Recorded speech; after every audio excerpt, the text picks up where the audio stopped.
Good morning, folks.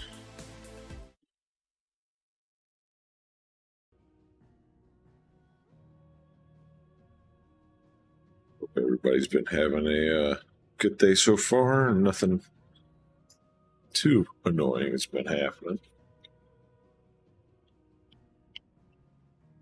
We just continuing the 16 grind today.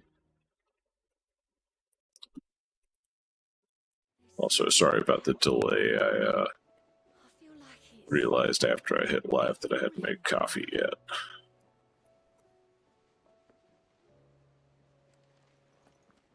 All right. I didn't do shit Friday and Sunday like I said I was planning to. So I guess we're doing side quests today. And then trying to find all the hunts and do what I can. I still don't know if I can deal with that fucking dragon. But I guess we'll find out.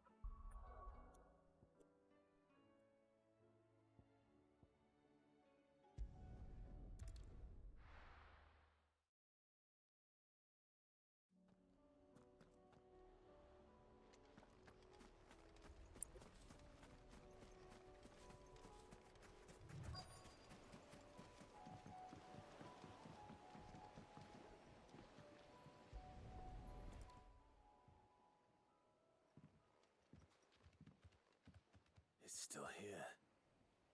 After all these years. A lot smaller than I remember. And you're a lot bigger. You might have to swim, boy.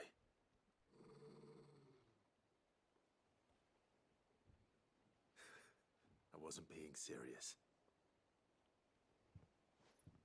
You two go on without me. I doubt that boat will hold a third. If you're sure, we won't be long. The fuck do you mean that boat will hold a third? The boat will hold like 6.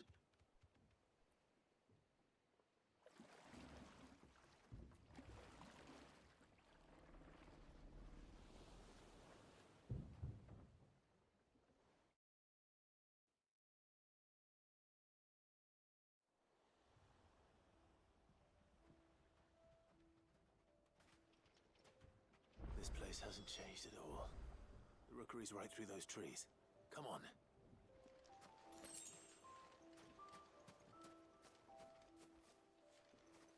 Race you there? I bet I could still beat you.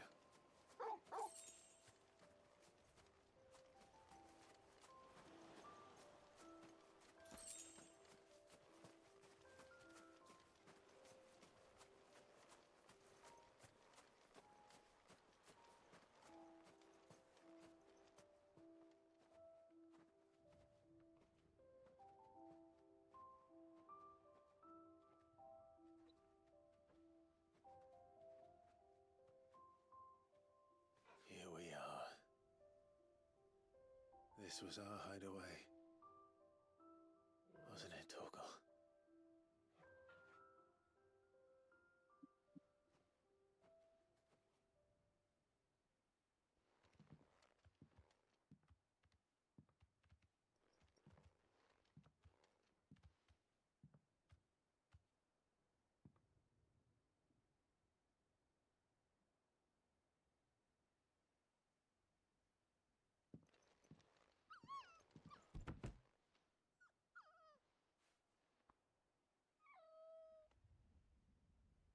Coming here helped me to forget who I was. Or wasn't. Prince, shield. Son his mother could love. Had I been any one of those things? Perhaps.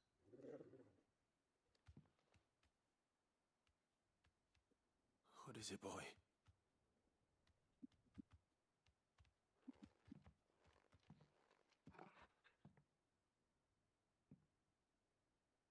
This is all from the castle. In Phoenix Gate. Did you bring these here?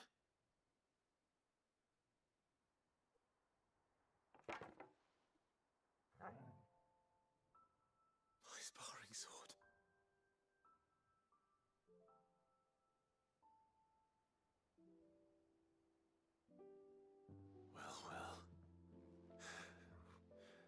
You never stopped looking for me, did you, boy?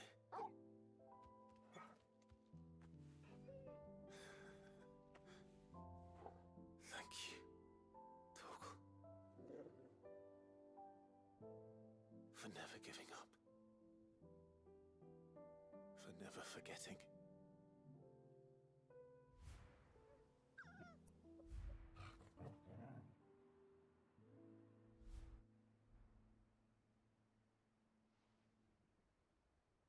Let's take this with us, shall we? So I don't forget either.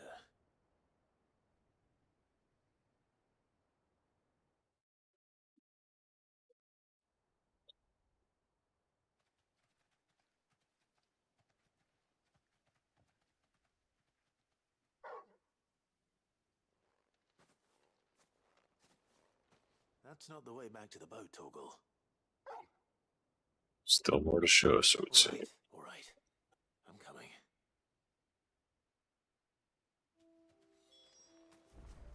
I think I know where we're going.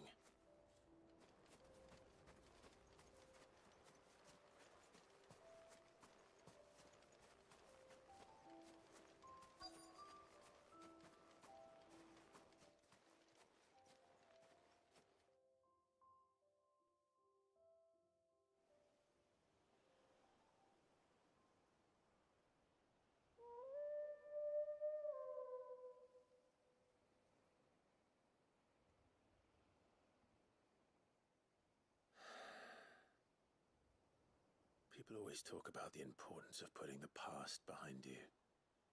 But without it, we wouldn't be who we are today. And we certainly couldn't steer our way to a better tomorrow. Come on, Torgal. Let's go home.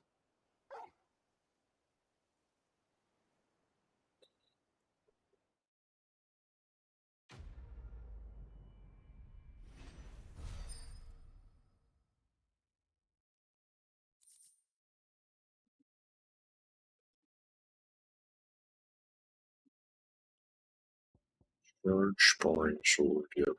Trim it for the wall. Increases Torgal's attack, but nice.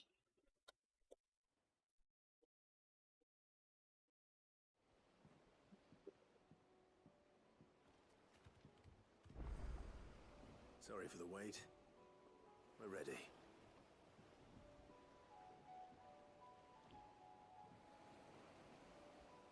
Wait a fucking minute. Damn, 3 subs.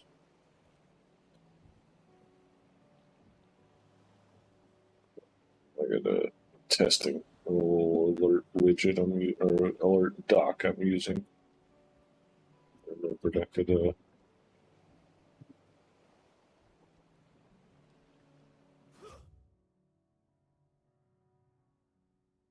button.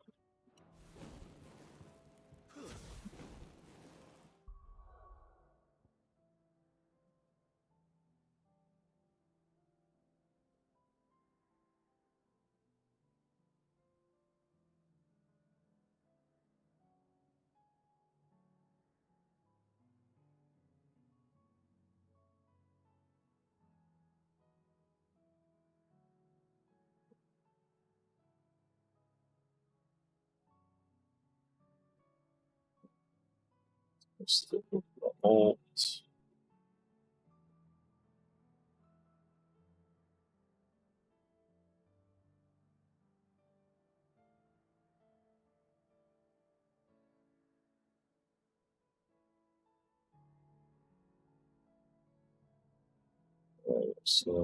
Show.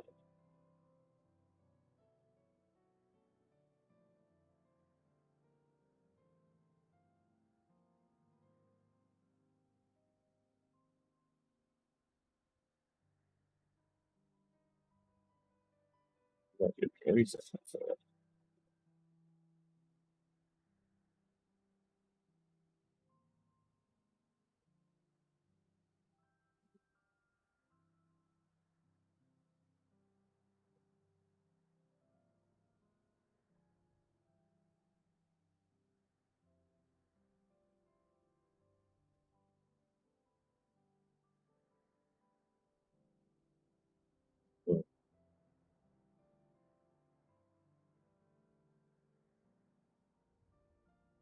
Okay, refreshing page goes forward. Maybe we can know.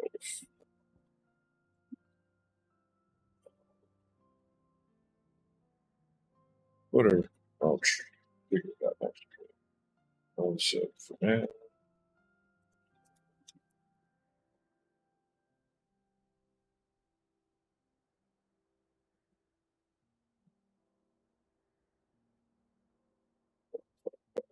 May.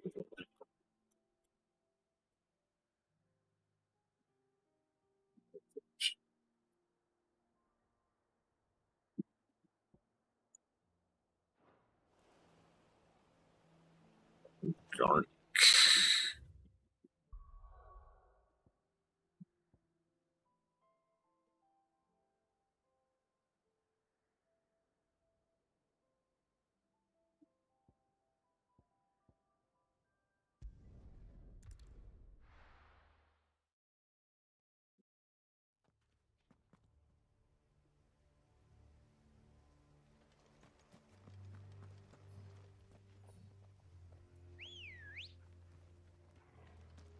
Come on.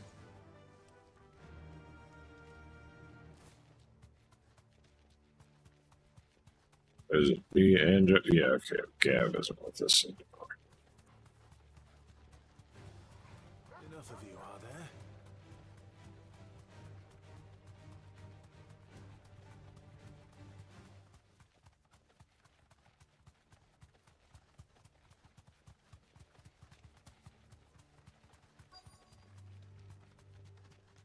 The entire village looks abandoned. Now, which house would a bookworm live in? Already been here. I think we've already been here.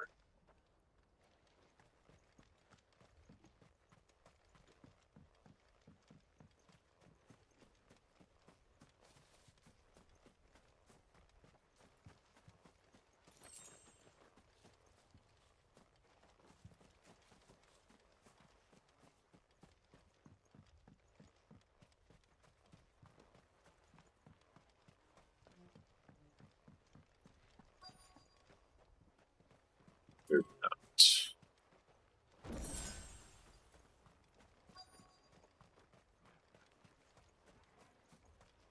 Motion and a high potion. I think I'm about to get a fight.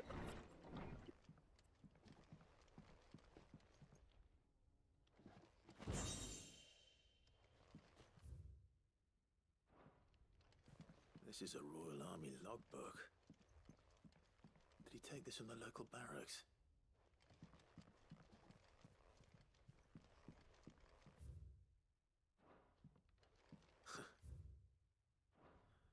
His interests were certainly varied.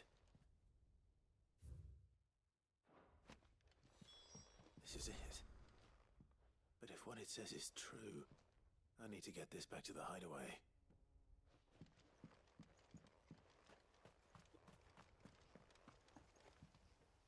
I think we're about to have a run-in with the people that want to like destroy the book or keep it for themselves or whatever. I forget what the name was.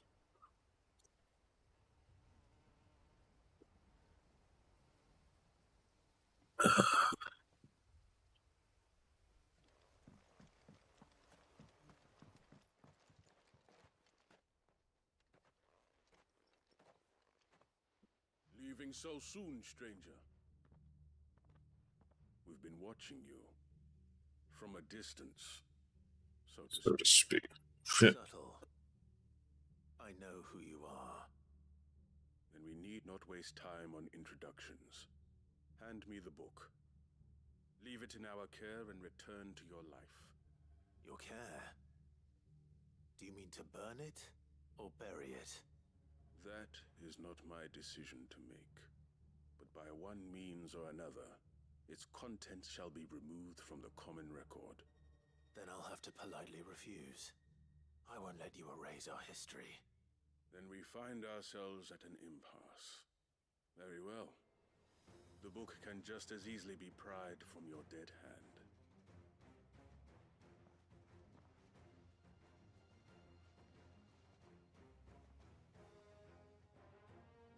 Let's see, shall we?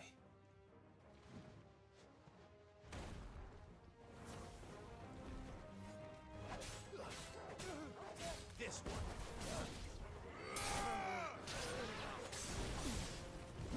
Nice try. Over here.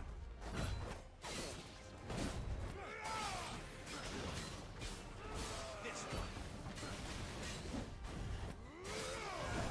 Too slow.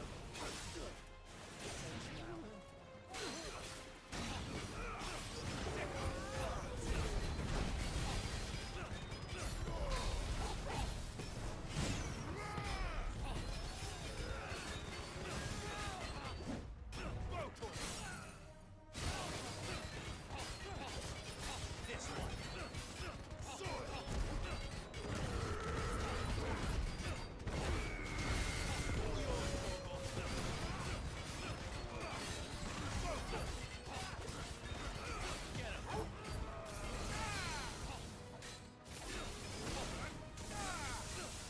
Nice try. It's over.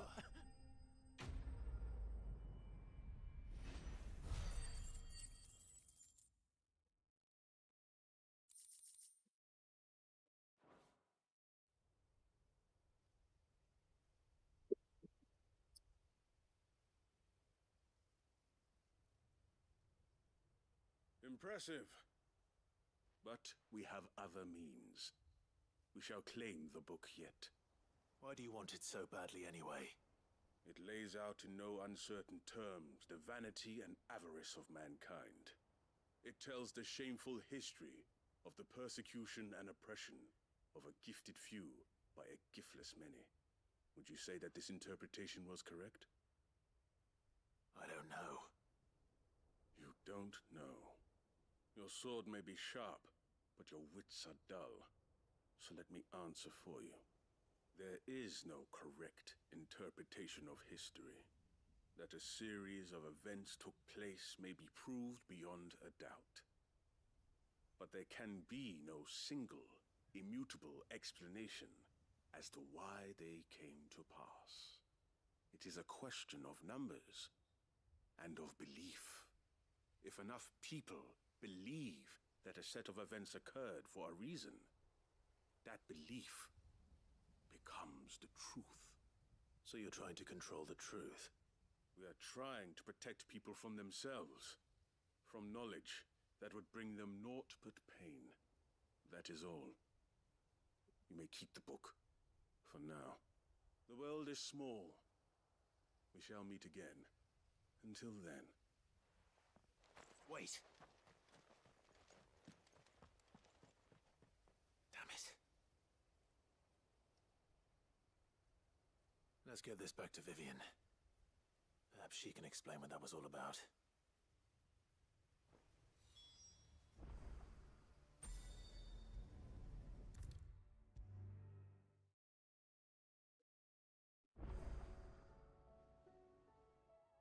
Vivian. I found it. The book you lost.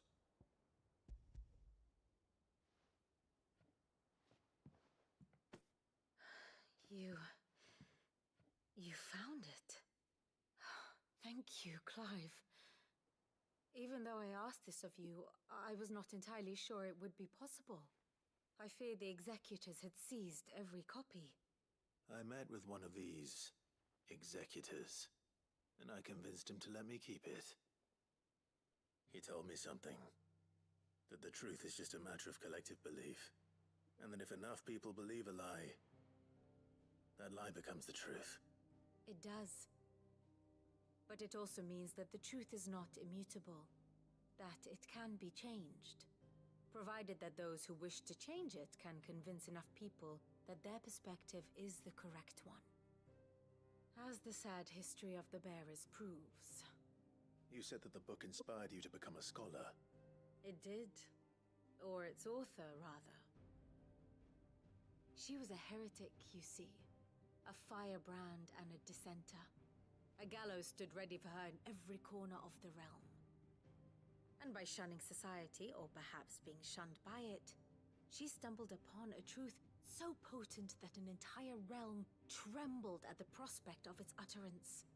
I, too, have always felt somehow set apart from the world of men. A stranger to my own species. She taught me that my solitude was not a curse, but a gift. And that, though my journey to the truth might be a lonely one, what I found at my destination would be more than worth the cost. Do you still feel that way? That you're not one of us? Honestly, I'm not entirely sure anymore. Since coming to the hideaway, I find my thinking somewhat clouded. Perhaps the result of studying mankind from a rather closer perspective than I had intended. But the more I study, the more I find value in this perspective. In looking not from the outside, but from within. So if you'll permit me, I'd like to continue my work here. Remember, Clive, when enough people believe, belief begets truth. Give the men and women of this benighted world the gift of truth. Make them believe in you, as I do. I'll try, Vivian. I'll try.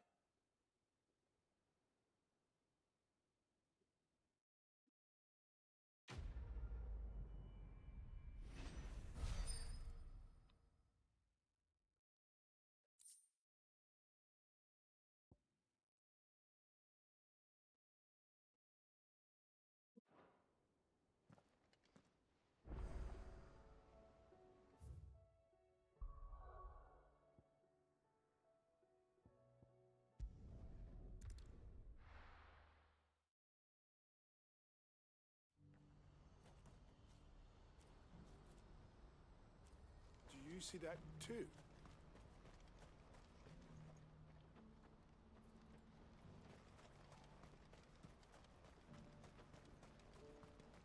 Papa? What is it? Oh, please. Just make it stop. I'm scared.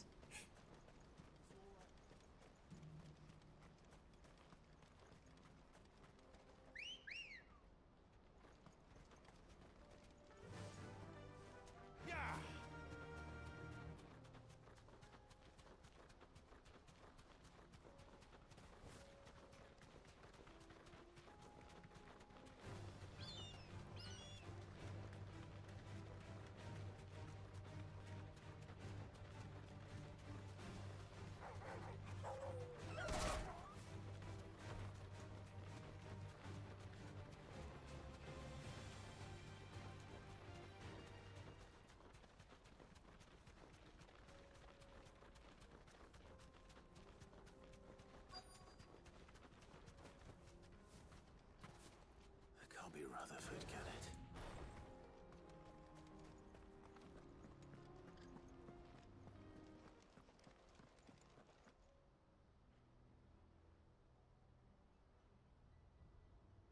Turncoats and cowards, the lot of you! If it's a fight you want, it's a fight you shall have! Allow me. I don't need your... Please, Field Marshal, oblige him. This won't take long. You're right. It won't. Men, finish him.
little longer than I'd have liked.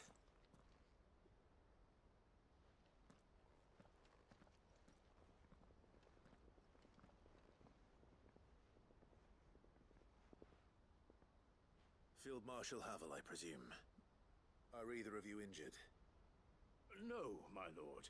You arrived just as our escort turned on us. Fucking traitors. I'd heard reports of soldiers in the outlying regions abandoning the oaths they swore. But I hadn't thought the corruption had reached so close to the heart of the Republic. It's a fucking disgrace. Your interfering old bastard and my uncle tried to warn me, of course. My lord Marquis. Or is Sid the Outlaw more to your liking?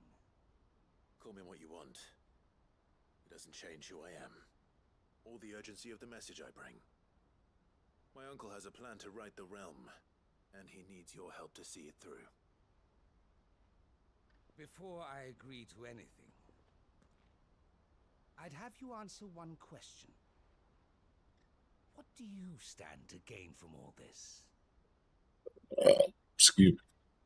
I won't deny that I might benefit from further chaos. But I seek a new beginning for all of us. And while the choices I've made may not always have been the right ones, I know I made them for the right reasons. For so long, so many of us have been told how we could live, how we could die, when it should have been our decision all along. Now we have a chance to put things right. But in order to take it, we must stand together, even if it be beside those with whom we don't see eye to eye.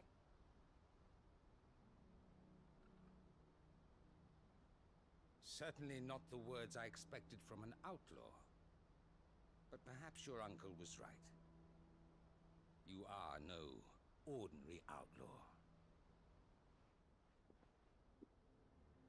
I'll never hear the end of this. All right. I'll start by ordering my most trusted guard to bring the Dhalmekian fringes under control. Next, I'll make contact with my counterparts in the Imperial Army and see if I can't convince them to try and restore order in their own territory. Thank you, Field Marshal. But they are not the only ones we will need to convince. What do you mean? I don't doubt that I can bully some sense into a few generals, but those they answer to require a different kind of persuasion. And when it comes to honeyed words, well, we will need an envoy, one who can court even the most stubborn of statesmen. You, perhaps. I'm flattered, but I'm no diplomat either. And I have other problems to attend to. What we need is a skilled arbitrator. And I may know just the person. Is that so? Passing off on Vivian. And would he happen to be an outlaw too? Of a different kind, perhaps. Well, beggars can't be choosers. I suppose we'll all have to find a little of the outlaw in ourselves if we're to make it through this. Very well. Send your man to me right away. I shall.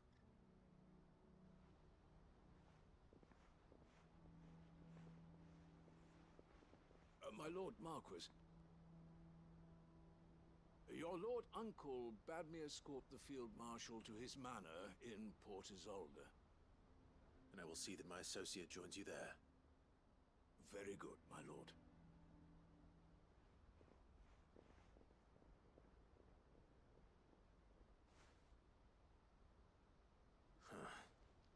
An envoy. I'm not sure I'm the man to talk anyone round. I can barely convince my brother to take his medicine. No. This is a job for someone with experience. Someone like Quentin. I hope I can convince him at least. What?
Quinton, I have a proposal for you. Do you now? Something tells me you'll be asking more of me than a cask of Gotand gold. Go on then. Propose.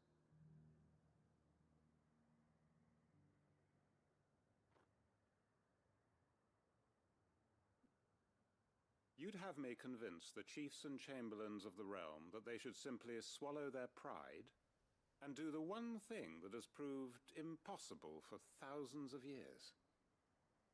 Was there anything else? Perhaps I can fetch you a meat pie as well.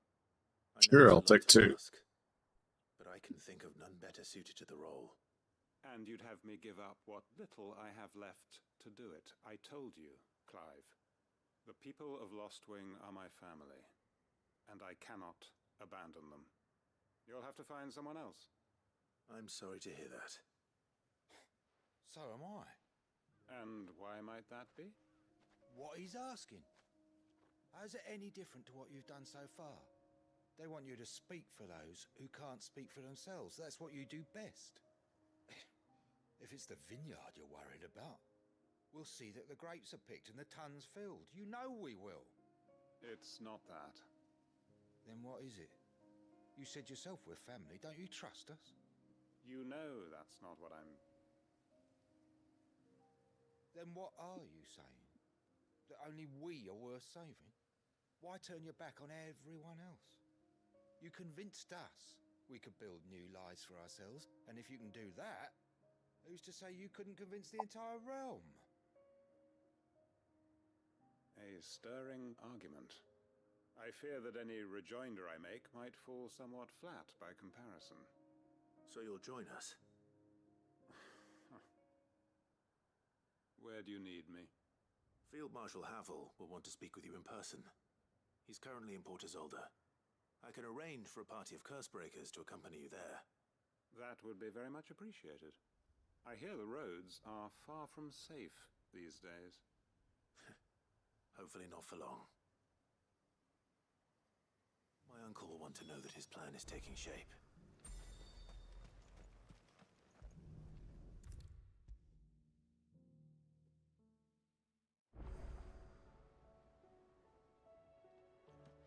Uncle, I bring good news.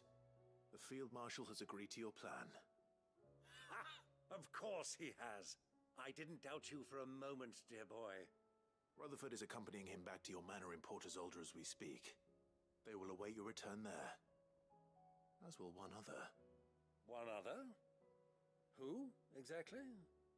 Lord Havel was concerned that even if he could get the realm's armies to agree to an accord, he might not be as successful in convincing those with political power. He asked if I might have a solution, and I suggested a certain Imperial Lord Magistrate turned Liberator. One of your co-conspirators? Master Quinton would probably call me one of his. But yes. Another outlaw, then.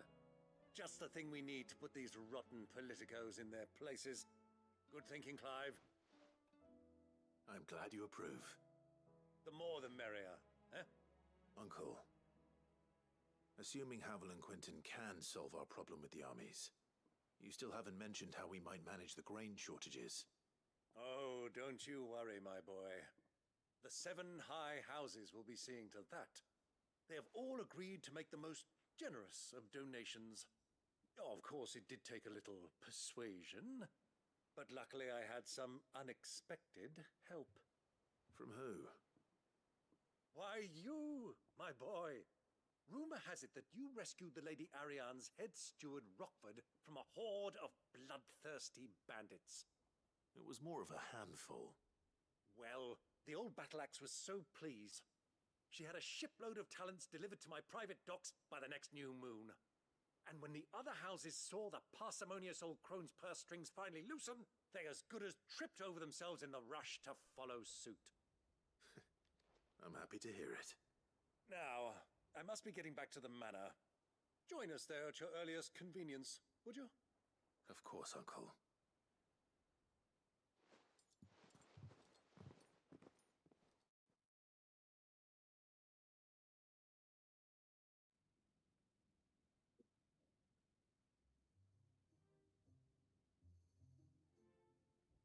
And how, pray tell, will we get that grain to the capital if the roads are still overrun with Akashic? You'll find another bloody road. I only have so many men, and I'm not about to send them headlong into an ether flood. That is, unless you'd have them turn as well. Well, I'd certainly eat less. Says the man with a belly bigger than a band of curls. My soldiers actually need their rations. Without any food to keep them going, they'll be dead even before you've sent them on your fool's errand. If I may, gentlemen, perhaps I might suggest an alternative approach. Though supply routes are indeed disrupted, there is no shortage of ships. Indeed, they bob away in every bay from here to Randalar, awaiting a safe haven. Allow them to make port and fill their bellies full of grain. And once those who crowd the cities are fed, ferry the displaced back to the countryside to work the fallow fields. But I'm sure that you wish to continue your discussion. Forgive the interruption. Two such firm friends as yourselves need no help from the likes of me. Rutherford spoke fondly of the great bond between you. Us? Friends? I can't stand the man. Clive, I'm beginning to question the quality of the company you keep. And what kind of company were you expecting him to keep? The man's a criminal. Criminal? How dare you? You are not fit to breathe the same air as this fine, upstanding young gentleman. Upstanding? He calls himself Sid the Bloody Outlaw! Once more unto the breach.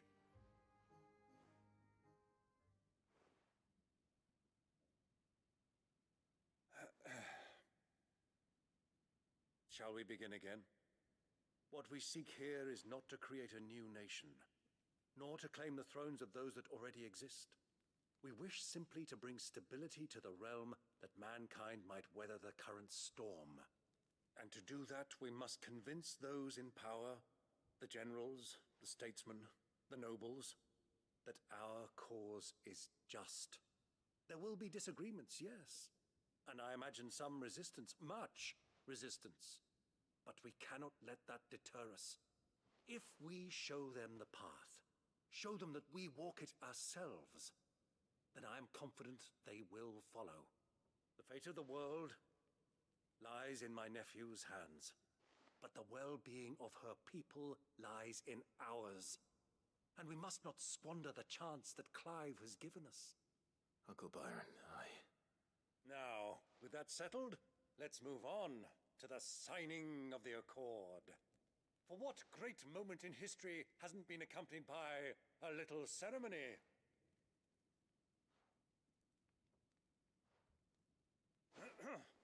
Citizens of Valisthea, I present to you the Triunity. Rutherford, Mike Will.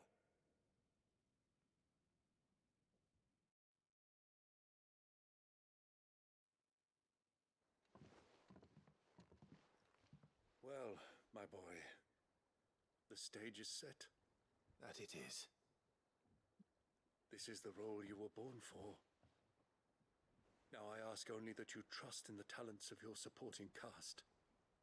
We shall play our parts to the best of our abilities, that you might have the opportunity to shine.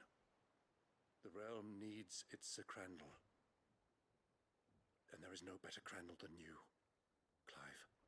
I want you to keep this signed accord as proof of our faith in you. I will. Thank you, Uncle.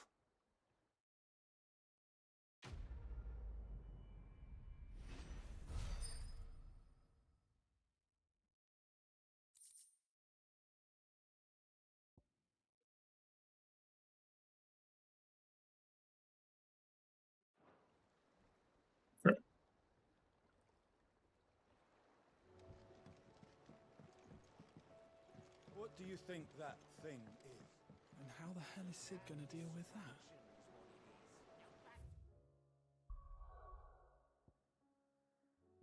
I'm gonna take it. I'm gonna shove it up Ultima's ass. That's how.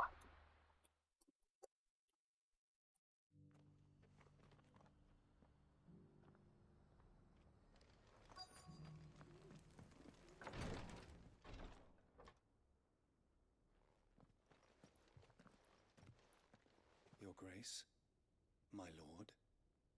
I trust your journey was not overly onerous. Cyril, you found a letter from Father? Yes, I have it here.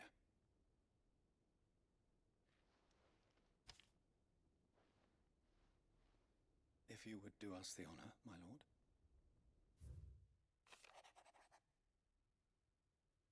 Not that I ask much of you in this coming war, but I see no other way to secure a future for our duchy and our family.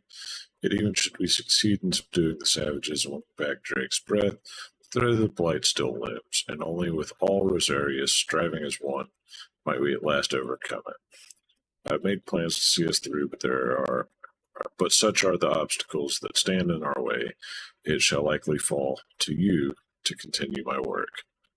I know that you to have the strength and the courage and the will to do so. This shall be an arduous inheritance, and so I offer you another that you might be reminded of the love and the faith that I hold for you both, your father. An inheritance? It would seem the late Archduke penned this missive shortly before his passing. The day before we left for Phoenix Gate. What are these plans he spoke of? His plans for the duchy, your grace. Your father entrusted them to my predecessor, the former bearer of the Burning Quill, who entrusted them in turn to me. The complete emancipation of bearers is their stated aim. But your father's dream did not end there. His Grace also spoke of building hospices to care for those stricken by the curse, and the founding of a new university to further the development of non-magical technologies. With the blight spreading ever more widely across the twins, Archduke Elwyn saw this as the only means of securing Rosaria's survival. He wished to see men and bearers treated as equals. To see centuries of common wisdom overturned. Small wonder he did not think it achievable within his lifetime. But he thought it achievable nonetheless. Had he not, he would never have written this message. Nor would he have entrusted his vision to his most faithful aides, those who would have stood with you, shielded you from the machinations of the less benevolent personages at court. It's a pity only they are still with us. 'Tis true that those most loyal to your father were the first to suffer the Duchess's wrath. But one at least remains, and she has come bearing gifts. What do you mean? Mayhap it is better that she explain, my lord. After all, the duties entrusted to me by my predecessor extended only to recovering His Grace's will and arranging a meeting with the one who might execute it, or a part of it at least. And where is this woman? She awaits you in the archive, your grace. Thank you, Cyril. Shall we then?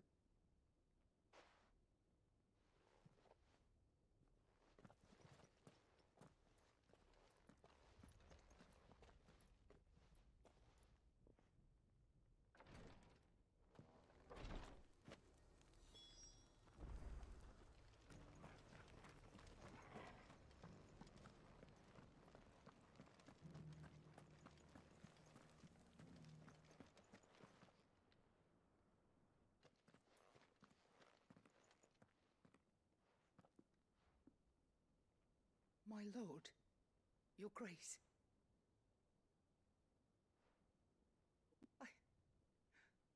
I hardly recognize you. I am Goditha, retainer of House Rosfield, loyal servant to the Phoenix and his shields. Your father, the Archduke Elwyn, entrusted me with the delivery of a gift. I only hope you can forgive my tardiness in bringing it to you.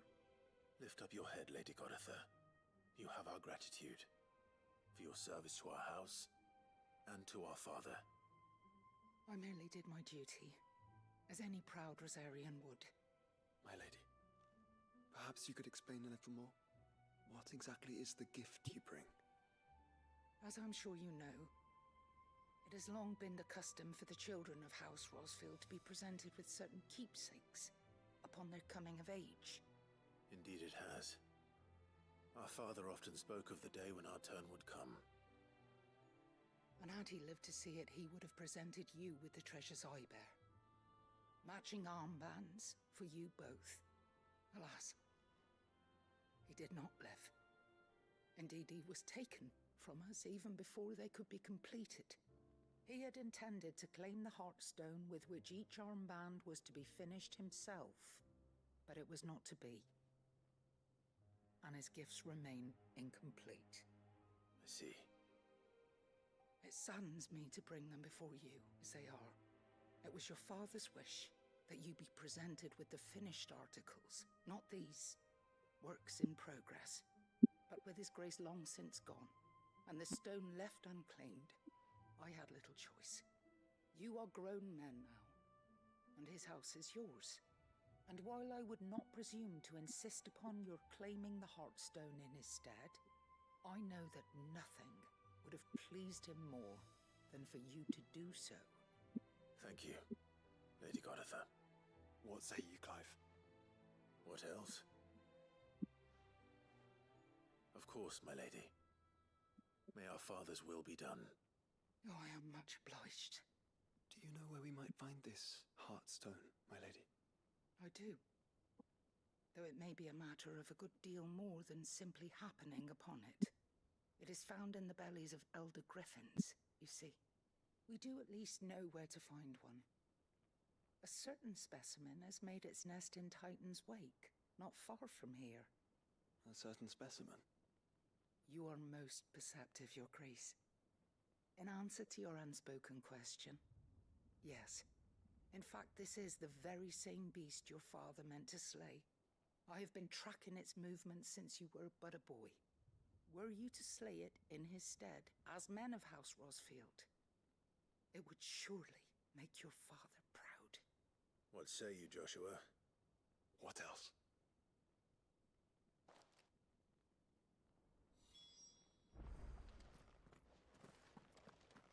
Titan's Wake is to the south of here. But we must not be hasty. The good lady has been disappointed once already.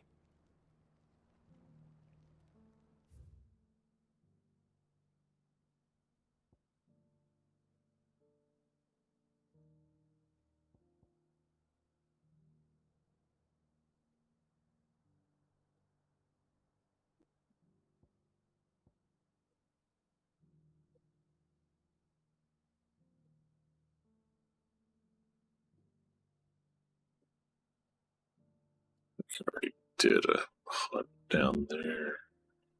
I don't know if they'd put another one.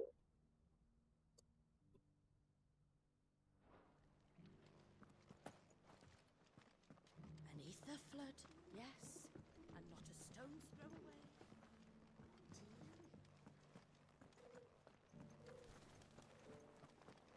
How are those new boots treating you? They're fantastic. Soft as phoenix down, but tough as boiled bone. Careful how you pack that leather. Any creases or scratches will bring down the price.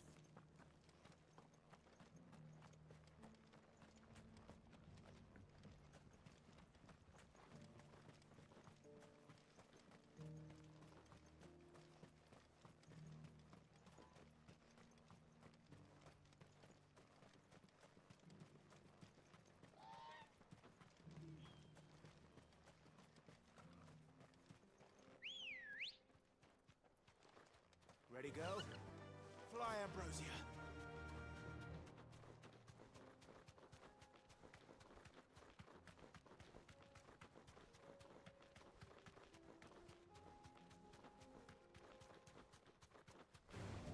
All right.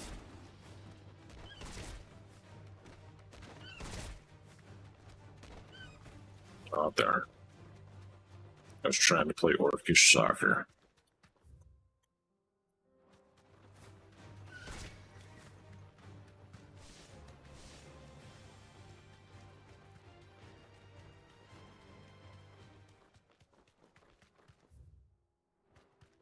Eyes peeled, Joshua.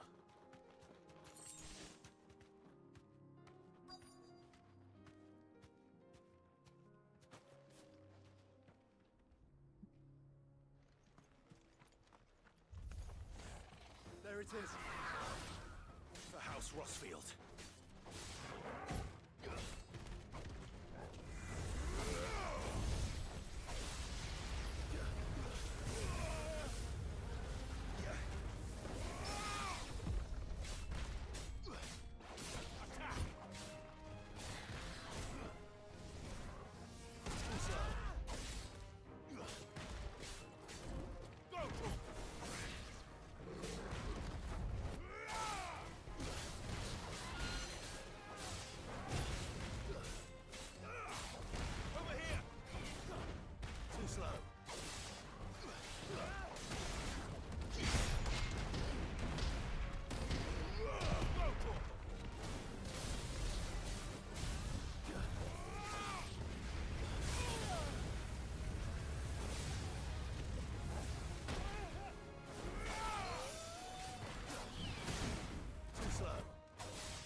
Is this the Heartstone?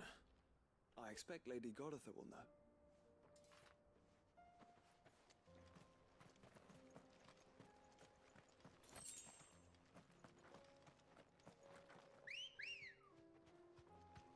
Come on. Faster!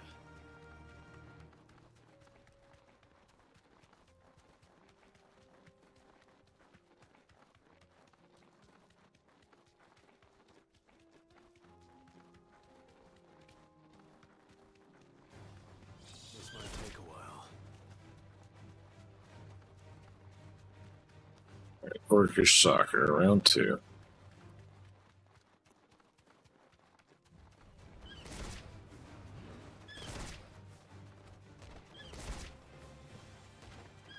Ah, damn it, I missed.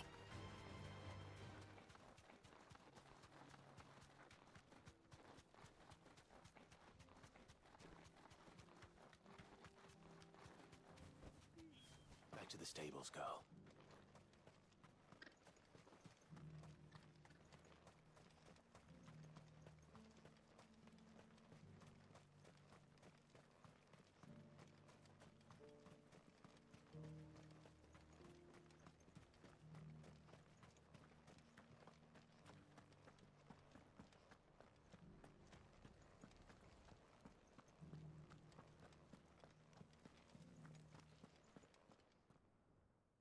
Thank the Founder you were safe. The Griffin is slain then? And the Heartstone claimed.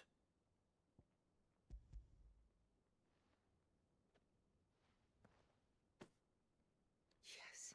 This radiant luster, like frozen flame. It is just as your father described it. Thank you, my lord.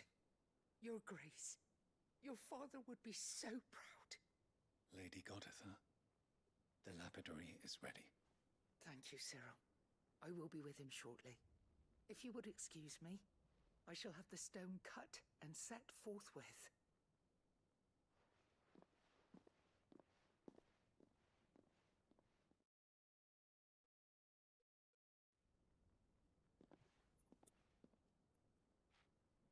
armbands are complete. Pray, take them. They are yours, after all.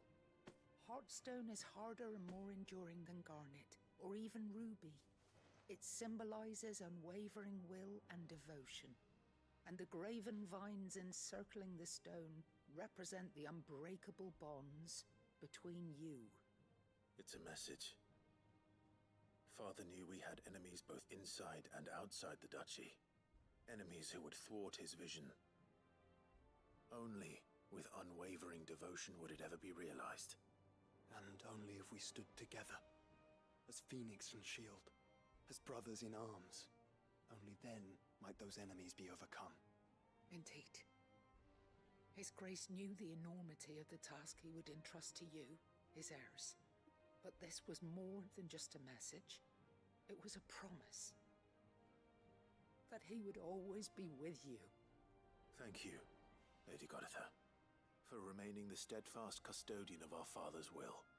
Forgive me, my lady, but there is something I don't quite understand. The Undying told me that after Father died, Mother claimed all of the ducal treasures for her own. Even if the armbands were incomplete, she would surely not have overlooked them. So, how were you able to keep them from her? Because I was the keeper of the vault. Though I was but a lowly servant, your father spoke to me of his intentions for the bands, of the deep love he had for both of you, and his hopes for your future. In the days before the disaster at Phoenix Gate, I discovered that the Duchess had ordered her jewelry be sent away from the castle. It was then that I knew she meant to betray us. I tried to warn your father, but it was too late. When word of the fire reached Rosalith, I knew my time was short. So I took up the armbands and I fled into the night. And thank the Founder you did. Yet my duty to your father was incomplete. Not knowing what else to do, I followed the Griffin, thinking I might claim the Heartstone on its passing. And so my pursuit continued, until Lord Cyril appeared before me. He informed me that his Grace's will had been recovered, and that his sons were alive and well. Lady Goditha, on behalf of my father and all the people of Rosaria, I thank you for your loyal service. As do I. Thank you, my lord. Your Grace, for coming back to us. For giving my service meaning.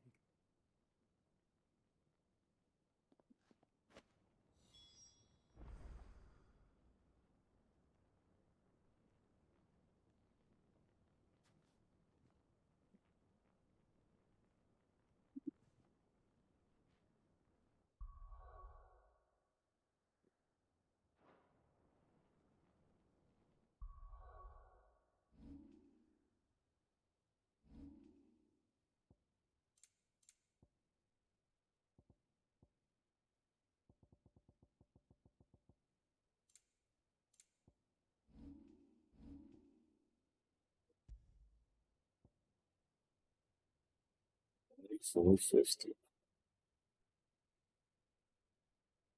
It's a lot more HP, damn.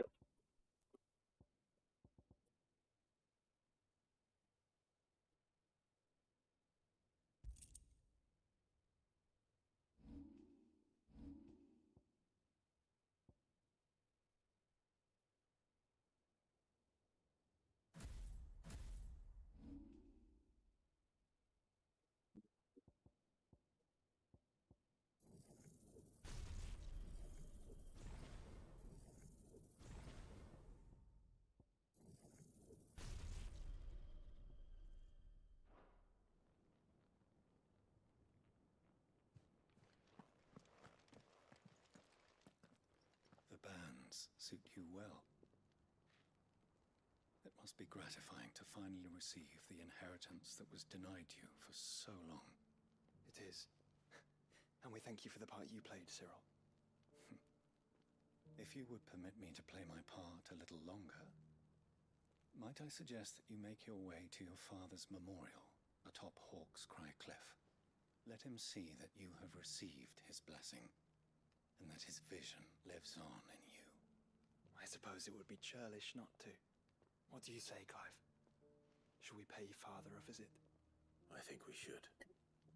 I was hoping to be able to offer him my thanks before we left for Origin.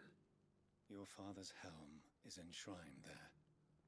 It has been since the day we recovered it from Phoenix Gate. I prithee claim it, for it too is a part of your inheritance, and I do not doubt that your father would prefer it in your hands than perched upon some lonely rock. Thank you, Cyril.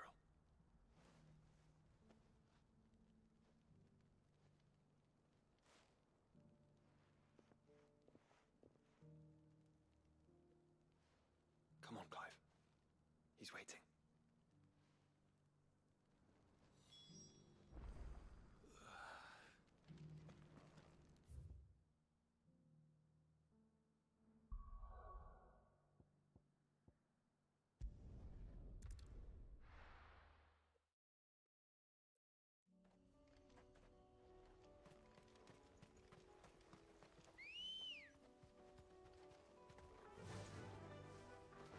Unwavering will and an unbreakable bond.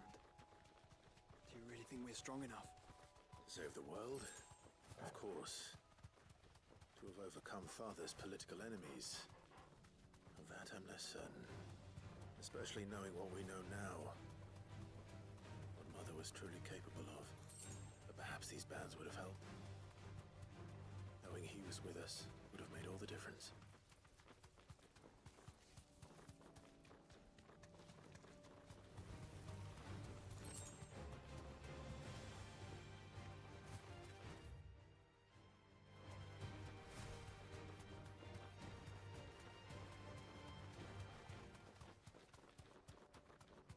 It's just back there.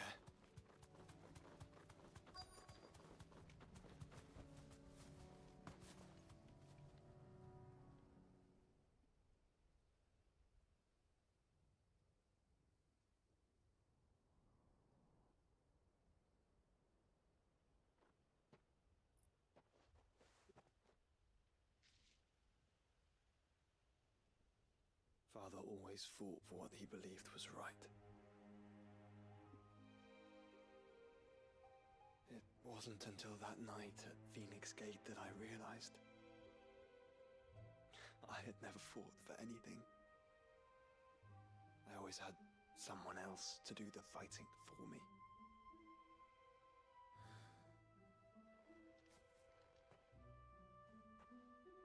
No matter how fate conspired against him, he never lost heart, never looked back, never stopped fighting.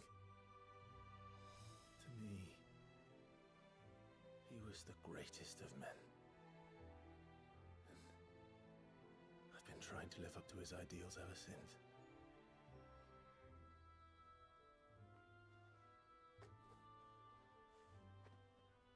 We all have, Clive. We all have. And we'll keep trying. Because that's what he would have wanted. What he would have done himself. Even if it meant standing against the very gods in the heavens. I shall be borrowing this, Father, if I may. That you might watch over us as we follow in your footsteps.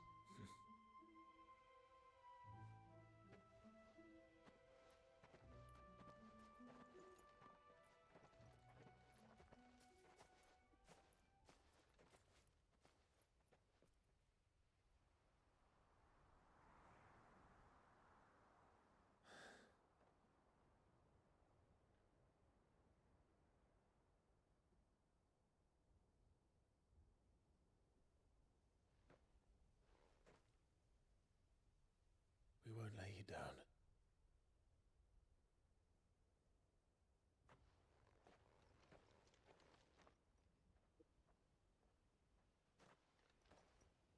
Onward then. Onward. To the end. And to a new beginning.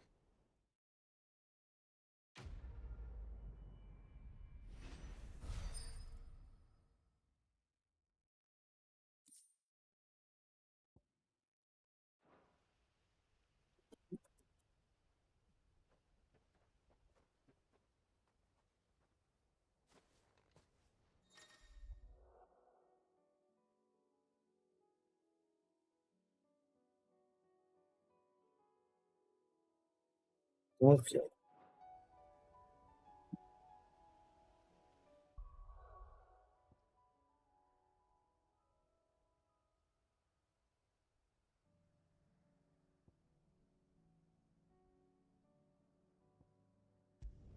Over here again.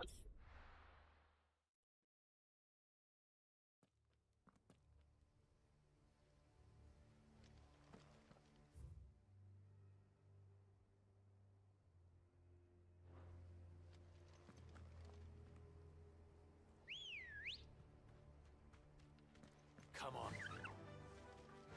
Doris is waiting for me near Balmung Dark. The longer she's out in the open, the more likely she is to be found by a Kashik. I need to hurry.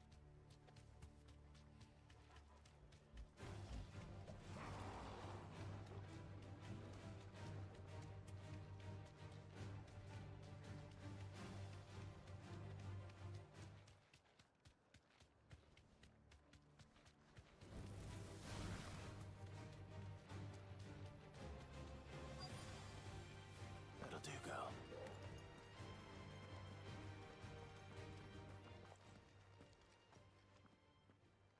There were no guards, I take it. None manning the gates, no. It's a different story inside, though. The corridors are crawling with Akashic. Most likely guards left behind when the wardens ran. If Chadwick was being held here, I worry that he may already be. Don't give up hope just yet. But let's move quickly. Let me check the ground floor. The ether's thickest there. Then I'll search the upper level. Good luck, Sid. Stay safe.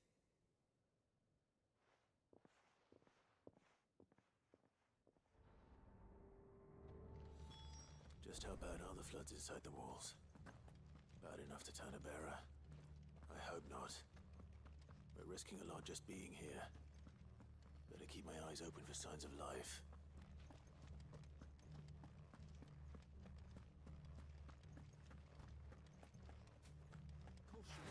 Time to fight.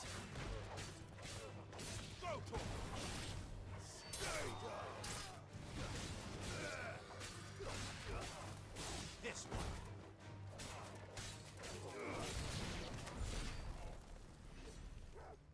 Key, maybe.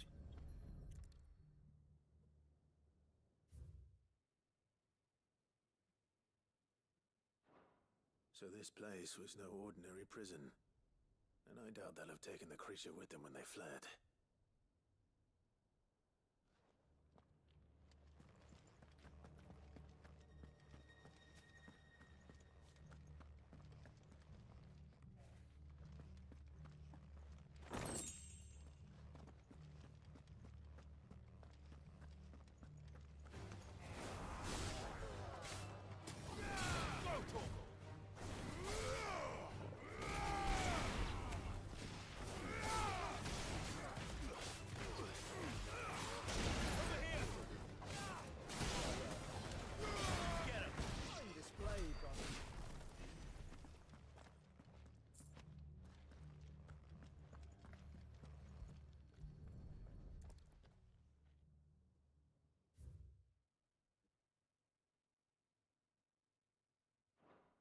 Minimal loss of Waluda lives.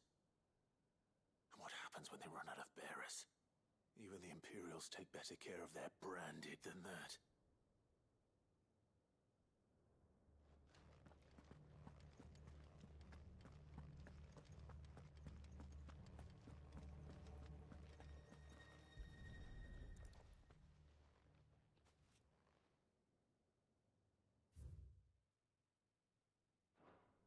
They were feeding bearers to it. This is even worse than I'd feared. Nothing but Akashic down here. Hopefully things are looking better upstairs. I should go and see how Doris is getting on.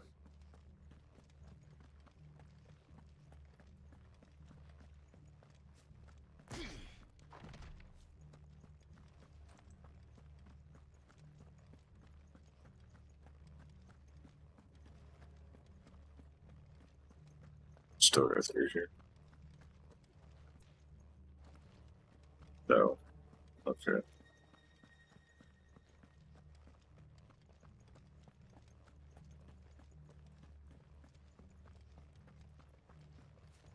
Damn, that sucks.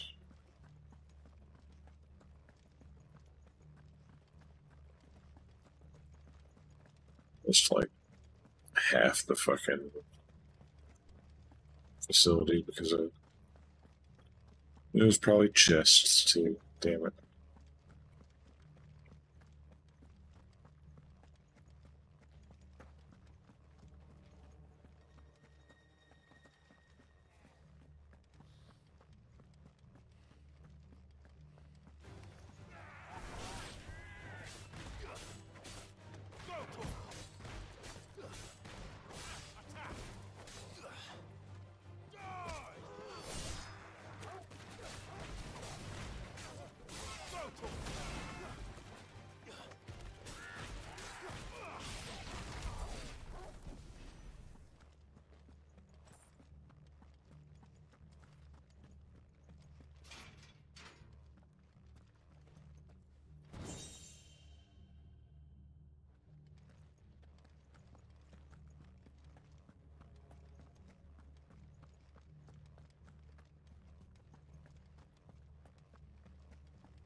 Nice try.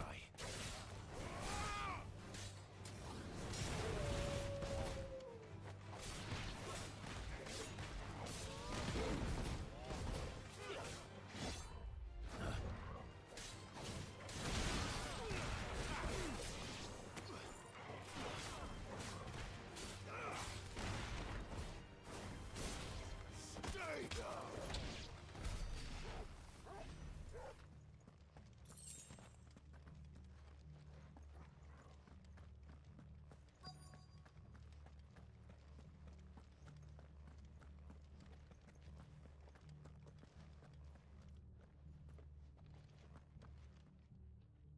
No lock downstairs. But I did find out that this place was more than just a prison. Something far more sinister was happening here. I know. I've been reading some of these documents, and it can't be true, can it? Bearers die every day in service of their masters, but this is so much worse. Pitting bearers against a wild beast armed with nothing but their wits? And all in order to bring about more death. And not just those who could fight, but the elderly, children even, and those who wouldn't or couldn't were disposed of. Whatever that means. I'm afraid it means they were fed to the monstrosity they kept here. Then we're too late. And I was a fool to bring you here. Don't say that. Did you find anything else? A key. But it doesn't fit any of the locks on this floor. Perhaps it will fit one of the doors downstairs. There's a corridor I haven't searched yet. Finish up here, then come and find me when you're ready. All right. I'll be there in a moment.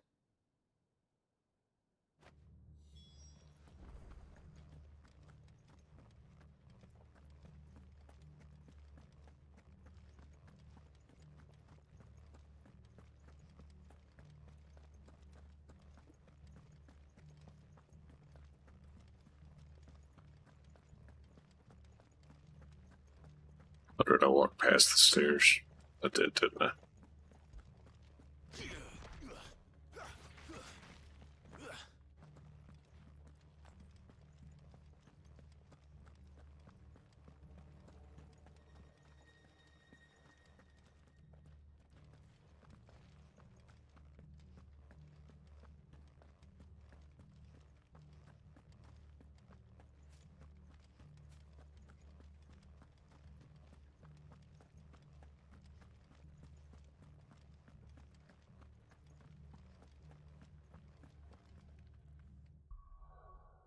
Alright. Take a small break here and go get me another cup of coffee. I will be back shortly.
I'm back.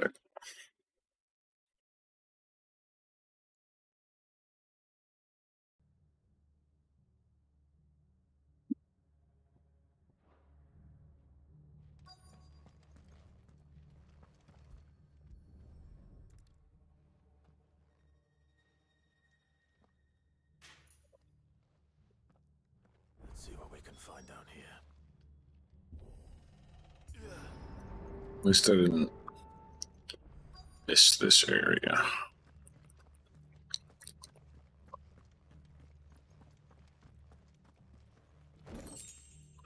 It's right about the chest thing.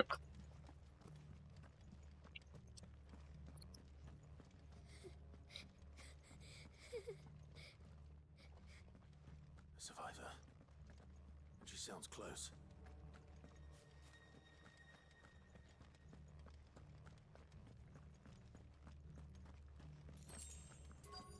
But I feel like said survivor's about to go Akashic.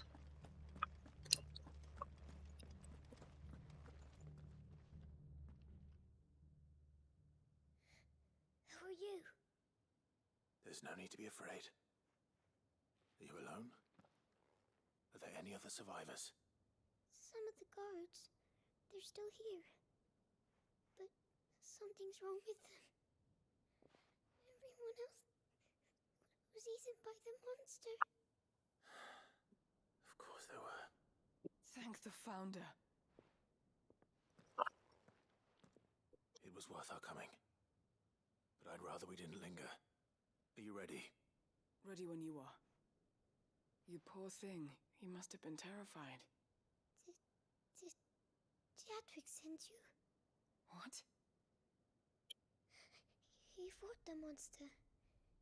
Distracted it so I could run away. He must have sent you. He promised to free the others too. Where is he? He opened your cell, didn't he? He wouldn't be here otherwise. Chadwick. Doris, you take the kid. I'll go kill the monster and save Chadwick if he's alive. Monster's back! Chadwick, help! We have to get out of here. Doris, keep the girl safe. All right. You put that bearer-eating bastard in the ground. It's out there. Oh, it's a behemoth. I can't let it live. Not if it's got a taste for bearers.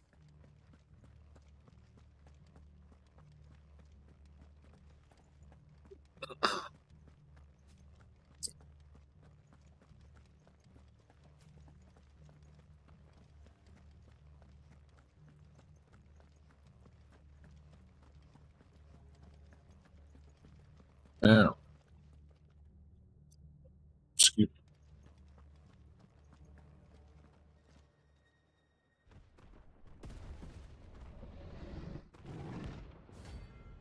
Who's a beast? Oh, it's a hunt. Nice.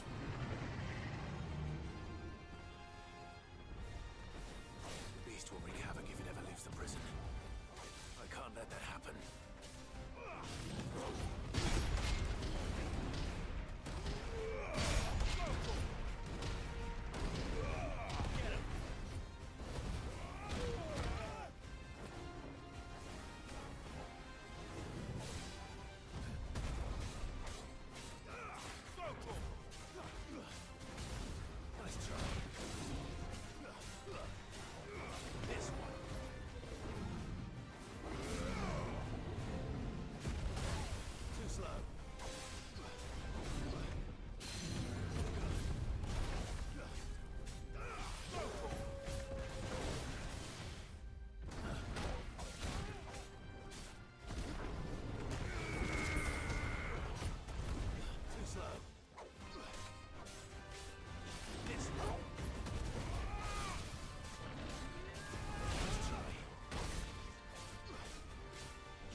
With shackle again. Still haven't seen what I need that for crafting, if I remember right. Finally. Sid, are you hurt? I'm fine. I think.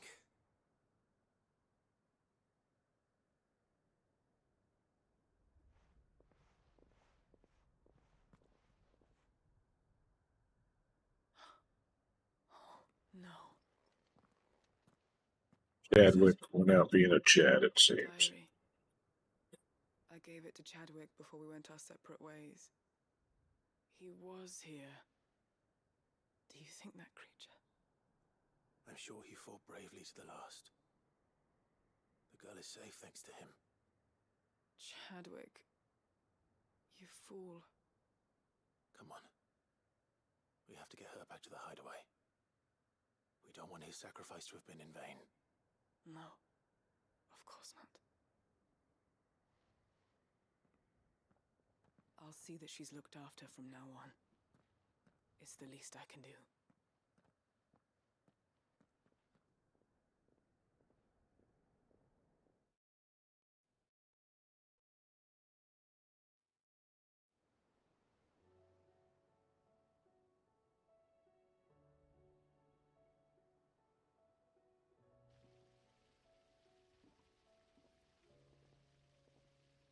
From what I hear, you've barely left the girl's side in days.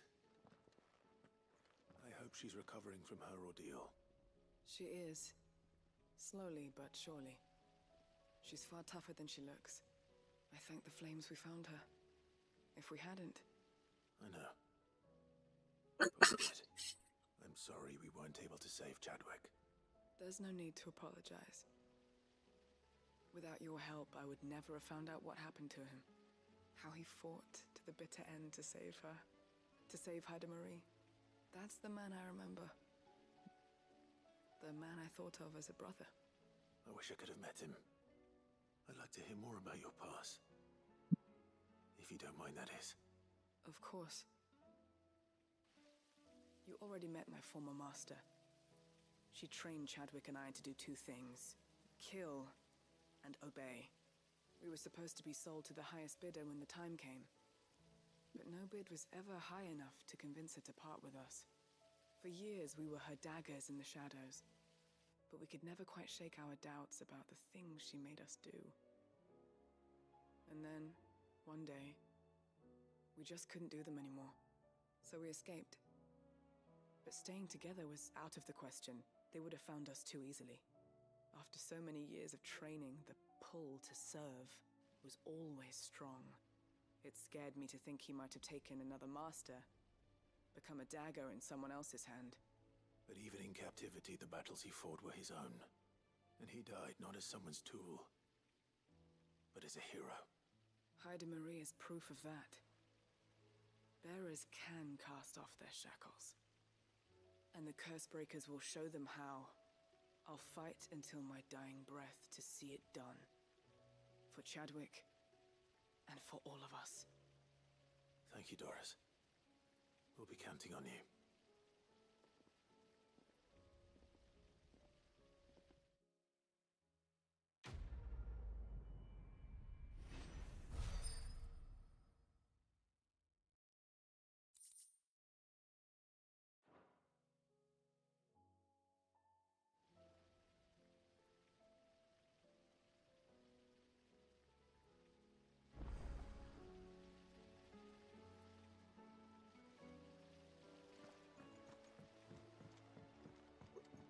Here to see what the fuck's going on in the chambers and hey.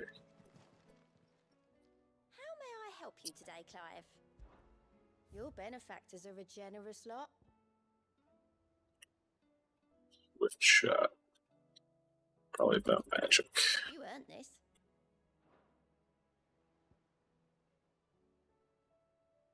Wait 2 seconds.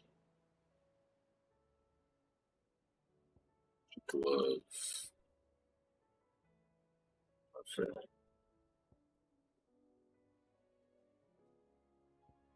Okay. Valuable. Can be traded for gil. Come again. I may have more for you. I mean, gil isn't really that great in this game. Unless you're, like, trying to get all the orchestration rolls.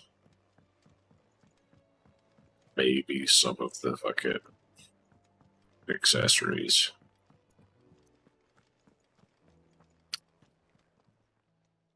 Still alive, are ya? If you're gonna buy something, be quick about it. It's like weapon prices aren't that high. Like, Defender was what? Fucking $2,000? 3? If that.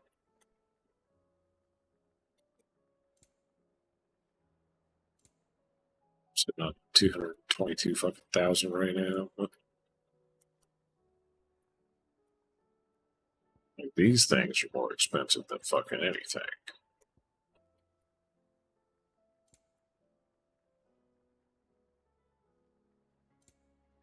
Come again. Or don't. I'm not much bothered either way. Trouble with your gear, or... So, what'd it be? That's what I needed the behemoth shackle for.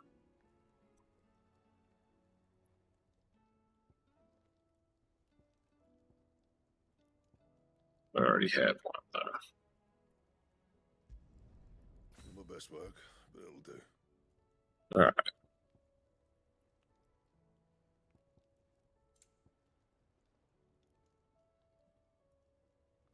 Already have one of those. I want to have one of those. Oh no, no. I already got one of those. It's sadly not that great.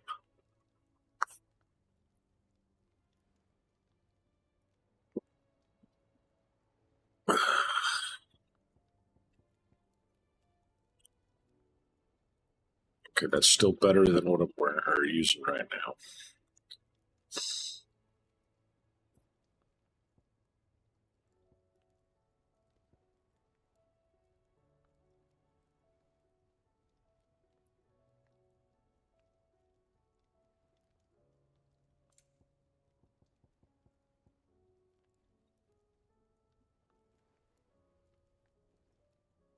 Still better, but not by fucking much at all.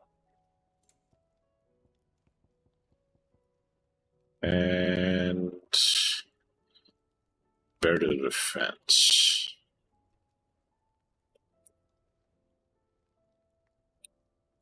It's a decent chunk of HP drop, but not really all that fucking much. So yeah, it'll still be worth it if I find some rehelp.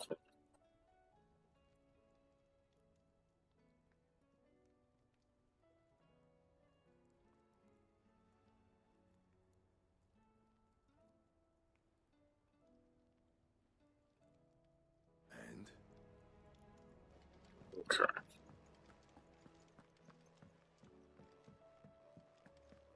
Look who decided to show up. You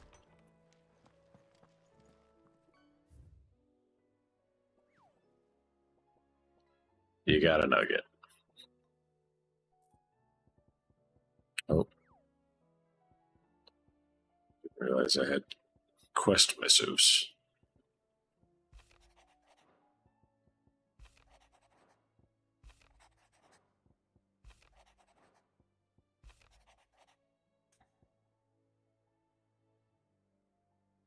Okay, you know what? Maybe stop doing 90% of your streams while I'm at work then, huh?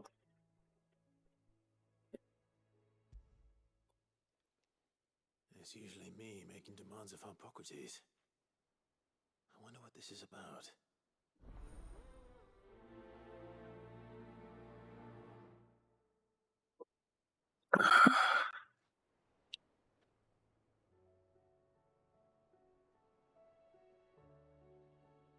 Hey, just because I don't talk don't mean I'm not there part of the time, at least.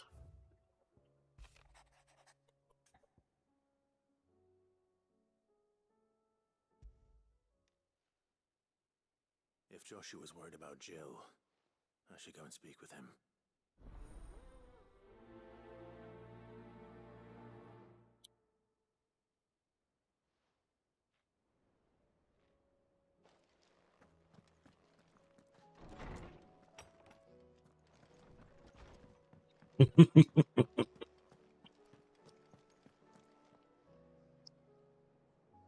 Fine, I guess I'm just gonna have to bully you on your stream again.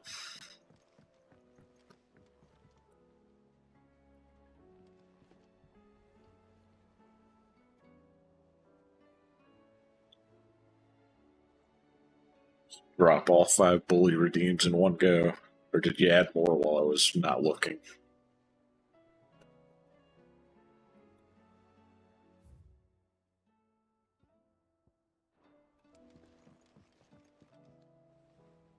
Joshua, I read your message.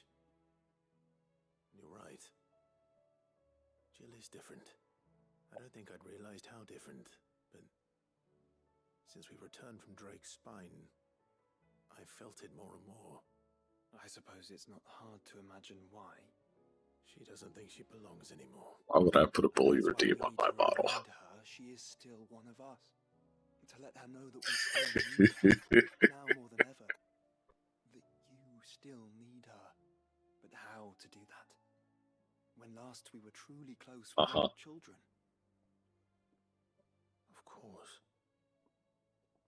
Do you remember the time we accompanied Father on his annual tour of the Duchy? And Jill and I broke from the procession to ride up Man's Excuse me. To see the snow daisies, I remember. It was the first time Father had allowed us to join him. And when he realized Hey, if you're at your PC, could you send a message real quick on the other 2 sites? Testing a combined chat. A thunderstorm forced us to take refuge in a grove of oaks before we'd even made it halfway there. It was the Lord Commander who finally found us, and needless to say, he was none too pleased. Then it seems you and Jill have unfinished business. Yeah, What do you say? Man's Hill. It's not that far. All good. True. Though I suspect it is also much changed.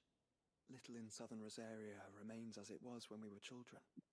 You're saying I should go and scout the area for bandits? Are you just taking over V's kitchen? We should first go and see if there are actually still any snow daisies left. What would you do without me, Clive?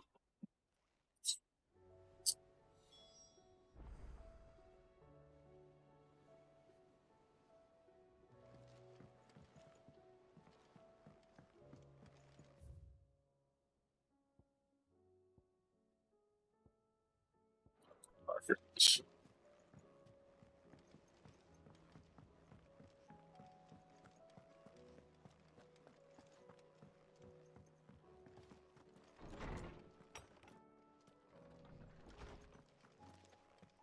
Tell the TV stand I said hi. If she's not at work. I received your note. Ah, yes. I expect you're wondering what this is all about. You spoke. What's wrong with the gas stove? But I can't imagine what for. Then I should begin by telling you that I was once his tutor.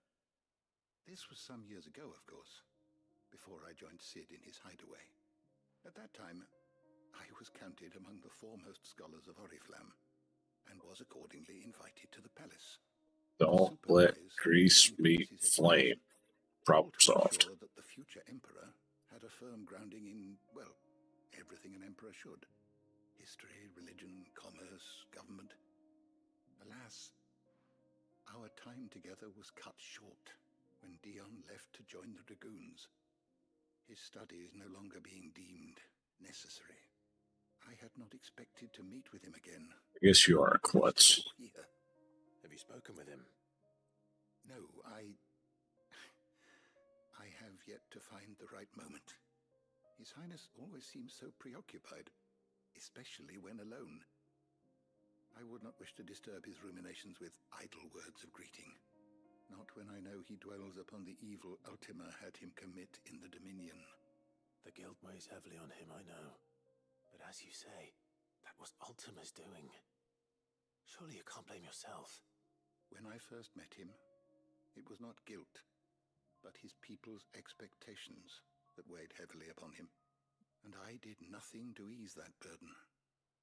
He bore it alone, until the day he could not bear it any longer. It is one of my greatest regrets that I only ever offered him my wisdom, when what he truly needed was friendship. The blame for Dion's transgressions lies not only on his shoulders, but on mine. I see. I'm ready to help you in any way that I can. Then I beg that you bring me a wild wyvern tail. Apothecaries across the ages agree that even to glimpse such a flower is to be granted inner solace. Fabulists and fraudsters all, of course. But there is oft a seed of truth to be found where even the most outlandish opinions align. Well, it can't hurt to try. Where can I find this flower? And how will I know it? You have seen cultivated wyvern tails before, I trust. The lily-white blossoms from whose roots the poisonous ink for the brand is distilled. Well, those which grow in the wild differ only in their purple hue. The harsher the environment in which they are raised, the deeper the colour. There is a waterfall in Rickmal's Roost across the strait, where the flowers once grew in abundance. Whether they still survive there, I know not. But try as I might, I can find no likelier location. It's all right. I'll find you a wyvern tail one way or another. Thank you, Clive. And please, be safe.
So, Northreach.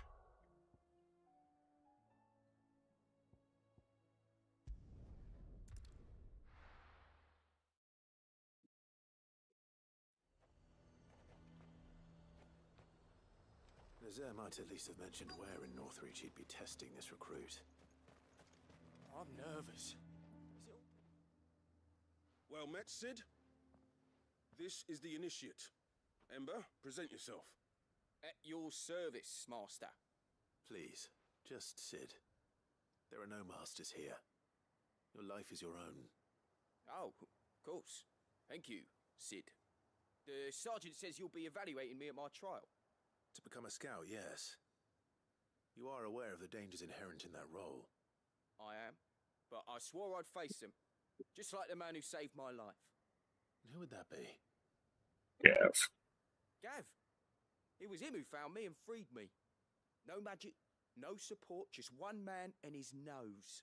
Came and sniffed me out. It taught me what one man can do if he puts his mind to it.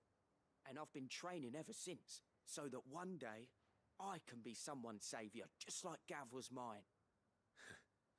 I'm sure he'd be flattered. You clearly have good intentions, Ember.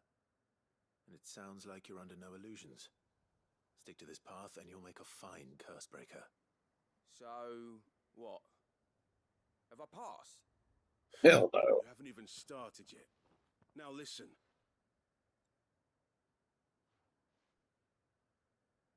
Not far from here is an Imperial lookout, Eastwatch. The guards there record all their sightings in a logbook. You are to find it and bring it here. And bring it here, right. Anything else? No. Sneaking into a heavily guarded Imperial outpost and stealing the logbook would be quite sufficient. You'll need to assess the situation, determine a point of entry, create a distraction and effect an escape, all without being discovered and thrown into an Imperial oubliette. Ember, Gav isn't our best scout because he can do everything. It's essential that you know your limits. Know my limits, right. I won't let you down.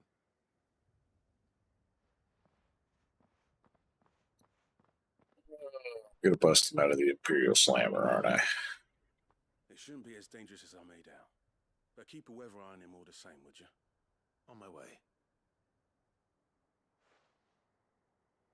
All right, Ember. Impress me.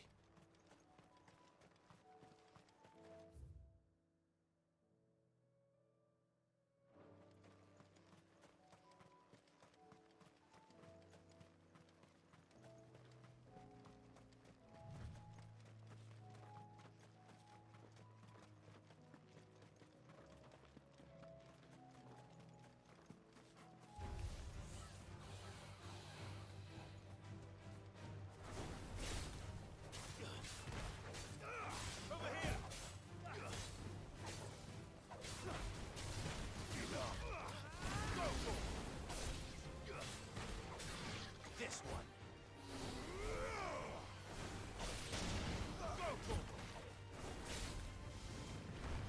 This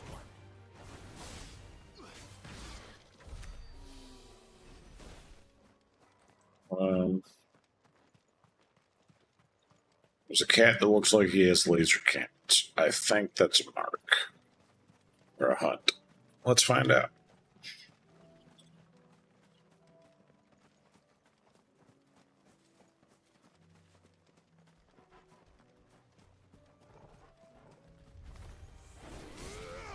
It ain't. Okay, great.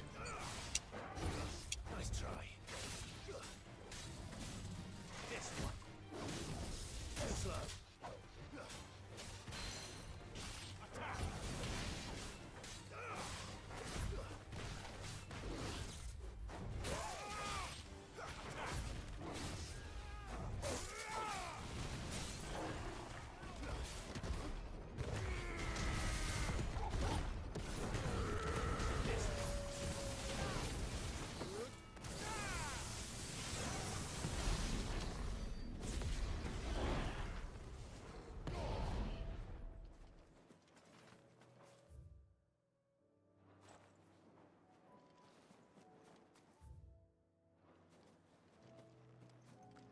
Ah, that way.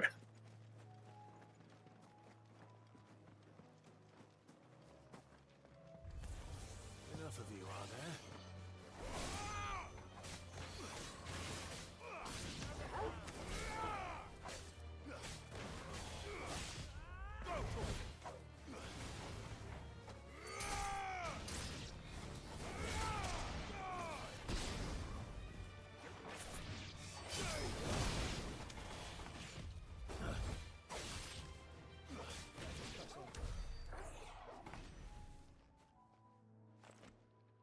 Man, imagine being attacked by ancient magical mechanical spiders.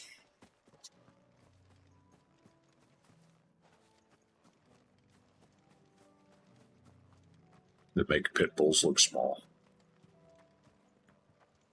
These are clean kills. Perhaps young Ember really is ready.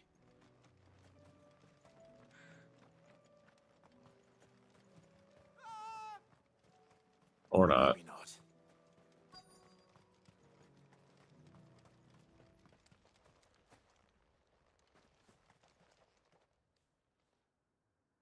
Damn it. Ember, draw your sword!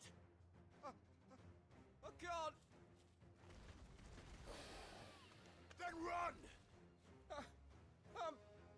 If you want him, you'll have to go through me.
Ember, are you...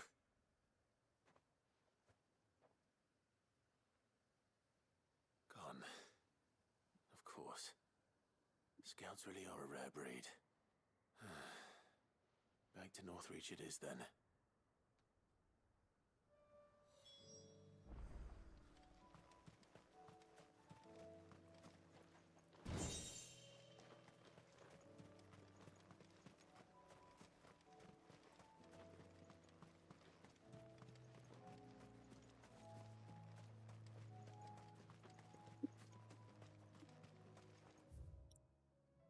So of course we were the distraction.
Safe. I didn't expect you back so soon. Where is Ember? How did he fare? I thought I'd find him with you. He must have fled. I followed him to Eastwatch, where I found him being set upon by a wild Avis. He was just standing there. Didn't even draw his sword. I had to step in and take care of things. But by the time I had, he was nowhere to be seen. I assumed he'd set off in your direction, but apparently not. I'm sorry, Sid. I knew the boy had a nervous streak, but he seemed like... The right man for the job? I believe this is the logbook you tasked me with retrieving. Eh? How did you... Don't you tell me you breached the tower while Sid was busy saving your skin. What? Wasn't that what you asked me to do? To bring the thing back without getting caught? He has you then, his heir. And he did it all on his own. But Sid, he did what he thought was best. And now I have to decide whether I agree. Of course. We'll await your evaluation back at the hideaway. Don't you leave my sight. Yes, Sergeant.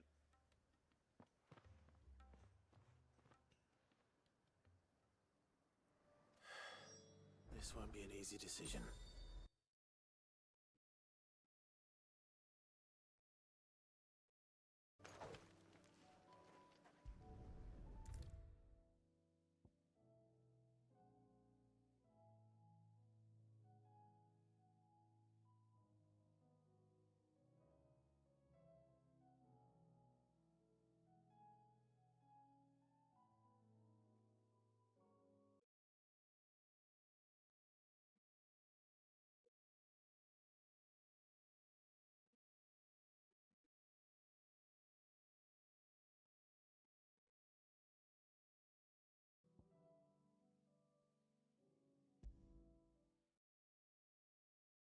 You should have seen him. The thing didn't stand a chance. Yeah, neither did you, I hear. Welcome back, Sid. Welcome back, Sid. Yes. Welcome back. Trip wasn't too much of a pain in the arse, I hope. Truth be told, it was me who suggested roping you in to help with the trial. But from what I hear, things didn't go quite as planned. No, they most certainly did not. Quamble? I don't know, it just cut off the bottom of the G. So what the fuck?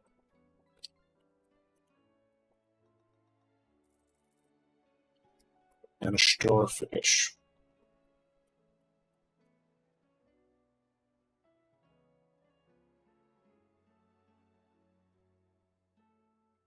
Did the fishing game look a little laggy to you on your end?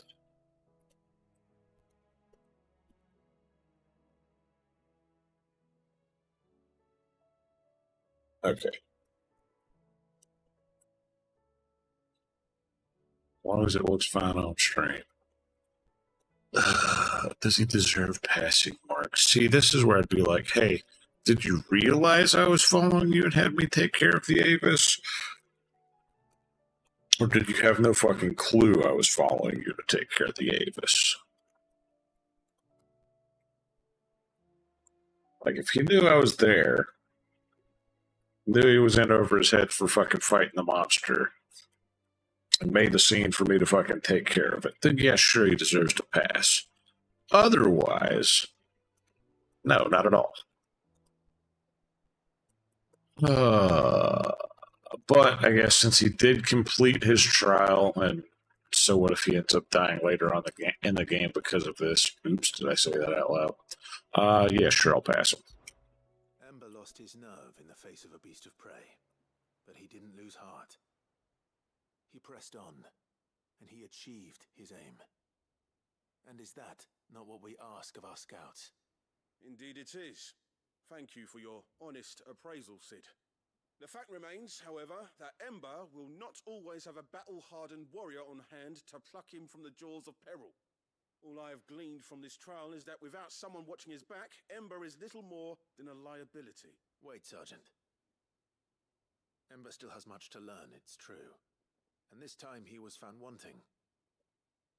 But I'd say he's due a second chance, nonetheless. After all, he did do as you asked.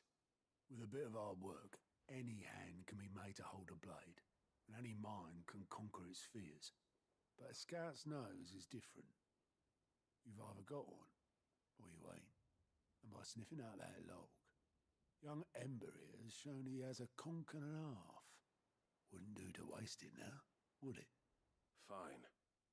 One more chance. I'll do whatever you ask. I'll spend my days and nights in the pit if I have to. I'll show you. Just you wait. You polish up them sword skills. Daft as a brush, that one. But his heart's in the right place.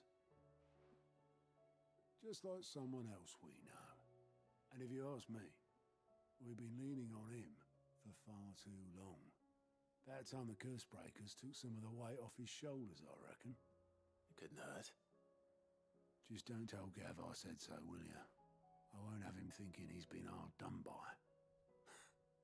Next thing you know, he'll be asking for a day off. Chance would be a fine thing. Back to work. Forgive me, Sid. This did not play out as I expected. Things really do these days. But that's why we need men like Ember more than ever. Men who can make the best out of a bad situation. Remember that. I will, Sid. Thank you.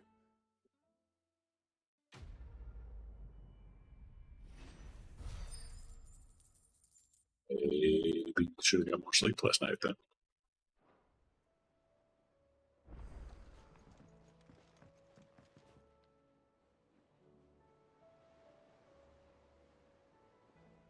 Fuck the what?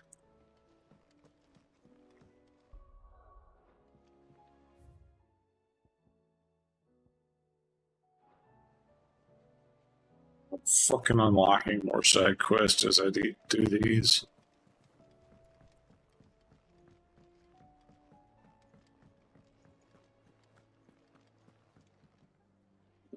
Gav. You alright? Something troubling you? No more than usual. It's just... Etta's baby will be coming soon, and I wanted to make something for it. I'm sure she'd like that. Back in the north, families would always make gifts when a bairn was on the way. Yeah, let the little tykes know they were welcome in their new homes, like. So, what's the problem? Well, the problem is that Etta's due any day now, and I don't know if I'll be ready in time.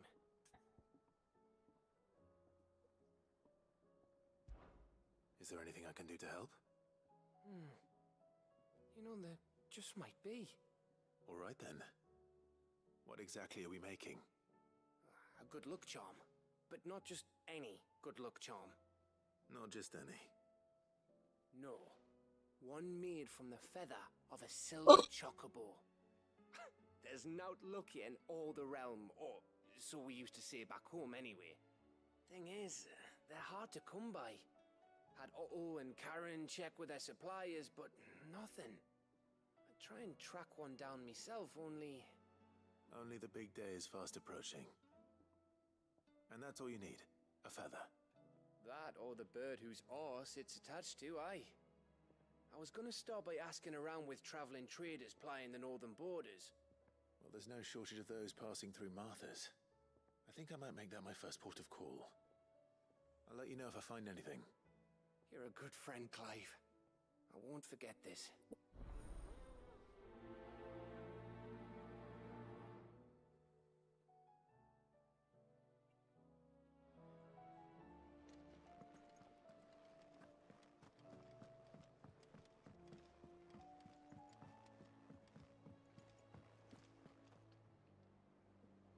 Okay.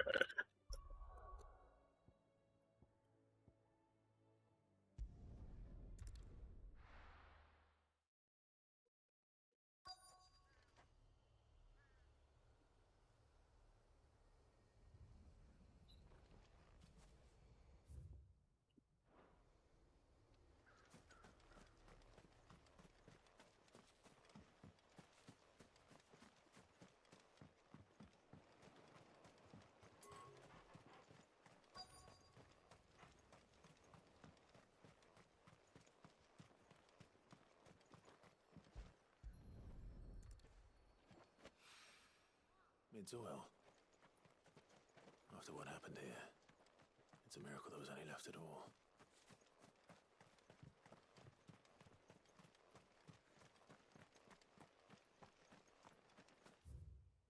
This.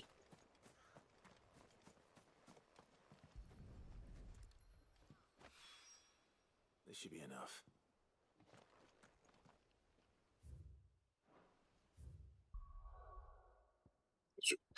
Kurava.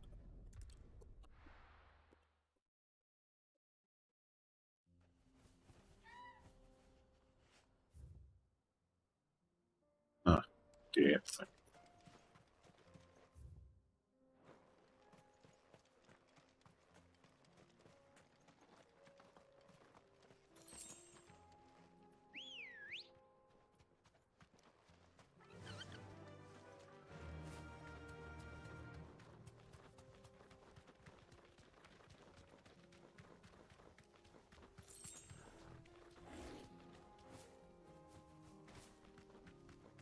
Here we are again.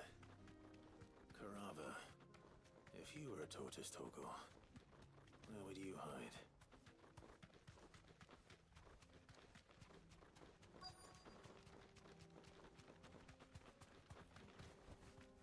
Have care. It looks like we found him.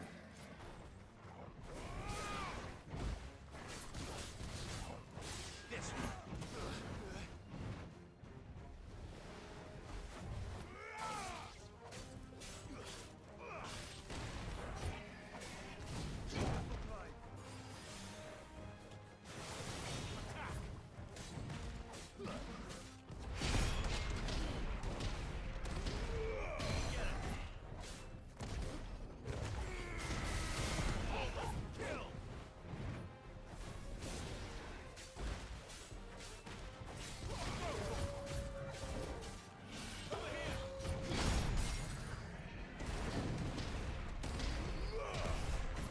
Dude, get out of my fucking way.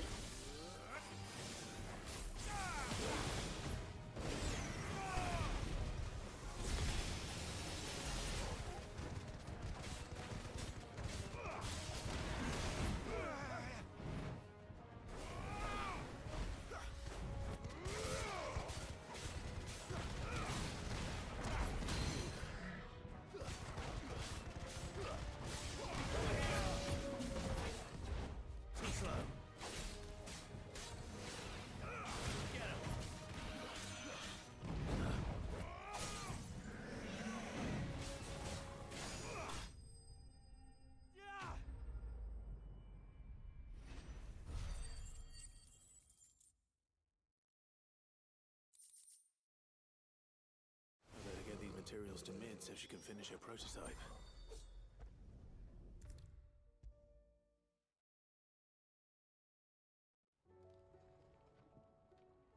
Mid, tell me this is all you need.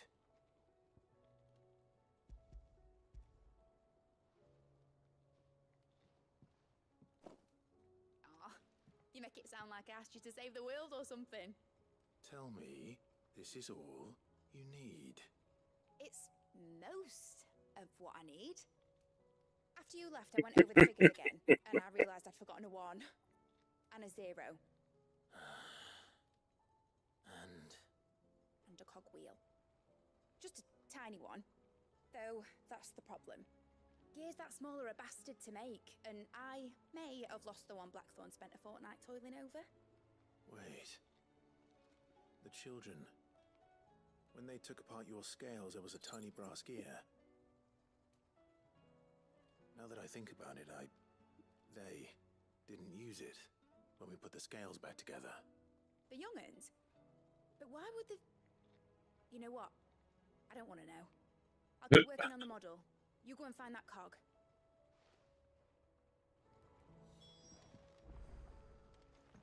Why does she gotta hope for that? You gotta hope for that, otherwise you're gonna end up missing your stream.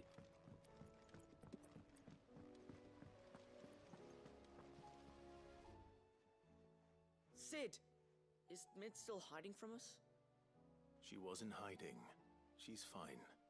She's just busy working on her next project. A new invention? What is it? What is it? Is it an airship? I bet it's an airship! Do you think she'll let us help? That just so happens to be why I'm here. She needs something special, something only you three can provide.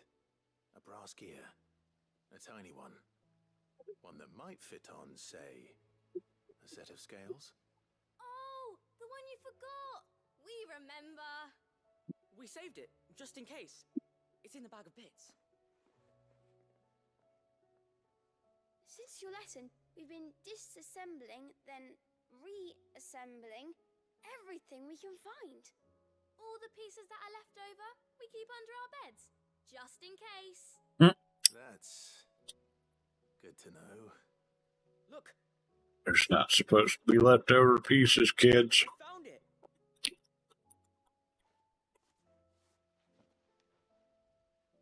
Is that all? Just the gear? We have more parts if Mid needs them. That's all for now. But I'll let Mid know about your hoard.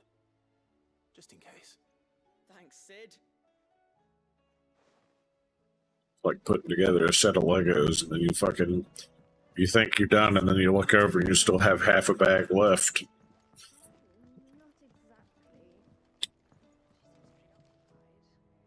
Well, did they have it?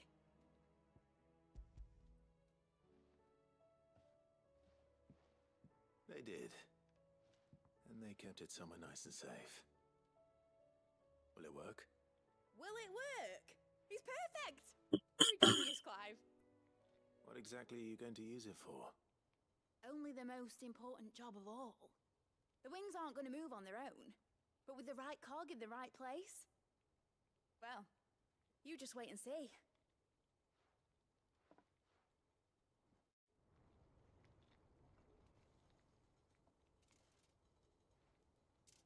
That should do it.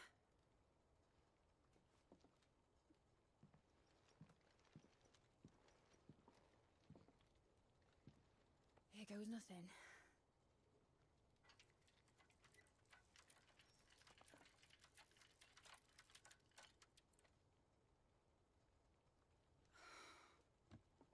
Titan's tits. It wasn't supposed to fly, was it? Of course it was supposed to fly. Wouldn't be much of an airship if it didn't. Sorry, if you flicking it's supposed to make it fly, that doesn't make sense. But hey. I was so sure this would be the day she soared. The mithril engine was made to make dreams come true. But maybe this is one dream the world's better off without. Show folk how to take flying. It won't be long till they're raining death down on each other. People will lose their homes.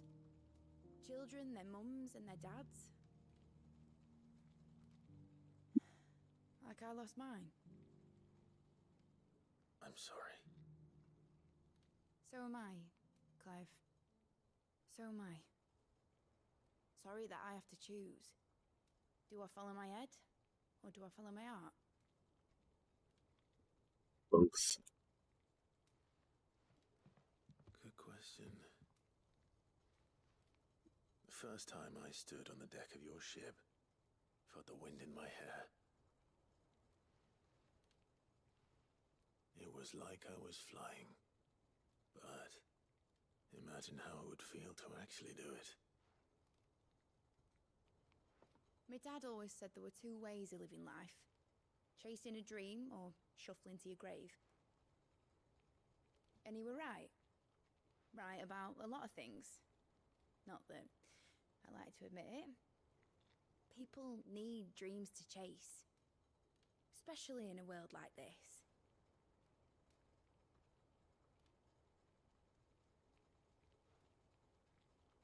Right. When this is over, I'm gonna take all my mithril engines to Zemeckis and sling them over the edge. I won't have my dream end up turning into someone else's nightmare. But all that hard work... All that hard work will not be used for war, Jamie. But it ain't like it'll be gone. Tell me, Clive, have you ever been on a treasure hunt? Not since Joshua and I were boys. Why do you ask? Because I'm going to bury the engine schematics and leave behind a little riddle telling people where to find them. A really hard one, so that only the most dedicated dreamers will ever be able to work it out.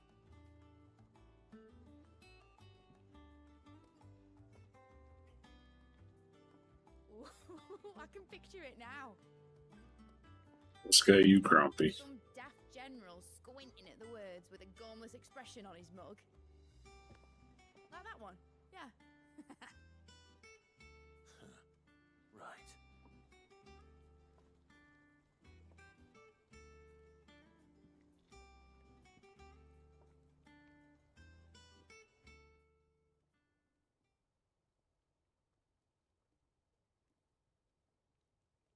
Of course, if I'm putting this engine at the end of a treasure hunt, I'll still need to make it a treasure worth hunting for.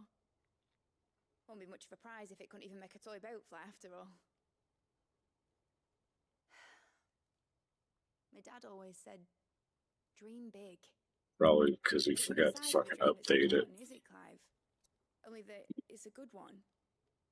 And I reckon I've got a fair few good uns left in me. I'm sure you do.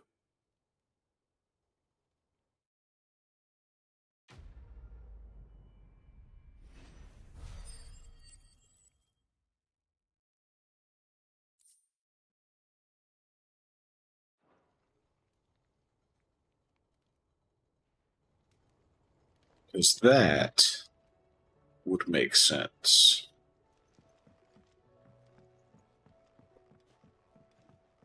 Has Mitterdol mentioned a new project yet?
This must be the orphanage.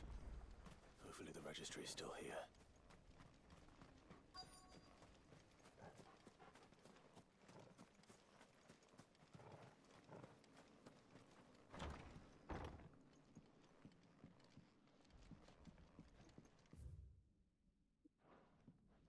Conditioning. This is nothing short of torture. Disposed of. Herman wasn't exaggerating. It's a wonder he survived this place. I need to find that registry.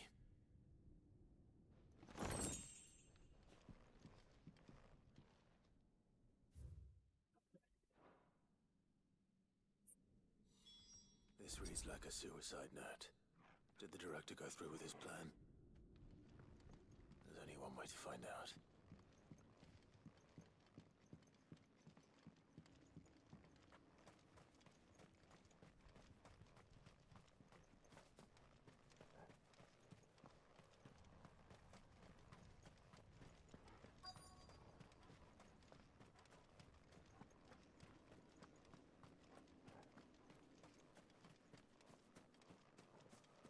A forked white tree. This must be the place.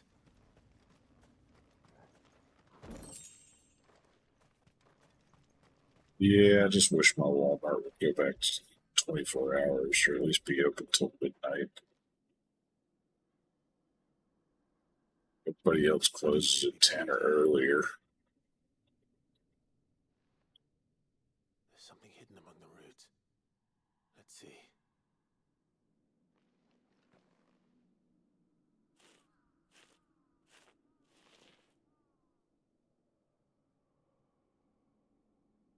This must be the registry. But they realized they could pay people less. So many names. This place was a slaughterhouse. Where is the architect of all this misery?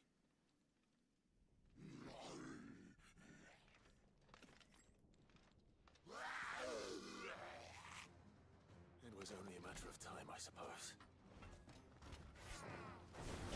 This place is cursed. Nice try.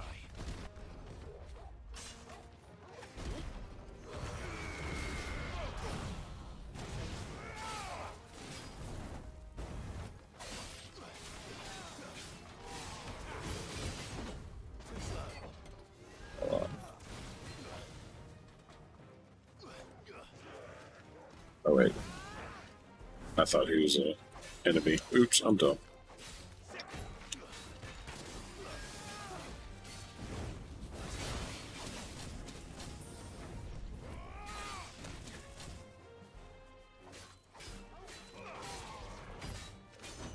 Nice try.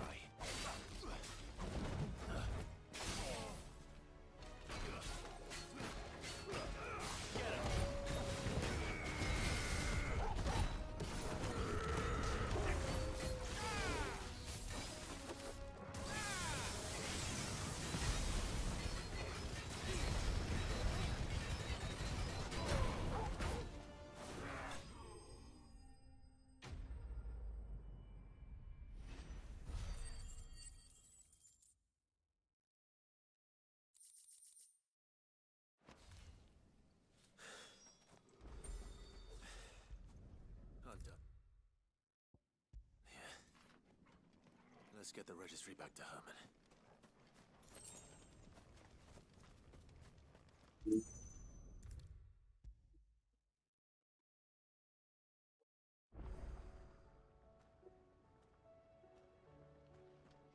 I hear that you traveled to Ash, Sid. Did you by any chance recover the names of my fallen friends? I did. Yes.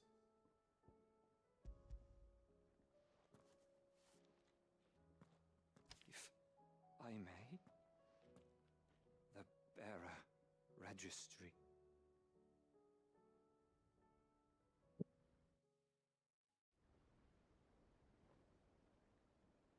The director was a brutal man. He got no worse than he deserved. The registry was all I found beneath the tree. There was no sign of a body. Nor any record of what happened to the children after the orphanage closed. I pray that at least some of them survived. All their names are here. The ones we lost. My friends. My light in those dark times. I can still remember their faces, like it was yesterday. Children who were taken from their bunks in the morning, never to return. No explanation ever offered. They'd be happy to know that you survived, Herman. But why did I make it out alive, when so many others died in that awful place? It's not your fault.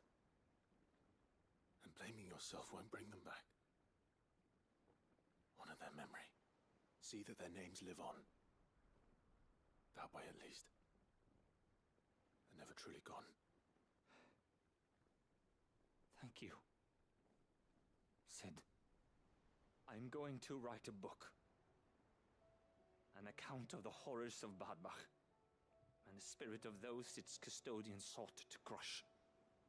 All of Valisthea will know of our suffering, and in the name of those I lost, I will not let it happen again. Neither will I.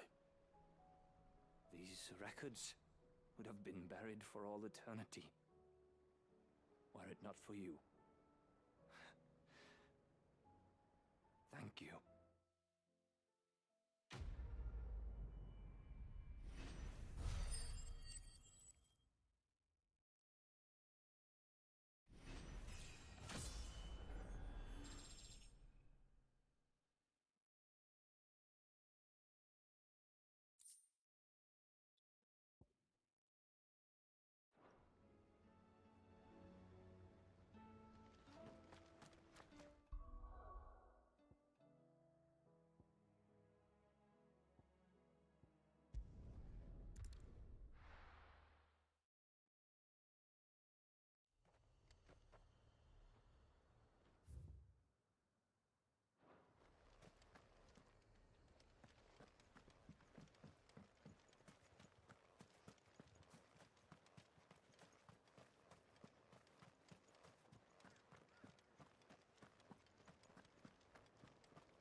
Chest.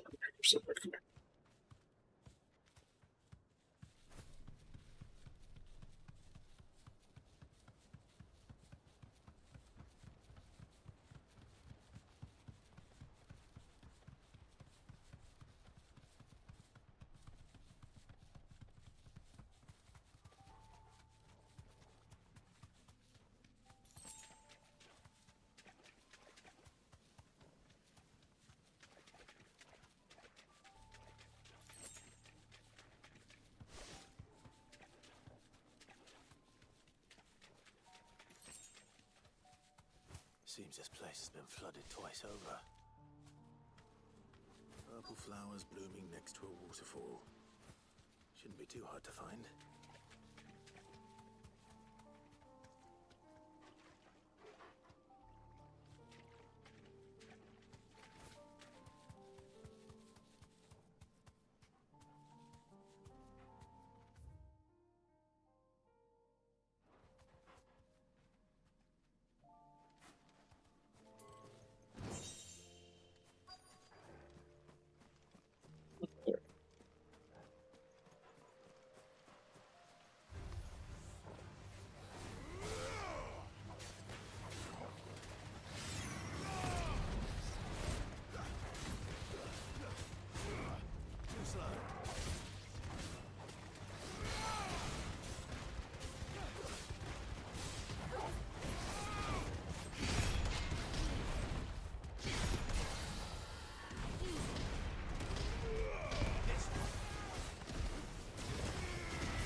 I'll pick enough for a bunch, I suppose.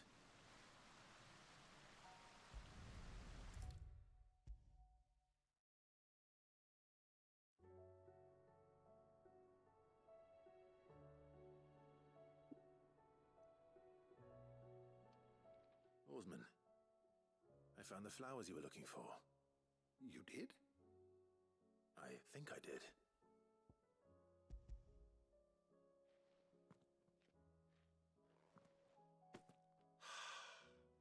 You did indeed.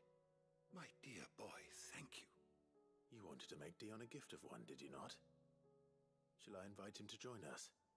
Oh, I don't... It's no trouble. I'll go and fetch him.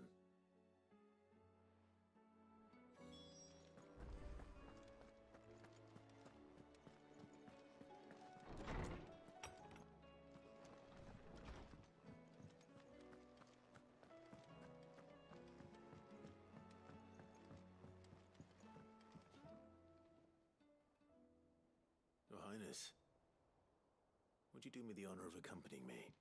Now. It is time, then. No, only to the shelves. Our lawsman has something he'd like to give you. Master Harpocrates. No. I dare not show my face before him. Not after everything I have done. Bro, get your ass in there before I kick the shit out of you and drag you in there. Innocent lives. And ruined countless more. All because I was weak. I have sworn to atone for my crimes or die in the attempt. But were I to meet with him again, and see in his eyes what I have become, I fear that my resolve might falter. Then that is all the more reason to do it. Test your resolve. Prove to yourself and to him how strong it truly is.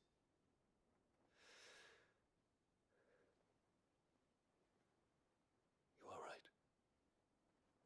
I must, at the very least, offer him my gratitude. Very well, then. Take me to him. Follow me.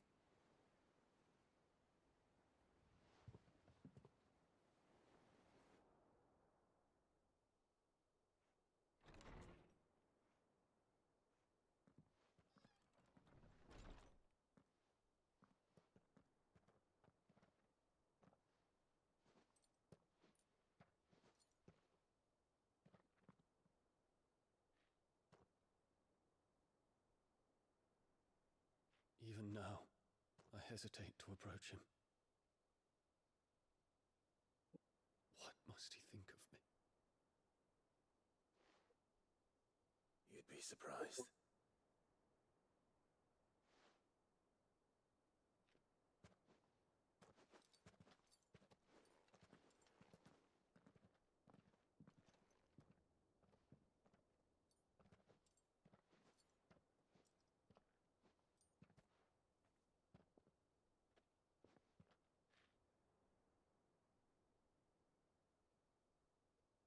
Master Harpocrates, pray, accept my apologies for leaving your tutelage before my studies were complete.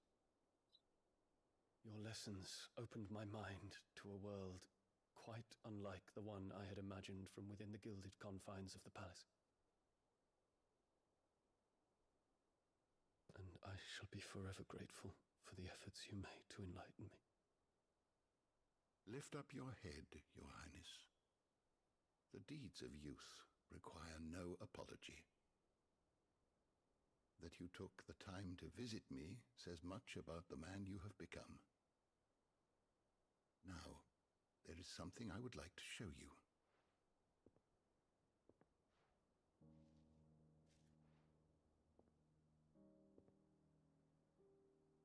Is that a wyvern tail? The color is unfamiliar to me. Because it is unique to those found in the wild. Something in the harsh environments in which they grow lends them this striking hue. Their roots are indistinguishable from those of their hothouse cousins, but once they bloom, the difference is immediately apparent. In this flower, I see you, Your Highness. Its roots were the roots of a wyvern tail, with all that implies. But they do not define it, just as yours do not define you. I want you to have it, that it might remind you of this truth.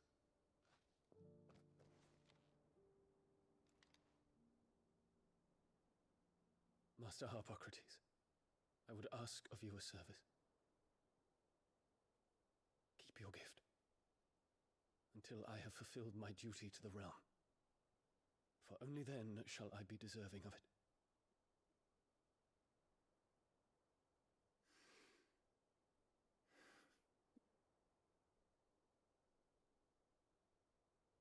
As you wish, Your Highness.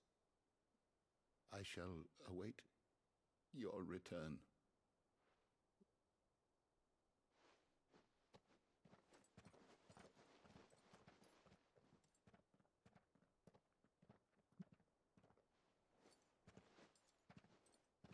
Our roots do not define us. No wonder my stepmother didn't like him.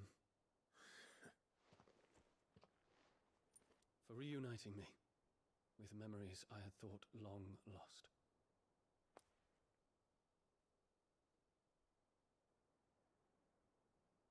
I shall not forget this.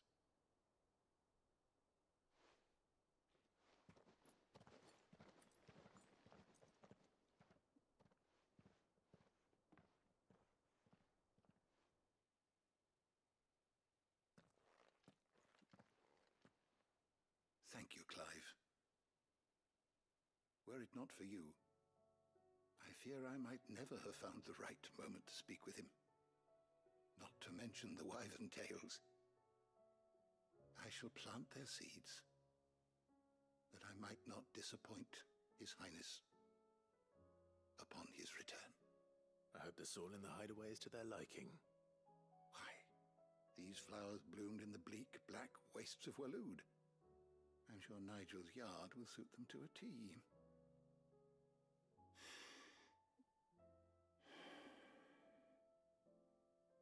When it comes to expressing one's gratitude, I find that words are seldom sufficient. Here. What's this? A stolas quill. Or more precisely, my stolas quill. 'Tis said that an owl's feathers are steeped in the wishes it hears over its long lifetime. All those words just waiting to pour out onto the page. So consider this my wish for you. That one day you may put down your sword and pick up that pen. Well, when that day comes, I'll certainly have a lot to write about. Thank you, Harpocrates. It shall have pride of place in my chamber.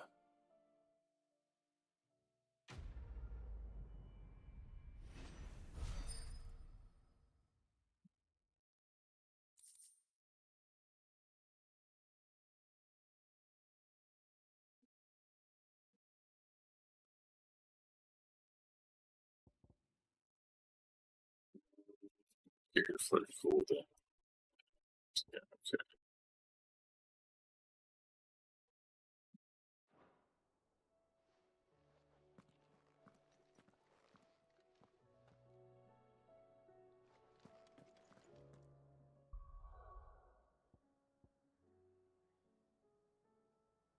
There's still at least 3 more to get after doing this too.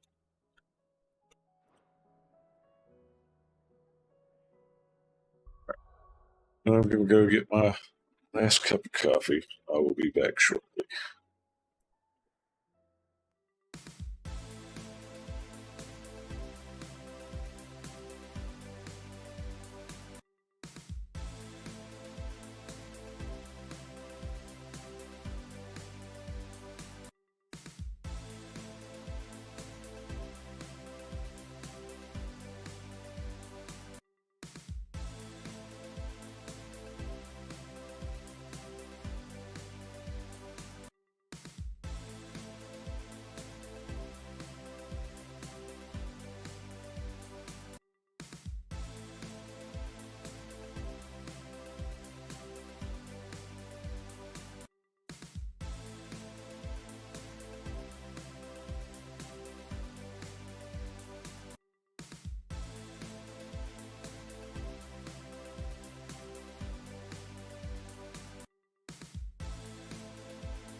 Friday.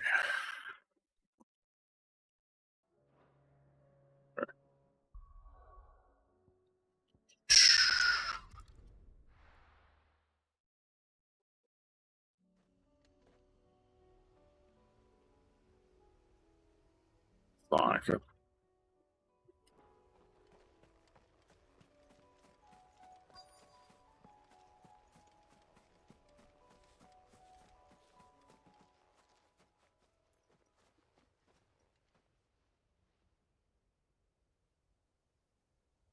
This is the place, but... I'm sorry, Clive.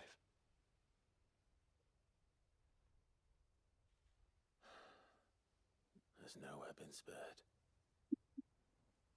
What do we do now? We keep looking. Man's Hill cannot be the only place where snow daisies grow. Perhaps, but... it's the only place I know of. Knew of. Then why not ask someone who might know of another? Someone in the backyard? To the hideaway, then. Bro, I was just there.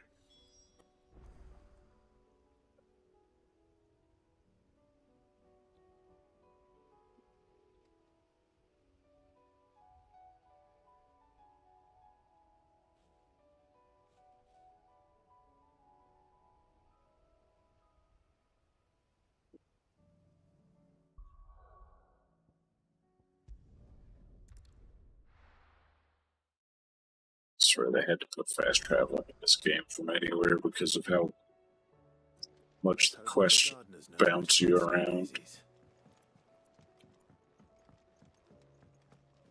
You had to run back to one of the fucking obelisks to teleport every time people would have fucking been up in arms.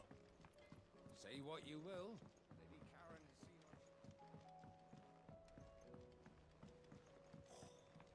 This should tide us over until the new moon.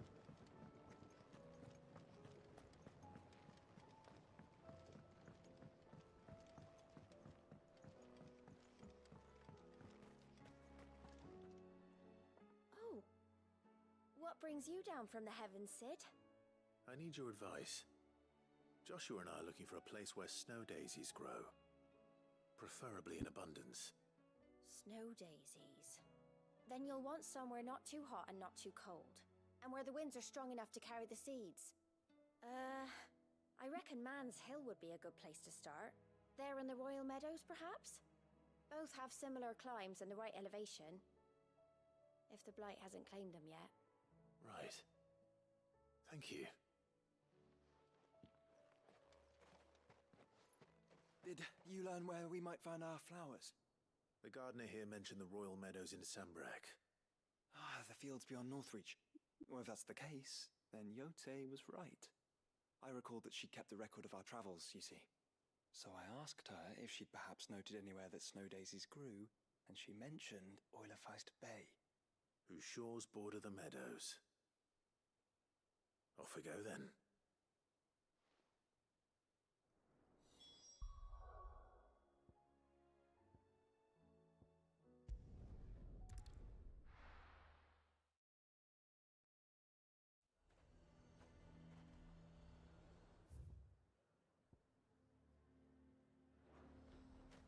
A fortress? The garrison is threatening to pull their sentries from the markets if we don't cooperate. I would speak with this duke. Saw the captain just now. Wasn't wearing his uniform. Because he handed it in.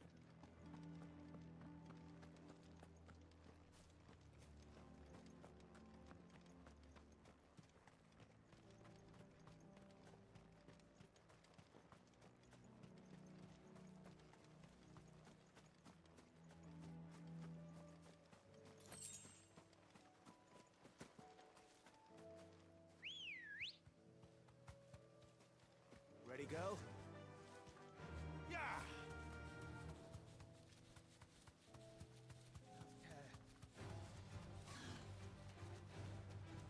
The meadows are vast.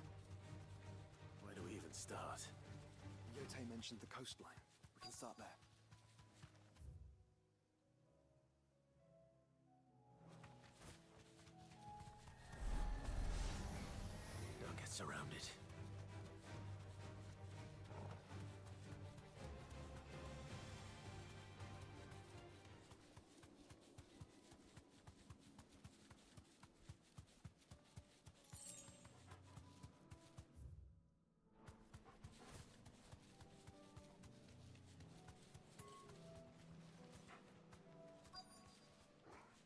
I gonna have to?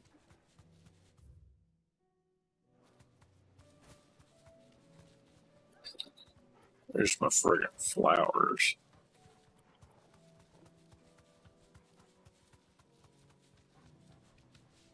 Okay, cool.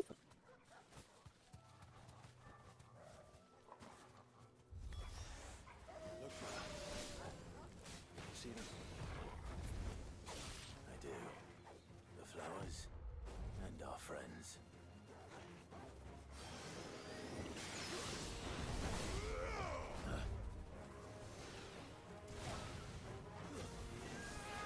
Oh, tag the one up top. There we go. Nice try. Too slow. Excellent. This one.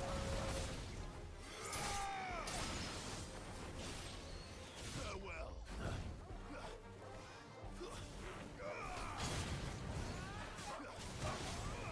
This one.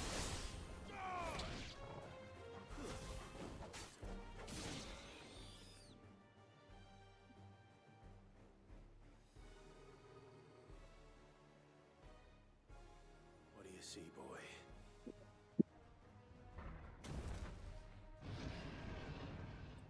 A minotaur. Let's hope this is the last one. Only one way to find out.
This one.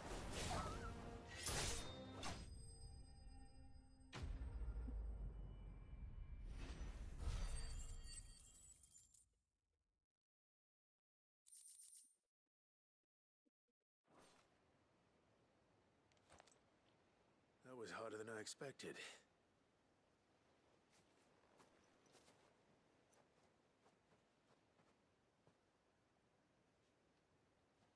But Founder, it was worth it. They're beautiful.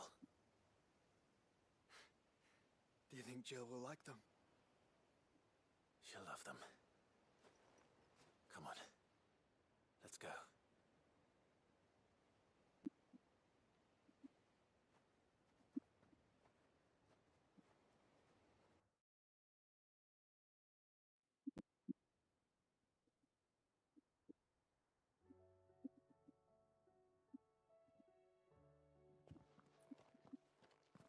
It appears my work is done. The rest, as they say, is up to you.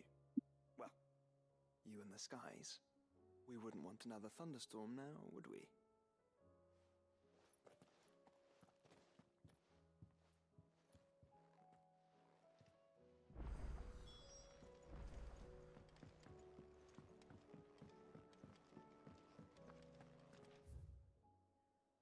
It is in my room again. Ayo.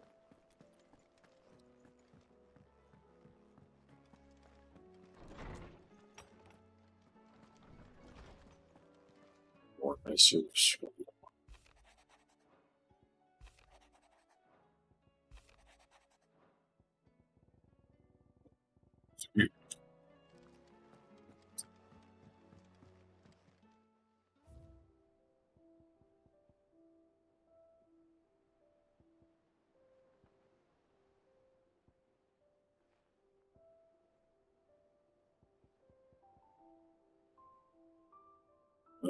The wall of memories is really fleshing out. 6 things I'm missing.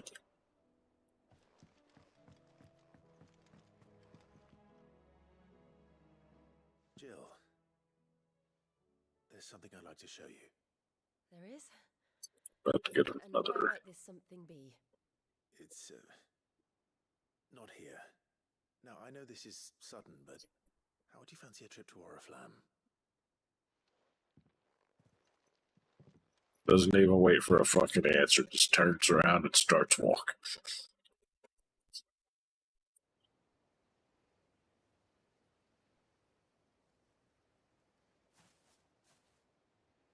There are so many. This is what you wanted to show me. Yeah, I don't know what to say. You don't need to say anything. The smile on your face is enough. We've been worried about you, Joshua and I. Do you remember when I took you to Man's Hill? Or tried to? How could I forget? You saw me crying and thought a change of scenery might lift my spirits. In the end, it earned me a nasty cough and a stern scolding from your mother. But I felt wonderful nonetheless. I'm sorry. I had no idea what I was getting us both into. But I couldn't bear to see you like that. Before we left, my chambermaid told me she'd overheard your mother talking about my marriage prospects with some of the noblewomen at court. They were debating whether it would be more profitable to marry me off to one of the high houses instead of saving me for the ducal line. No one thought to ask me what I wanted. I was nothing to them. A pawn at best. I felt so trapped, so lonely. I didn't know. But I wasn't alone. You were there, your hand in mine as we ran for those oaks. And I knew then, no matter what happened, I would be all right. I'll never forget that feeling.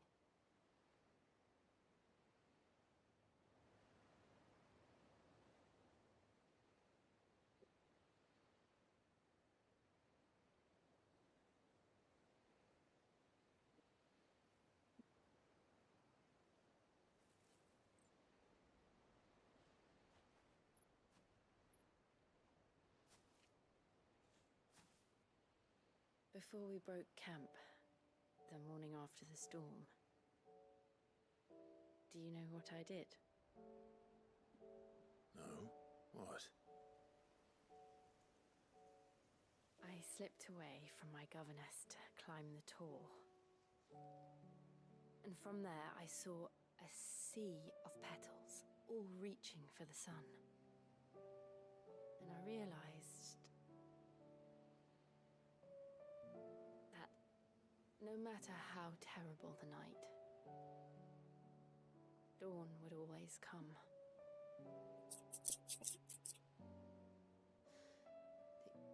That you would always come for me. And you have.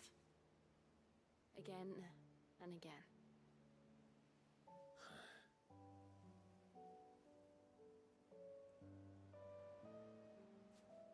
Where do you see us? When all this is over?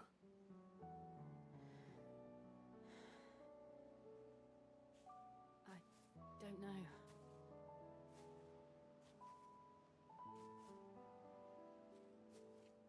Not here, though. I think I've outgrown the twins. After everything we've been through, the realm just seems so small. I'll need some space to spread my wings. Then that's what you'll have. And I'll stop at nothing to see that you do.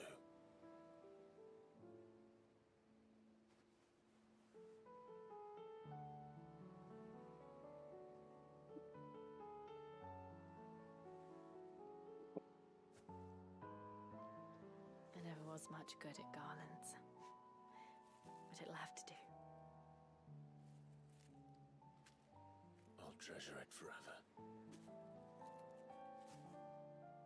Thank you, Clive.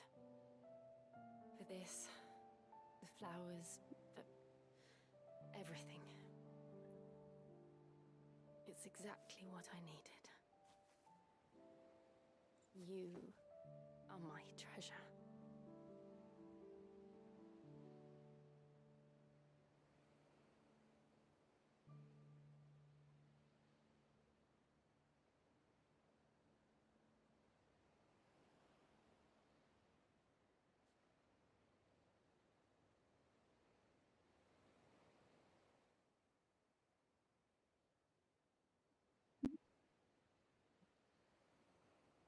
We should probably be getting back. I expect the others are wondering where we are. You're right. There's still much to do. And we'll do it together.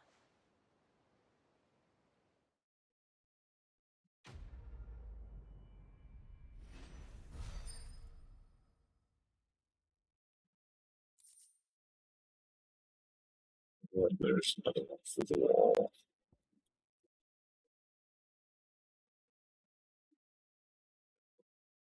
It'll be on real quick. It's a little chilly.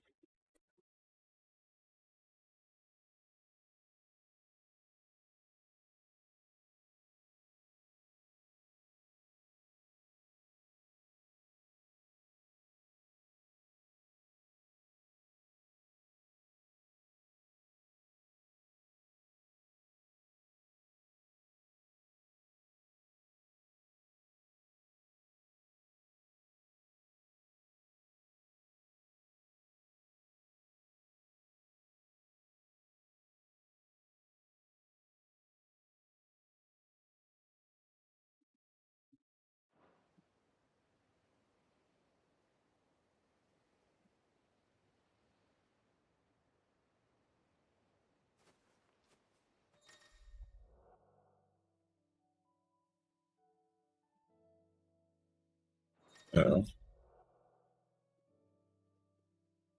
Oh.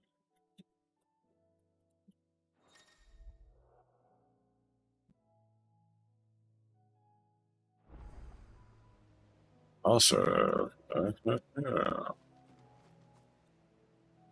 interesting.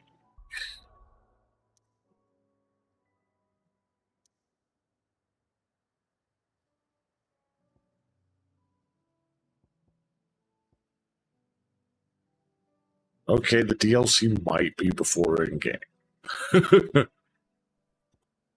I thought the DLC was going to be after.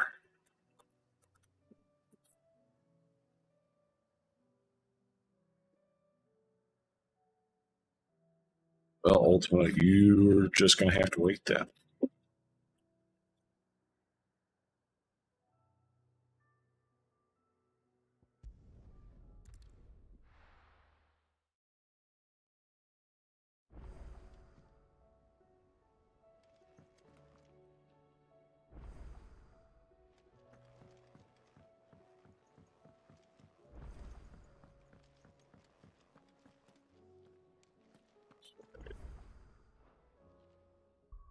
I to adjust the party.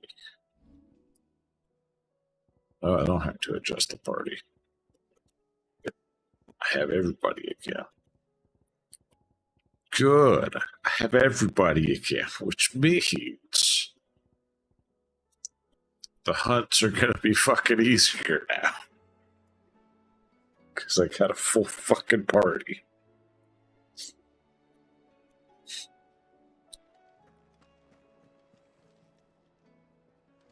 I'll finish the green quests before I pick up Echoes and Rising Tide.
Let's hope one of the merchants here has what Gav needs. Excuse me. I'm looking for something. Oh, well, then I'm your man. A silver chocobo feather. Oh, or maybe not. Though you're not the first to mention the bird around here. There was a man stopped by the rest not long ago claiming he was attacked by a silver chocobo near some gutted hovel not far from Eastpool. Most took him for a braggart and a liar, but who knows? Perhaps there was some truth to his tale. We'll see. Thank you.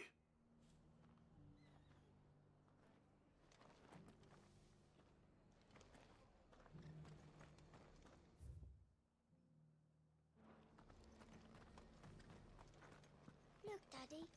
Shining so brightly. Isn't it pretty? Yeah. Pretty darn sinister.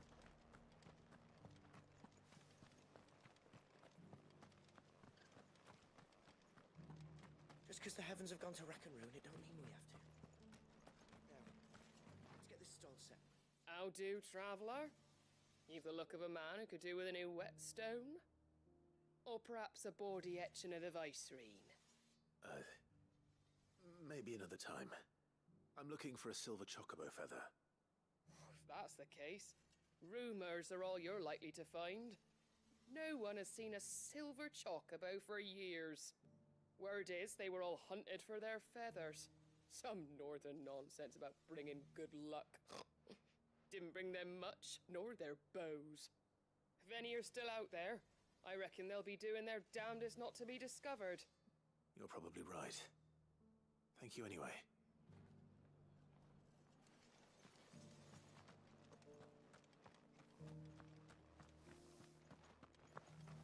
It doesn't still hurt, does it? Oh, 1,000 Akashic jars couldn't hurt me.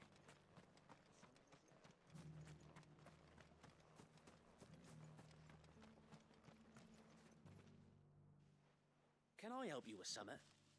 You wouldn't happen to sell silver chocobo feathers, would you? I deal in fruit, not fancies. But if it's fancies you're after, I suggest you try Rhiannon's ride. Was a silver chocobo seen there? Oh, yes. If you believe the ravings of a madman. It wouldn't be the first time. Well, Madman's all I got to work with, so... Chocobo sighted in the hills near Rhiannon's ride. It sounds almost too good to be true. But, since I'm already here...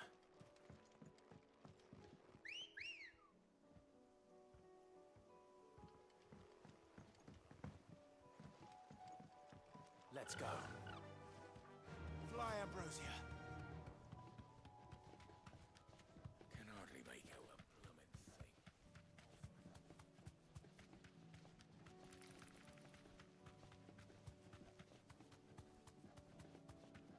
Caution, Ambrosia.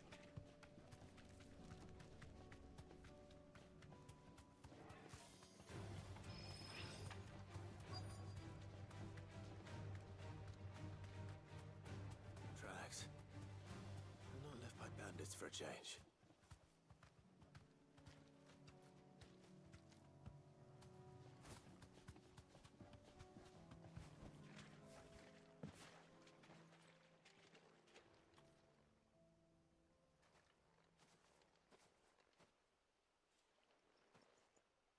More tracks.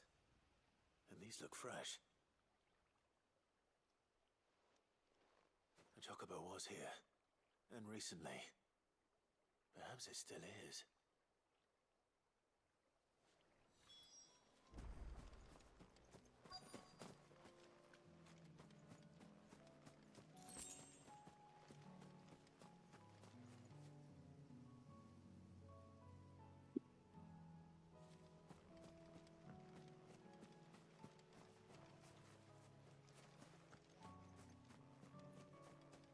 I don't hear anything.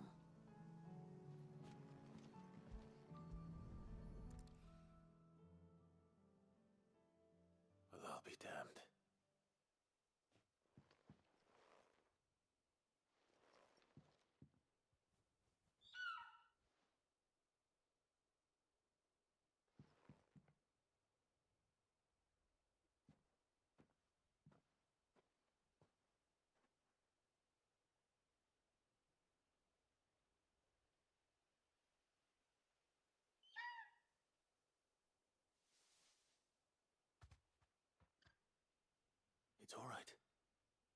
trying to hurt you. Just borrowing a feather for my friend.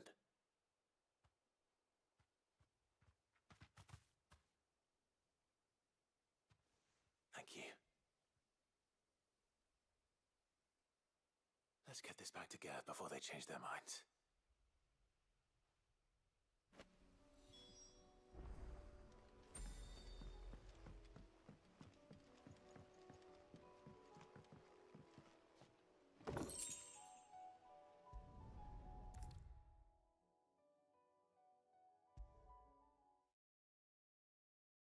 It was no trouble at all.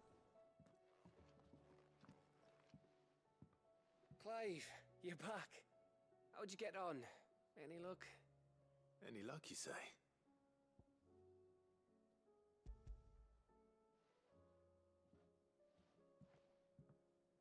Crystals crack. Is this what I think it is? Where in the hell did you find it? It's a long story.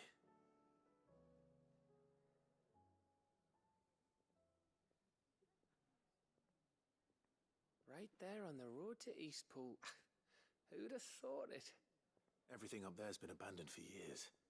The empty cabin made for the perfect shelter. Though I fear my presence may have forced the poor creatures to look elsewhere. Don't blame yourself, Clive. The Blight's right on Eastpool's doorstep. They'd have had to move on before long, even if you hadn't have turned up. They'll find a new home. Trust me. After all, that's what us endangered animals do. Anyway, what matters is, you managed to nick us one of their quills before they could run off. And now all that's left is to fix it to the carving. I didn't know you could carve. Reckon there's a lot you don't know about me. Like the fact I'm as good with a whittling knife as I am with a sword. And that bone Ember gave me's a dream to work with. What did you say it was from again? An Avis? But it weren't your Avis, Sid. I slew one of my own at last. So all those long nights in the pit finally bore fruit. I'm proud of you, Ember. Don't speak too soon. I ain't done my trial yet. There we go.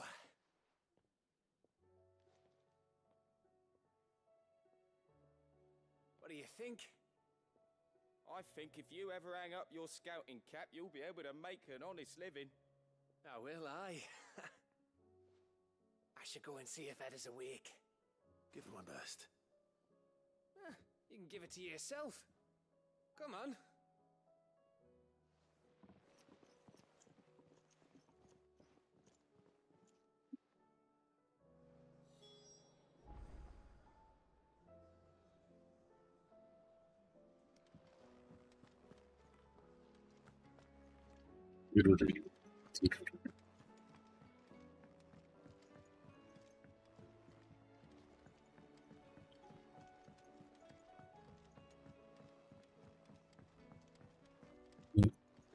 Give me a moment. Got to just works.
Me lords.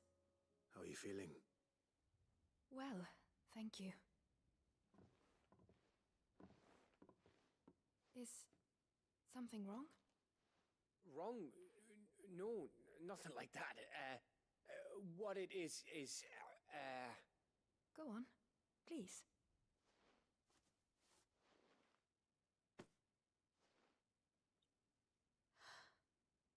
It's beautiful. Did you make it? We did. Aye. It's from all of us here at the Hideaway. Your new family, like. It's a good luck charm. We may come up north when a band's on the way. I mean a baby. To let him know that they're part of the family too. Oh, I hope you like it. I don't know what to say. I thank you, my lords, for everything. If there's anything you need, just let us know. I will. Well, just like Gav now. I think he'd pretty much do anything for you at this point. Fancy a swift off? I'm thirsty. I could be convinced.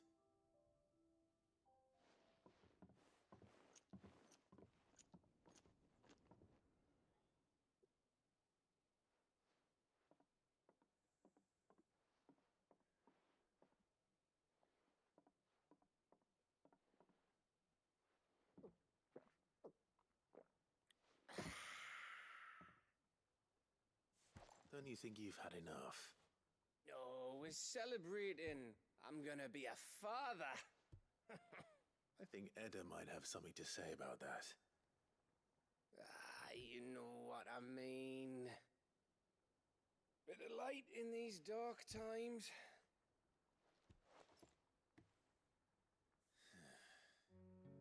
Wasn't long after me 10th name day. My mum told us she was with child again.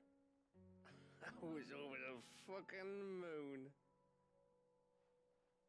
I was looking forward to having a little one to lord it over. What with me being the runt of the litter. Thought I'd finally have a chance to prove to the world that I could be a big brother. Imperials came the day she went into labour. Had myself a baby sister. And then I didn't. My whole family gone in a blink, while I hid in the cellar like the spineless little arsehole I was. Great brother I turned out to be.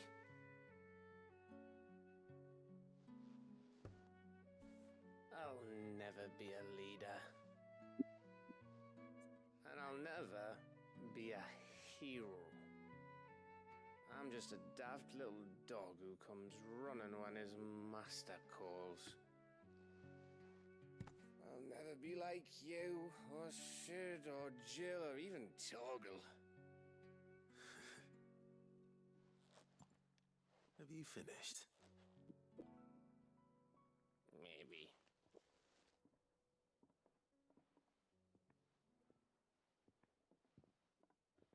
Do you know why you're our best scout? Because you don't need anyone to hold your hand. Without your resourcefulness, your courage, your determination, I don't know where we'd be. Maybe hanging off a cliff like,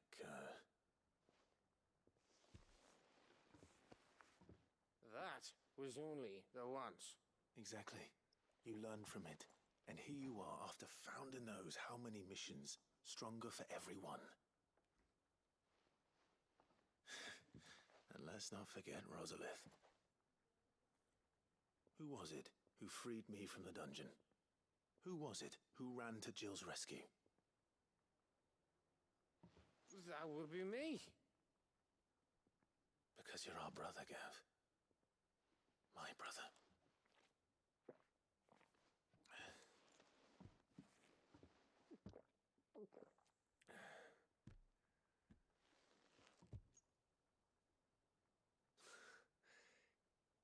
Your brother.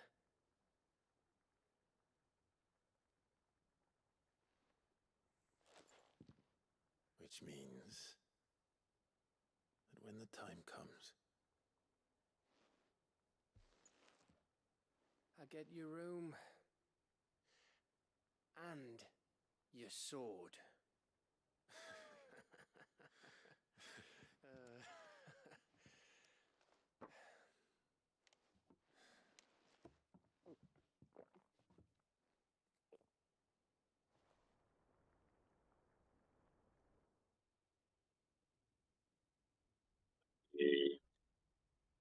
The DLC being before the final boss does make you question some things. You may have had 10 too many. I said I was thirsty. Better get back to work anyway. After I walk this off. Clive? What is it? Thanks for, you know. I know.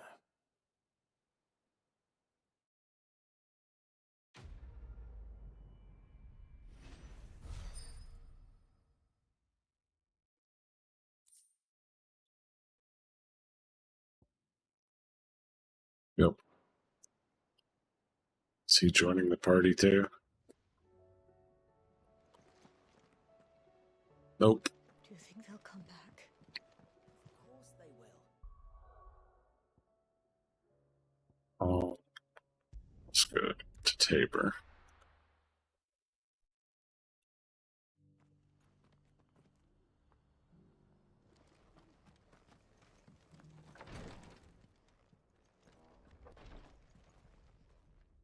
Lord Marquis, if you have a moment. What is it, Cyril? One of our brethren lately journeyed across the strait in order to pursue a new avenue of inquiry in our ongoing investigation. He sent an owl some while ago, but we have heard naught from him since. Was he surveying another fallen ruin? No. The object of his study was a savior cult that has arisen in Ash in recent years. We believe it may have some connection to the Circle of Malleus, an ancient religion that worshipped Ultima as its god. By gaining an understanding of this new faith, we hoped to learn more of the Circle's original beliefs. And so you sent one of your brothers to Ash, a continent teeming with orcs and Akashic. Fully cognizant of the risks, yes. I entrusted the mission to one of the most able of our order, the Third Chair, a master of the arts of combat and survival both. Though he has been silent for some days now, I have thus far refrained from sending any others in search of him, lest they be lost in turn. Yet, it seemed only right to inform you of the situation, given your unique experience of the perils of Ash. For as you so earnestly advised me, it would not do to abandon a man to his fate, when he might yet be saved. Yeah. It would not. But Ash is a big place. Can you be any more specific?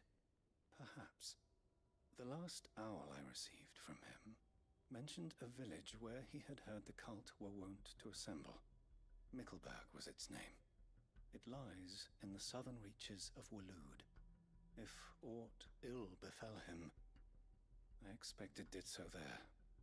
Right. I'll see what I can do. You are much too kind, my lord. Go then, with my hopes, and may the Firebird's flame ever burn in your heart.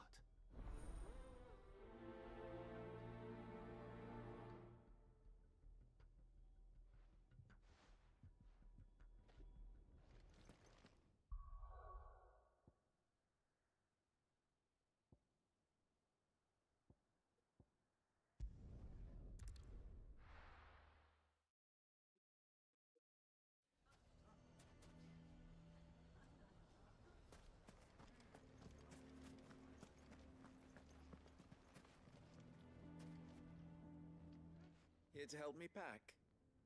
Thanks, but I'll be traveling light. I'm almost finished already, in fact. You're really going to go through with this, then? I am. But before I go, there is one small issue I'd like your assistance with. Well, Two kids. two. in fact. If it's within my power to help you, I will. It's the children. I refuse to let them share in my disgrace. And if I leave them here, they surely will. Our friendship would see them ostracized forever. But I can't take them with me either. I can think of only one place where they are certain to be safe and provided for and loved. The Hideaway. Of course. The children would be more than welcome. Thank you, Clive. I will not forget this. Lubor, are you still here? What is it, Ferda? You look pale. There's been a flood in the Velcroy, a damn big one. The League of Outlaws encampment was completely submerged in ether. What? Every last one of the bastards has turned, and they're headed this way. Bandits are one thing, but Akashic bandits are quite another. The town guard won't stand a chance against them. We need to evacuate. There's no time to lose. Ferda, gather the men. The Akashic may strike at any moment. We must make ready to cover the townspeople's escape. Well, what are you waiting for? Yes, my lord. Clive, change of plan. The children stay with me for now. I need you to find Conrad and Natalie. Tell them to prepare for a full and immediate evacuation. Understood. I'll do what I can to convince everyone else. Wish me luck.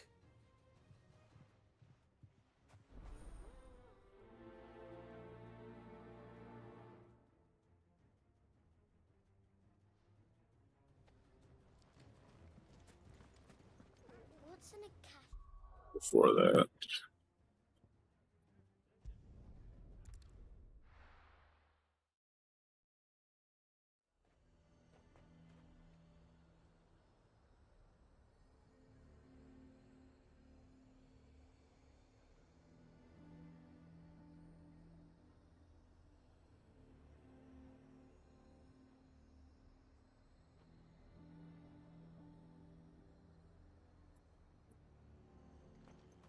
Fortress? The garrison is threatening to pull their sentries from the markets if we don't cooperate. I would speak with this Duke. oh, jeez. Saw the captain just now. He wasn't wearing his uniform. Your town needs you. I need you. But the Duke would have me killed.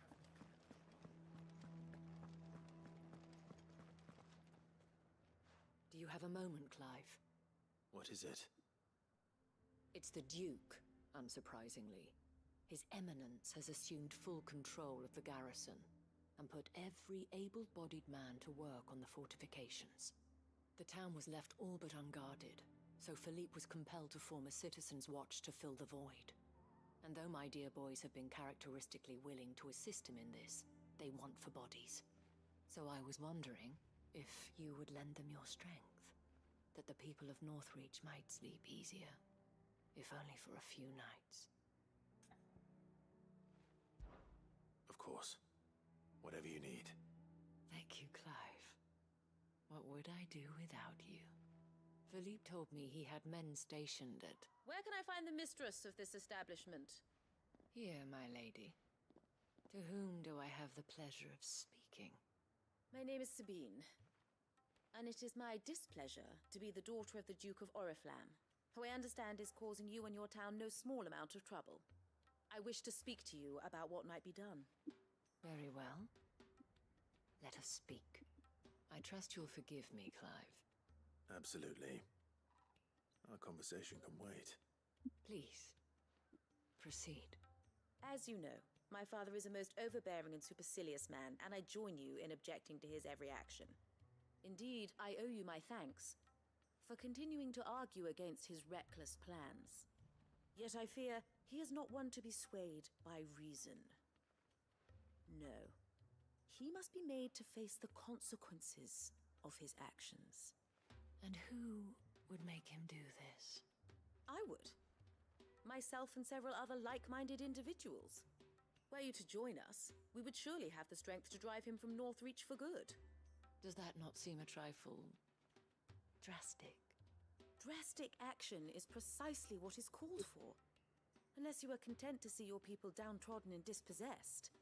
My father would have it that citizens exist only to serve the Empire. That they should be forced to make every sacrifice to ensure her revival. But he is wrong. It is not the people who must serve the Empire, but the Empire who must serve her people.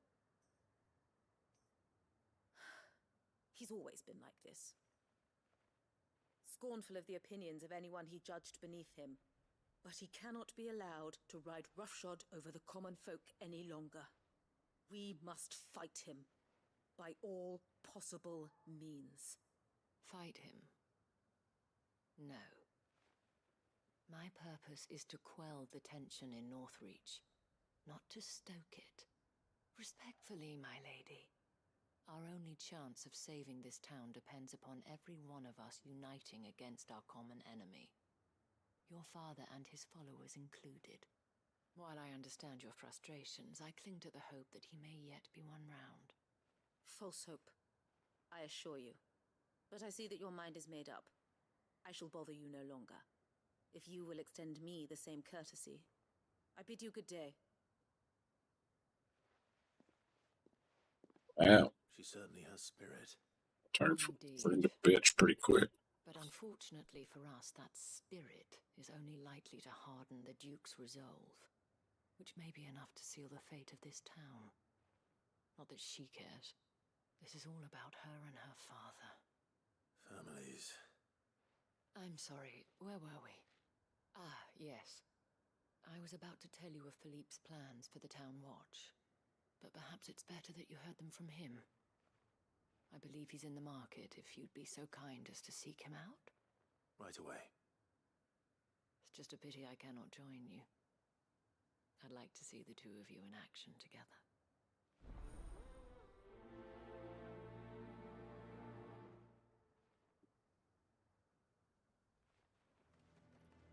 Alright. 3 cups of coffee and a monster, and I'm fucking still feeling it. At the very least, I'm gonna try and finish the green quests.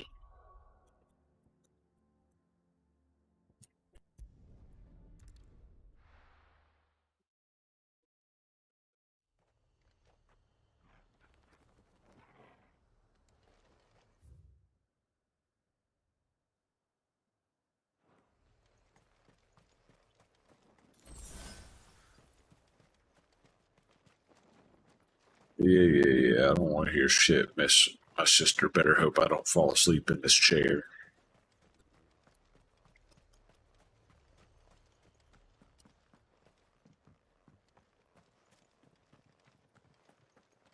Probably just had too much caffeine recently, so it's not hitting me as hard. Guess just wean off of it for a few days.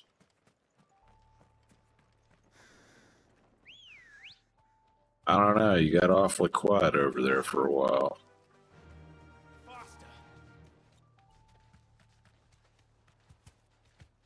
Wouldn't surprise me if you got a couple moments of shut-eye.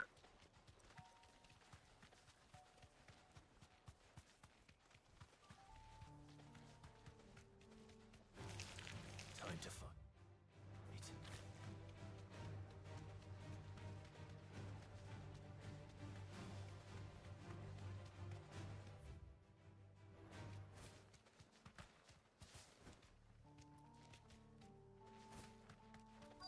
Might this be Mickelberg?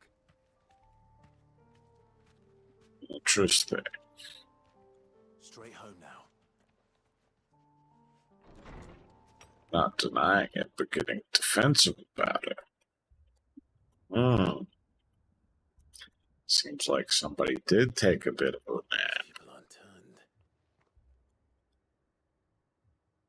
And the village seems safe enough at least.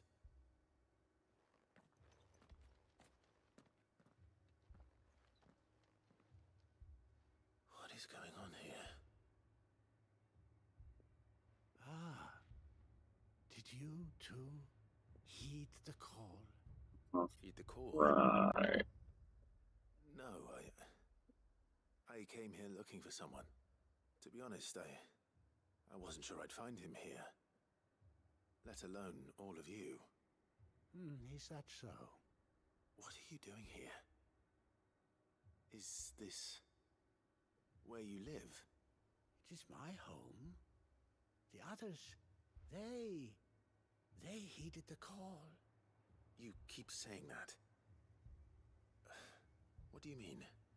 They came here to perform the rite, just as King Barnabas instructed. This village is their altar, where they shall cast their souls upon the gentle waters and give themselves to the Lord. Give themselves? Oh, Lord, cleanse us of our sins. Let us be reborn in your loving arms. Free us from the torment of this mortal realm. They want to be saved. Forgive me, but did another foreigner like me come here? He was probably wearing a cowl. You mean the traveler from Stone? Yes. He's staying at my house, toward the rear of the village. Thank you. If you don't mind, I'll go and greet him. They seek the same salvation Barnabas did. At least the third chair still lives. Let's go and find him.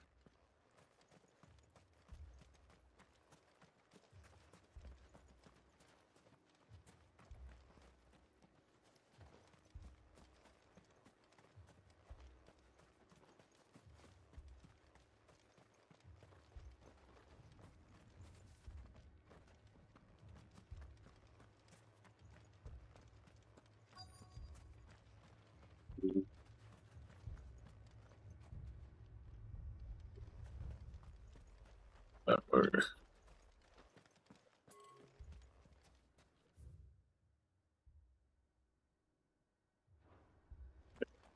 I guess I can turn around if I can do this.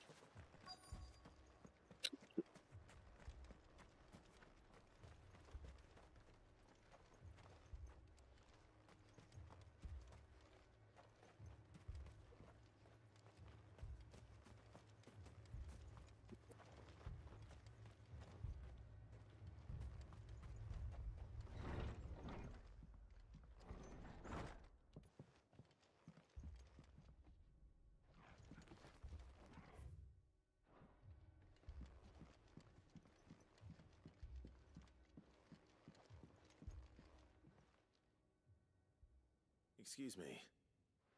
Are you with the Undying? I am. And so it would appear, are you? Not quite. Lord Rosfield, if I am not mistaken. That's right. And you must be the third chair. I am. Cyril was worried for your safety. He sent me to find you. Then I must apologize. I did not mean to trouble the bearer of the burning quill, much less you, my Lord Marquis. He said that you had failed to report. Is there a reason for that? I came here to study the followers of this new faith. But the more I learned of them, the more my own faith began to falter. You've seen them at their prayers, have you not? They devote themselves to the veneration of their Lord with a fervor I have never seen before. Praying night and day that they might be rid of their wicked wills and reborn in their Saviour's light. Not that they might be granted respite from their worldly woes, but so that they might continue to serve him. Serve him with all of their beings. I too swore to devote my life to the service of my Lord and Master, but this... it is different. It is more. so I would see it through to the end. See these people safe, that they might achieve their dream, that they might do their duty to their Lord, even if it should keep me from doing my duty to mine. You do understand what their dream is, don't you? I do, my lord. They would cast aside their wills and become a Kashik. I know that it may be hard to believe, but to these people, that is the very essence of salvation. Forgive me, my lord, but I must remain here. If you are to return to Master Cyril, I would consider it a great... Did you hear that, my lord? Something is happening. I'll go and find out what. Stay here.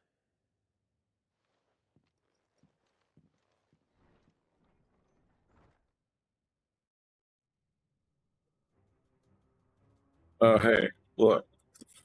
They wanted to become a Kashik so bad. An ether flood. Oh no. There must be something I can do.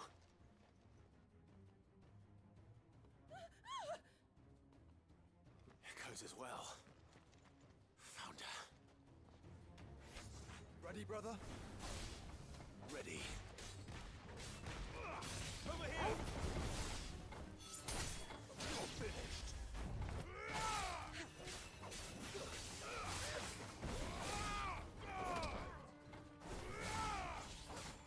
This one. Enough.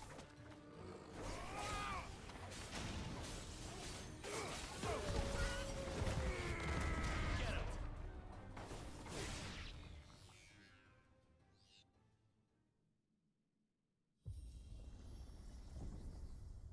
What now? Oh.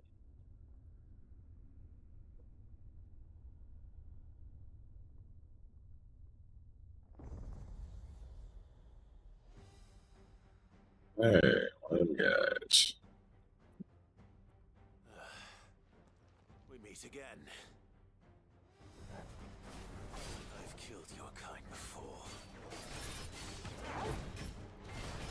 Nice try.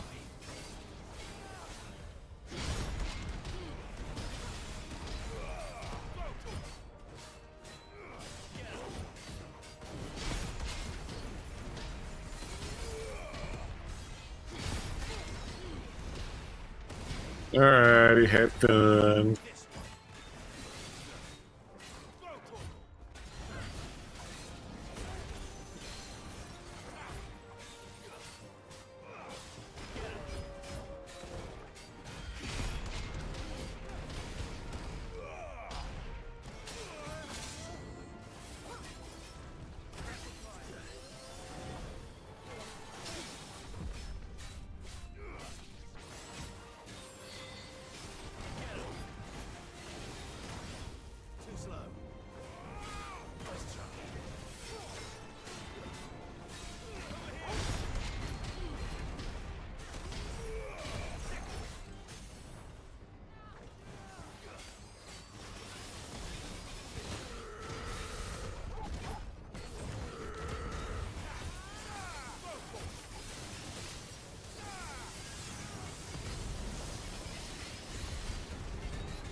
save them, that they might have a chance to find true salvation. Yeah, okay, pal. Devoting themselves to the service of their Lord. Just as I did when the Undying plucked me from the gutter and gave me a cause to believe in. Yeah, but you threw said cause away, didn't you? Was everything to me, and I would not deny them that fulfillment, even if they must become a Kashik in order to achieve it. Forgive me, my Lord Marquis. I did not mean to trouble you with this. My findings. Could you deliver them to Master Cyril for me? Of course. Your duty will be done.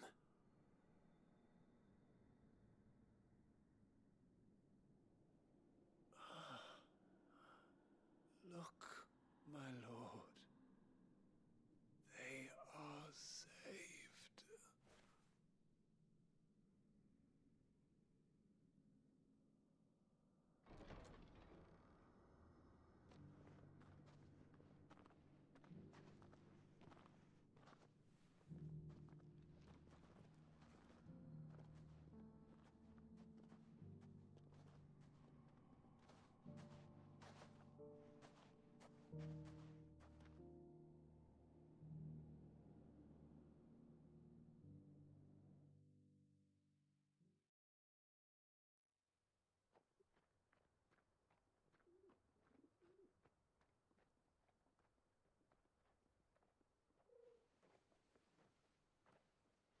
They are saved. Founder. I should get this report to Cyril.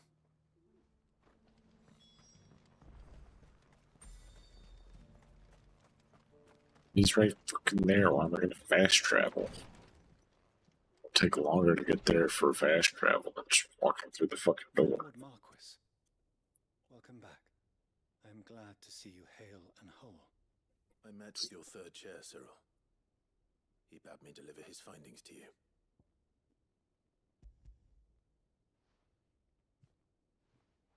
Thank you, my lord. He remained in Ash? He died protecting the villagers from an echo. I buried him in Mickelberg.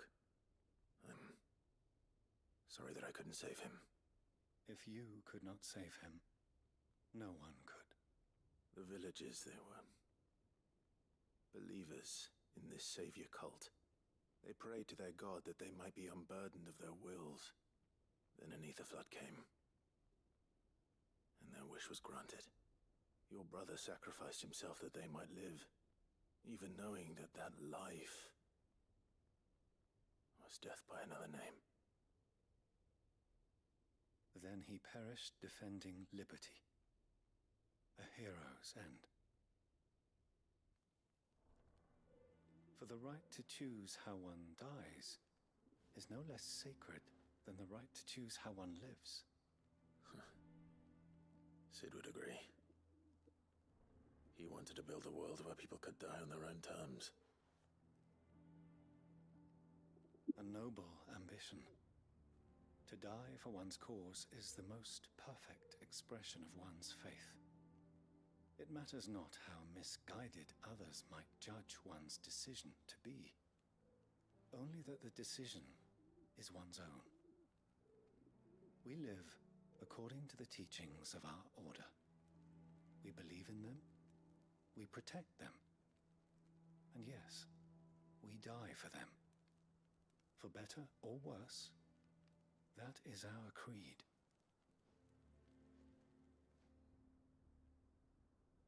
But he didn't die for your creed. He died to save them.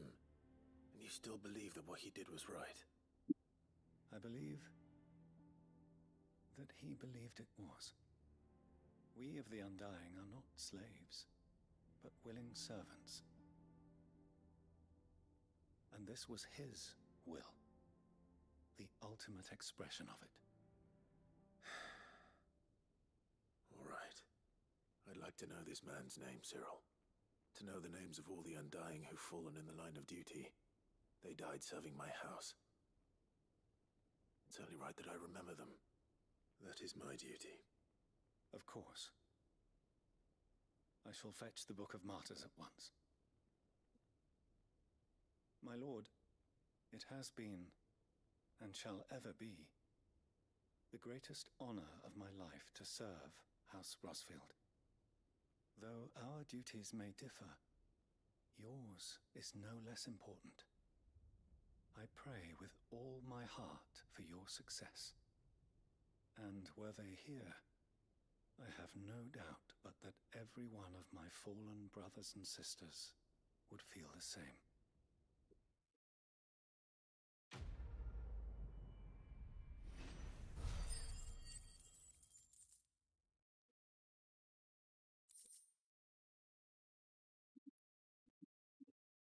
Yay, I got a piece. Fucking finally.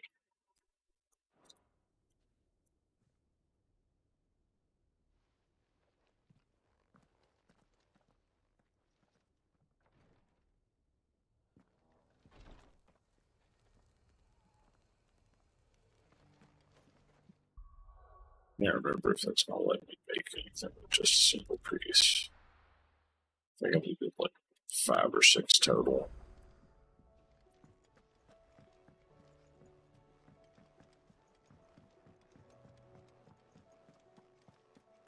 Maybe 6, 5 bucks.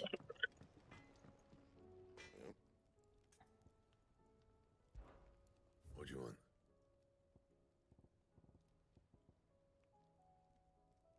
Three there. 1 there. Oh, it was 5, okay.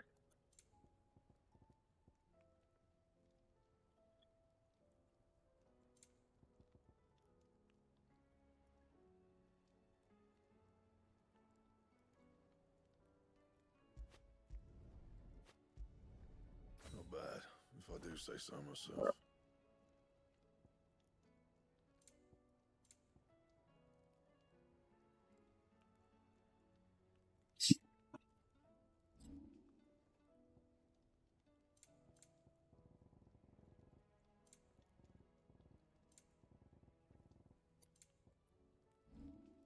That it? Fine.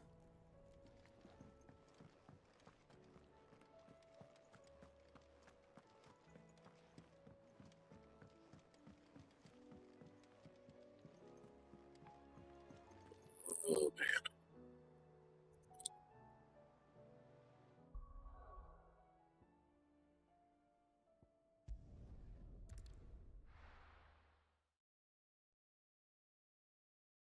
You have to listen to me.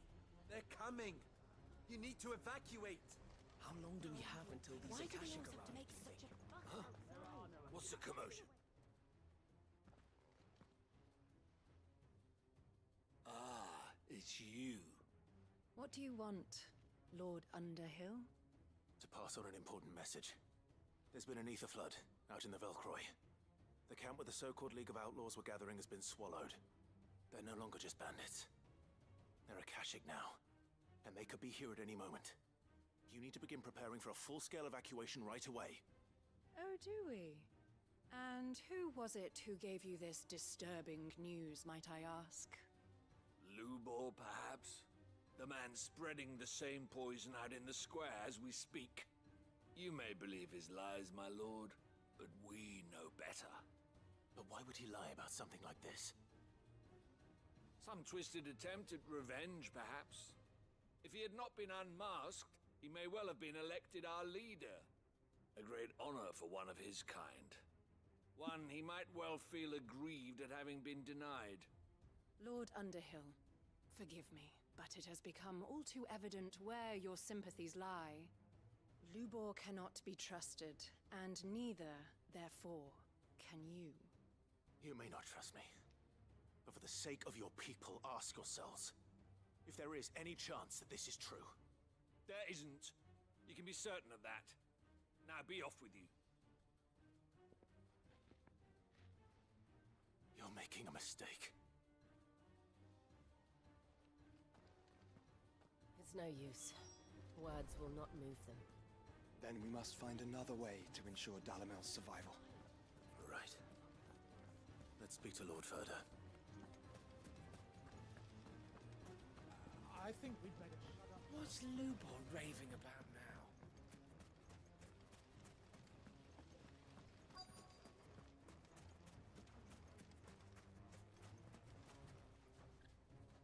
Lord Ferda. Sid, what's wrong? I went to warn Conrad and Natalie about the Akashic, but they wouldn't listen. They've convinced themselves that nothing Lubor says can be trusted. The bloody fools. Which means the town guard can't be counted on for support. But I can. If there's anything I can do to help you defend Dalamil, you only have to ask. I appreciate it. Sid! Ferda! I've been looking for you everywhere. Victor? I thought you'd left. I couldn't abandon a friend in need. And Blue Boy is in need at this very moment. Come quickly.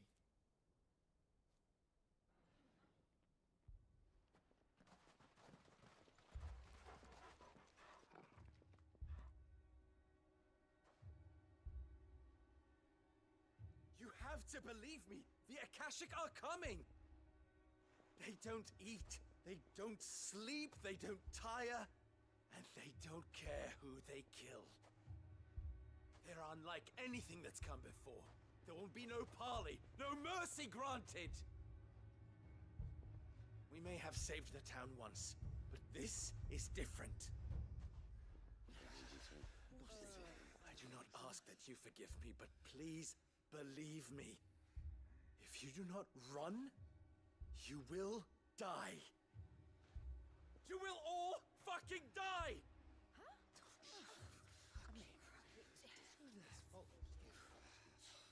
You'd like that, wouldn't you, bearer? Yeah, with us out of the way, your kind will be free to claim Dalamil for yourselves. It's you who should run! Run, bearer! Yeah, run! Run! Far, far away! Run! Just go! Yeah. Yes! Go! Come on, then. Go on! Go! Just go. Just go. Lubor. Wait. Someone's coming. Stop! You're hurting him!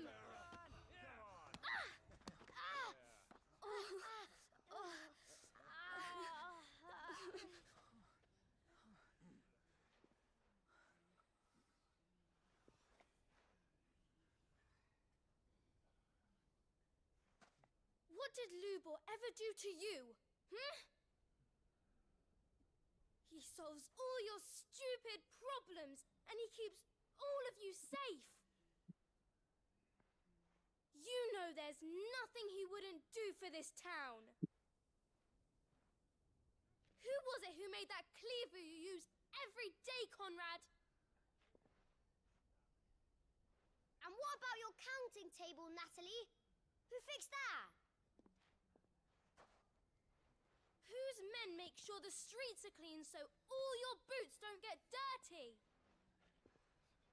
Who spends all day, every day making sure things run smoothly round here? And none of you ever say thank you. Ever. But did Lubor ever complain? Well, does he ever stop smiling? He keeps this whole place going. And you act like it doesn't even exist.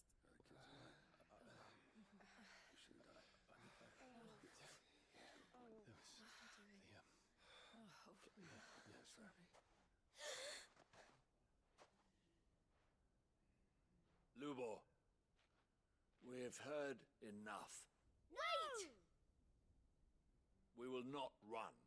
The town guard will not abandon the very place it is sworn to protect.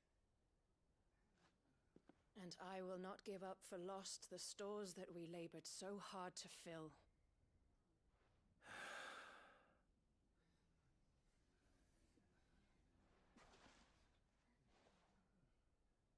So tell us, how How do you propose we deal with these Akashic of yours?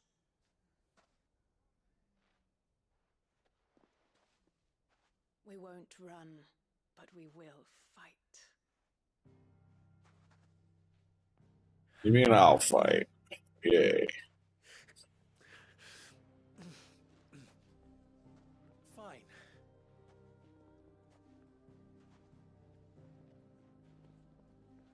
Gather round if you don't want to die.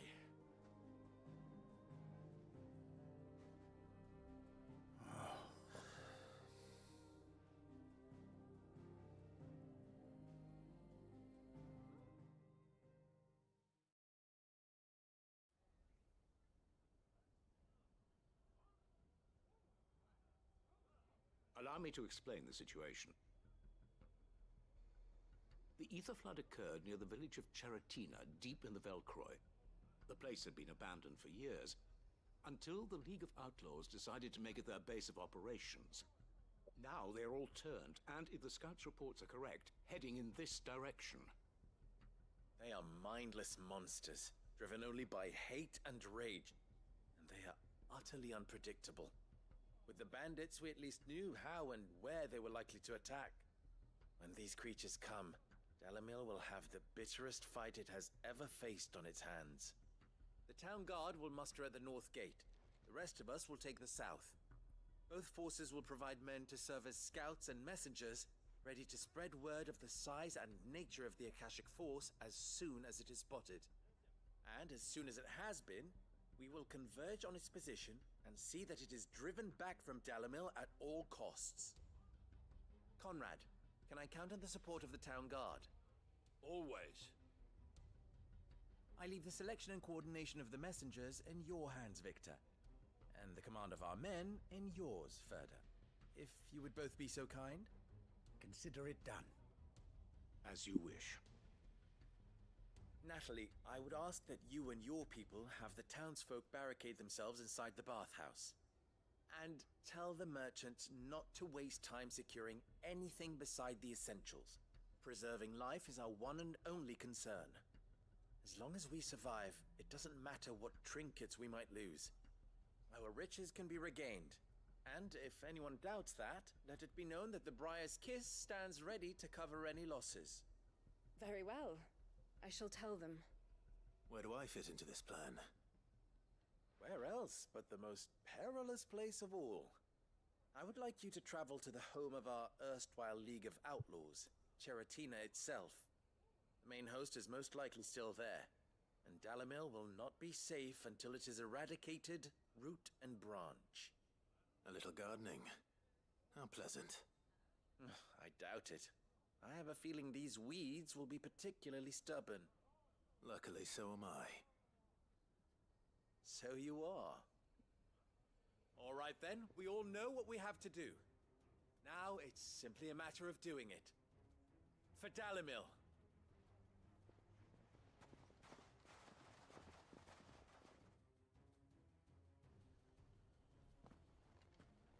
Looks like everyone's ready. I'd better not keep them waiting.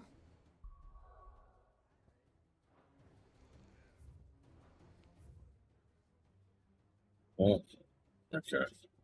That place.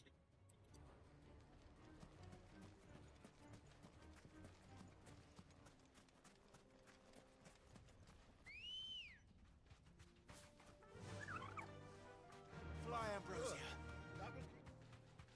Any man sighting an Akashic is to raise the alarm.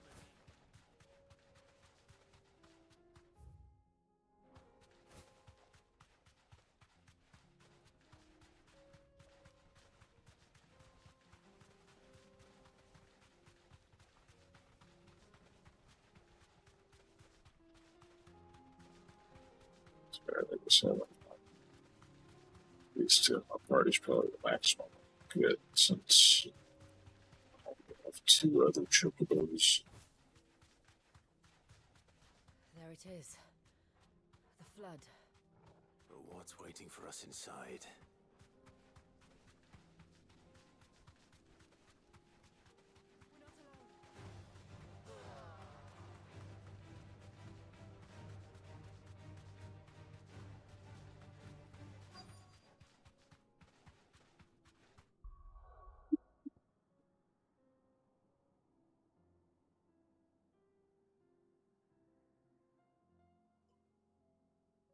Oh.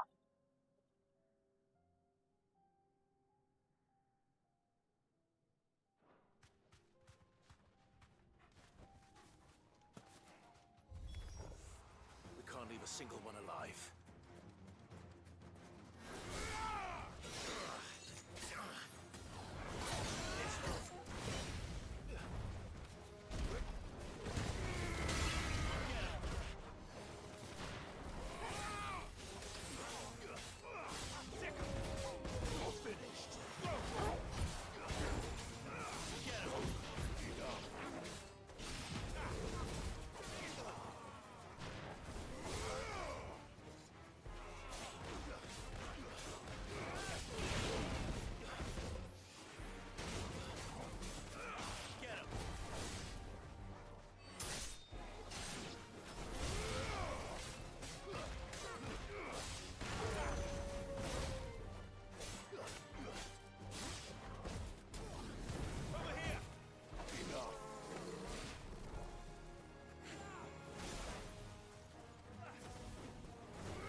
The League is disbanded. I should get back to Dalimil and see how the others fared.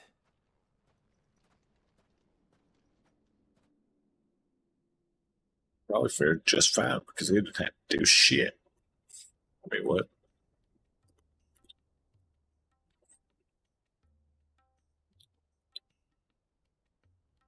All the Akashic we were able to find have been dealt with. Seems that might be the last of them. Last of them here, perhaps. Lubo, Sir Clive has returned.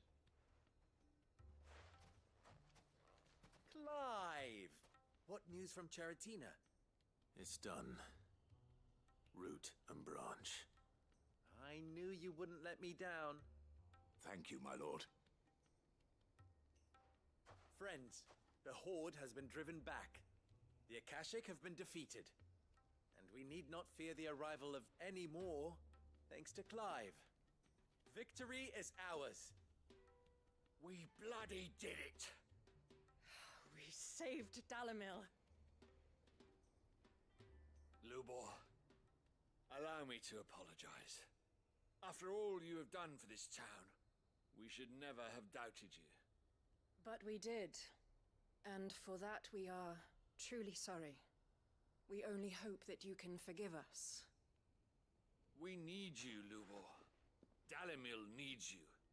So, if you would still like to be considered for the position of mayor, you have our backing.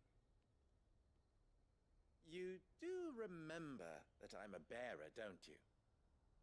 We do. But that is not a stain on your character.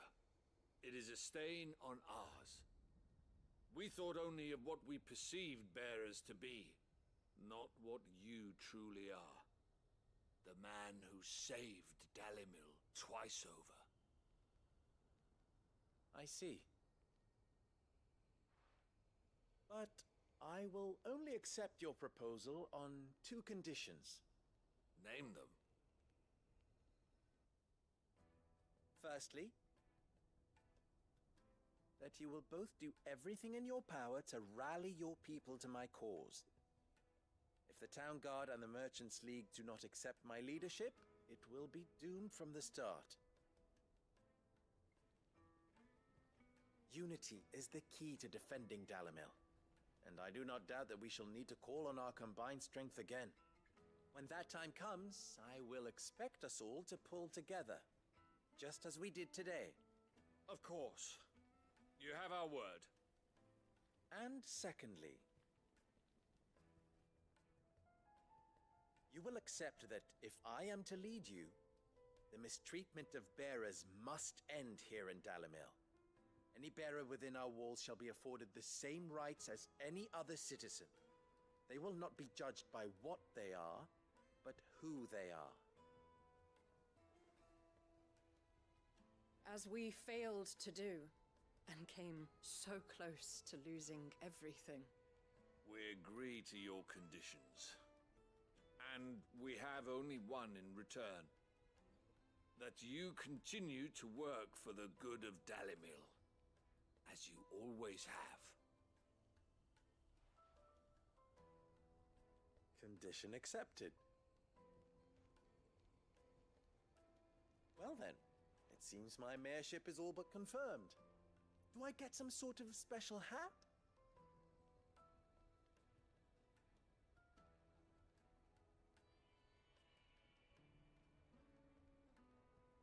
You get the ribbon of congratulations, we didn't stone you to death.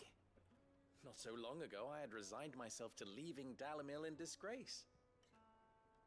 And now, I find myself her leader. Here. For everything. There'll be some fucking Orialcum in there. Lubo, about the children. Fear not, you are of course relieved of your responsibility. I would sooner face another horde of Akashic than see them brought up as outlaws. I'll make sure they're safe here. I don't doubt that you will.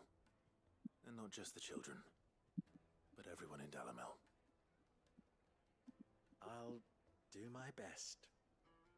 Can't have all your hard work going to waste.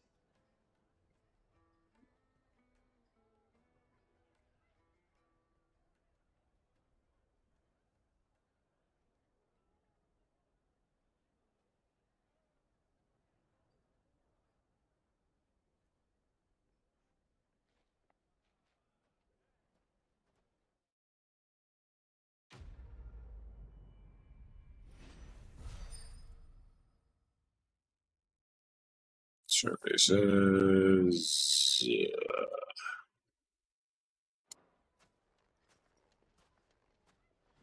Just meh.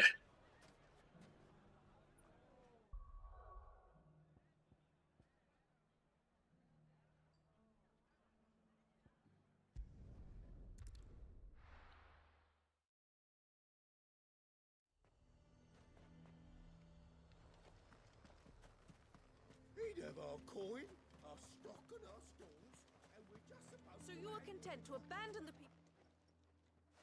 Please, I beseech you. If you are a true son of Northreach, you must fight to defend your home. That's exactly what I am doing, milady. Or trying to, at least. The land is crawling with fiends, and someone has to keep watch. Even when our true enemy is hiding in the garrison? Fine. You're not the only able-bodied man in Northreach. Thank you so much for your help. What are you gonna do to convince them? Lift your skirt? She cornered you too, then? Could hardly get a word in edgeways. Like father, like daughter, eh? She made an uninvited appearance at the Vale earlier, hoping to convince the Dame to join her in fomenting rebellion. I bet that went well. Her ladyship seems to have a way with people. Anyway, what brings you here? Our mutual friend thought you might welcome some help. Oh, she did she? Right as always. In fact, you're just the man. We've had some reports, you see. Sightings of, you know what. They're back. Seems that way. All over, too. We haven't been able to confirm anything yet, but if you're willing, you could go and see what's what. Right. Where should I look? You know Grieger's Weep? One of the sightings places them somewhere on its shores. I'm on my way. Thank you, Clive. I'll look into one of the other sightings. Let's rendezvous back here later.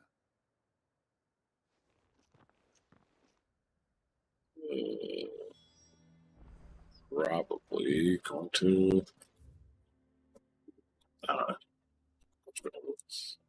a little harder to guess what some of these are going to end up as.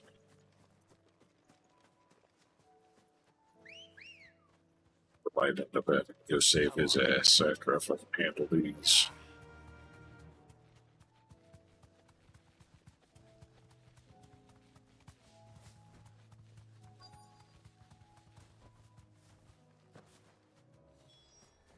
Damn it. The reports were true. I need to stop them before they get to the town.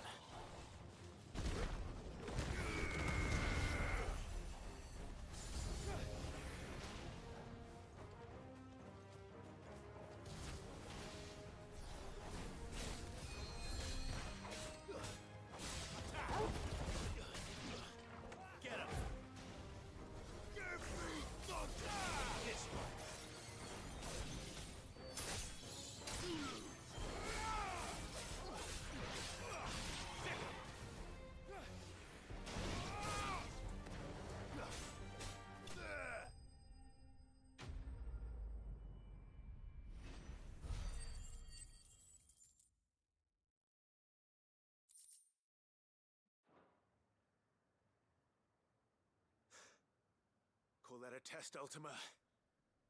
Clive, it's me. Are you all right? I am. But it seems the reports were true. The thralls have returned.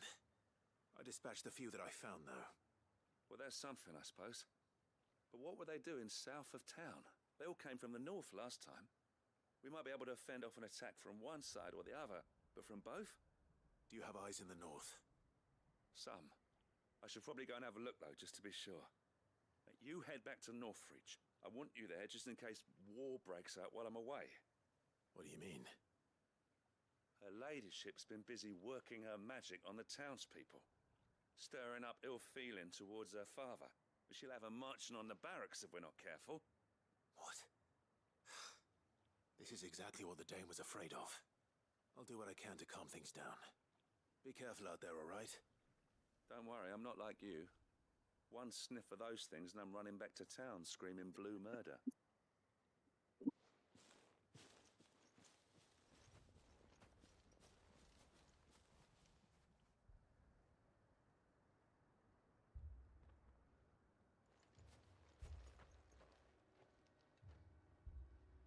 Do you not see, Father?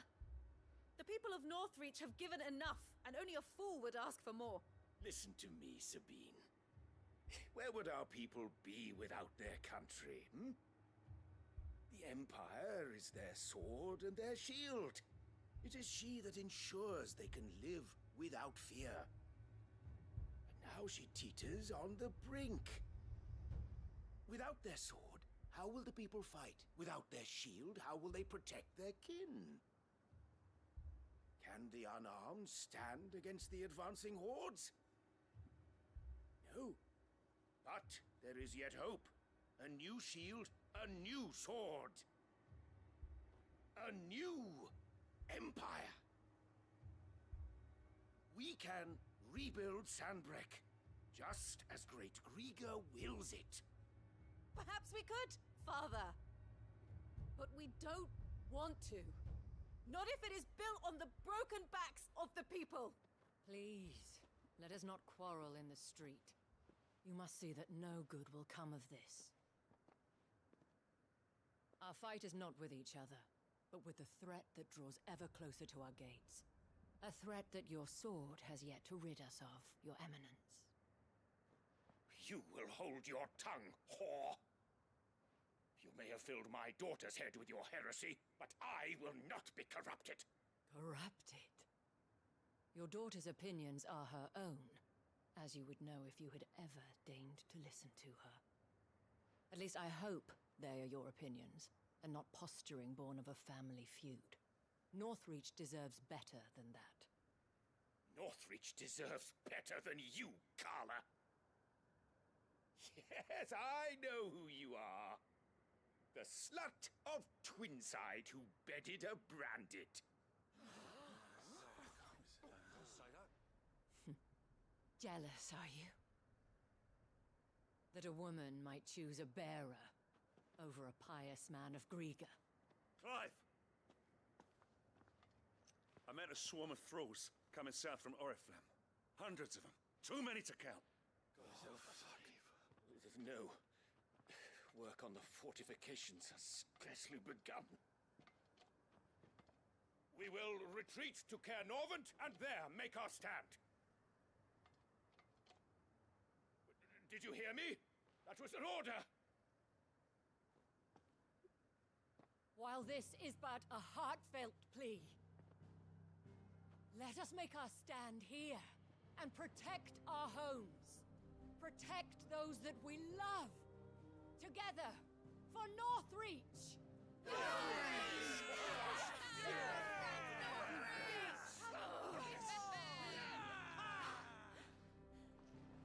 You heard the dame. What are we waiting for? Pikemen to the gates. Archers to the roofs. Quickly, come on!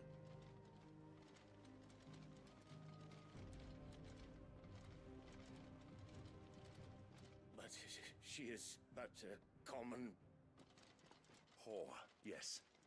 And we'd follow her to the gates of hell. Now you can take your family squabbles somewhere fucking else.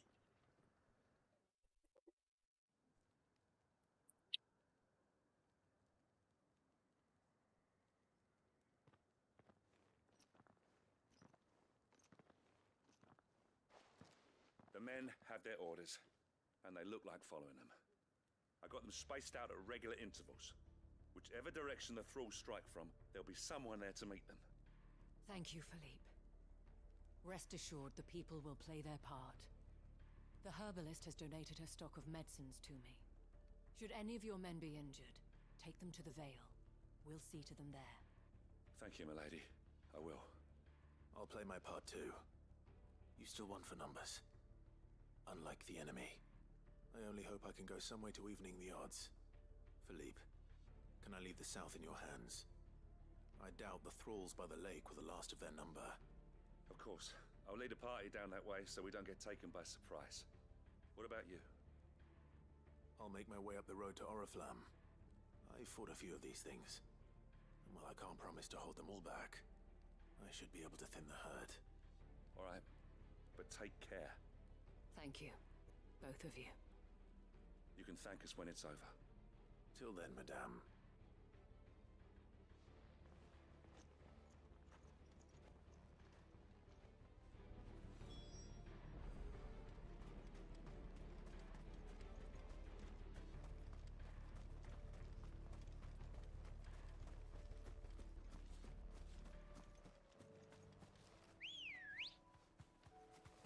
Ready, girl? Run like the wind.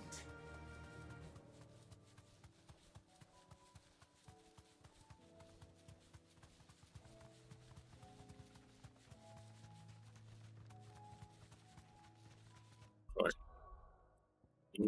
Let's do that AoE build real quick.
Guess that's favorite as well.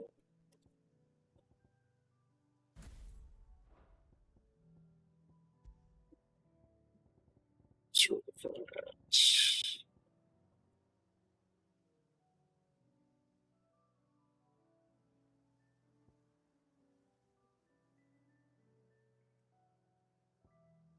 Bulls.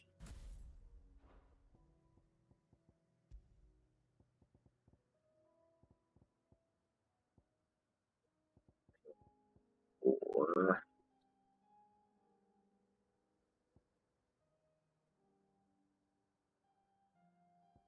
let's do pile drive.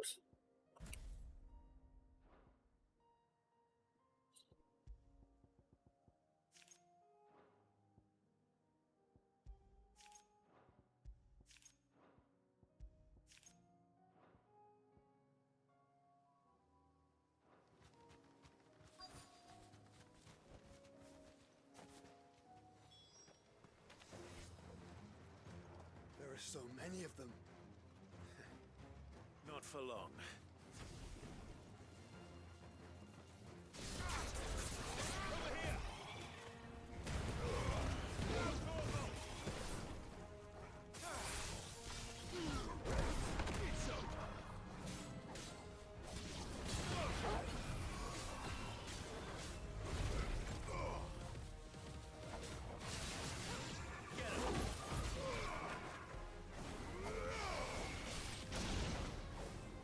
Is it over? No. It's only just begun.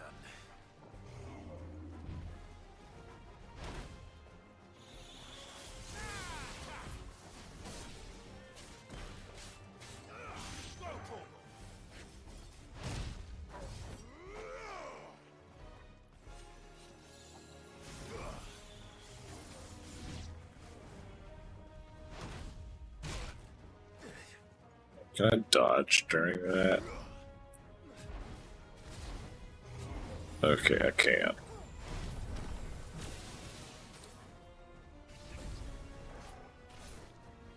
How far can this go?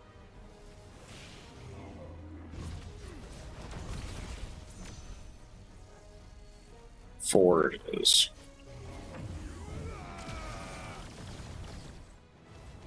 Nice try.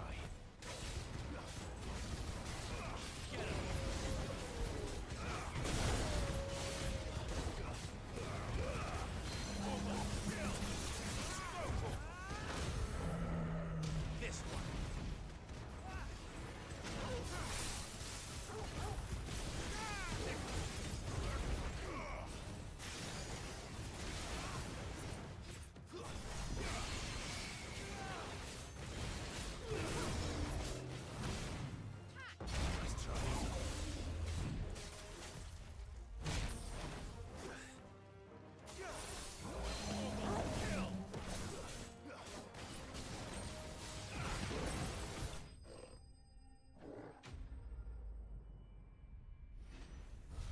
Okay, I can kind of get used to some of these.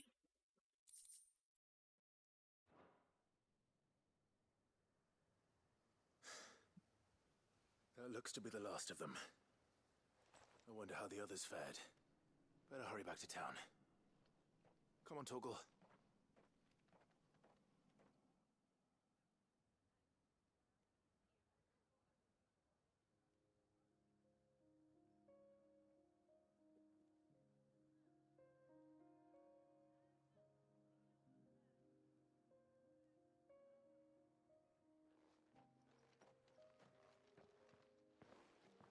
Clive, it's good to see you.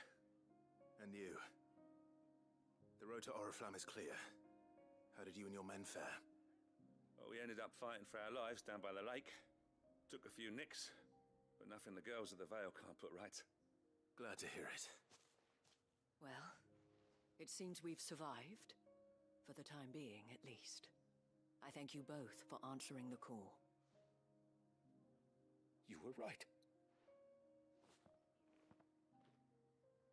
And I was wrong. About everything. I had thought that the only way to unite the people was under the banner of Empire. But without a strong hand to guide them, they would drift apart, to be borne hither and yon by the eddying currents of fate. But you brought them together. Not by force, nor by the exercise of goddess-given authority, but by simply being one of them. By knowing what they feel, because you feel it yourself. Our purpose was ever the same, Your Eminence. You were merely distracted by a loftier vision of empire and glory, while our eyes beheld matters closer to home. You have the right of it again. As did you, Sabine. His radiance said it himself. Sanbreque is naught without her citizens. I forgot that, and I am sorry. I'm sorry too, Father. I should never have taken things so far. I only wanted you to understand how the people felt. How I felt. But my anger got the better of me. Do not blame yourself, my dear. This was my doing. I should have listened to you. To all of you. Your Eminence, Your Ladyship, I do not doubt that you came here with the best of intentions. But I believe the same could be said of us all. We all want safety, security, prosperity. Not just for Northreach, but for the entire realm. And we may yet achieve it. If only we work together. Will you join us in this? Yes. We shall. Thank you, Your Eminence. Now that that is settled, I must go and see to the wounded. The Vale's doors are always open to any soldier in need of relief. And today there are more than ever before.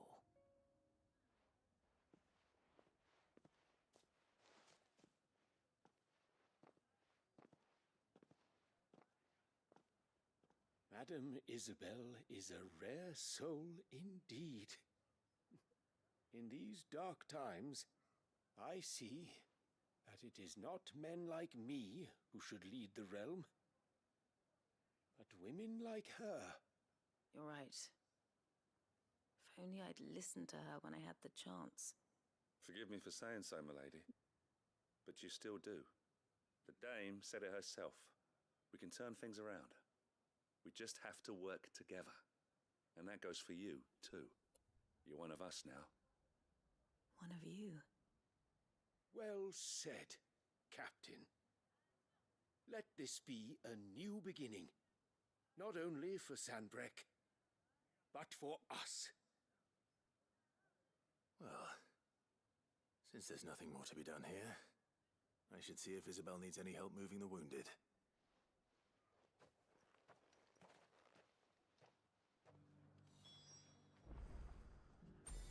Can we get you anything? Sure, why not? Quick hop across town. How goes the treatment of the wounded? I'll be happy to man one end of a stretcher if it would help. You've helped quite enough for one day, Clive. Thank you. Don't mention it. Oh, but I must. After all you've done for this town, it is the very least you deserve. Tell me, if Northreach had fallen, what would you have done? A woman of your means could find a home anywhere in the realm, but I sense you would rather have died here. It's a long story. For you, madame, I have all the time in the world.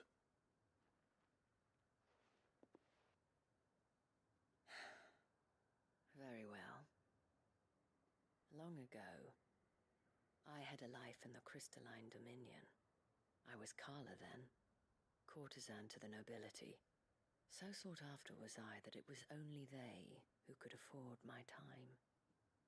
Alas, those halcyon days were not to last. For naive as I was, I fell in love with a bearer. He was my master's guard, the gentlest man I have ever known. After they discovered us together, he was whipped bloody and forbidden from ever looking at me again. And so we fled. Not that we had anywhere to flee to. We wandered, aimless and starving, half dreading, half praying that the next day would be our last. Until we found ourselves here, in Northreach. It was the Vale that took us in, that fed us, clothed us, and healed our hurts.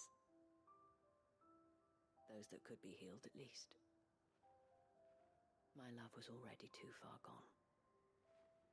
He passed away. He did.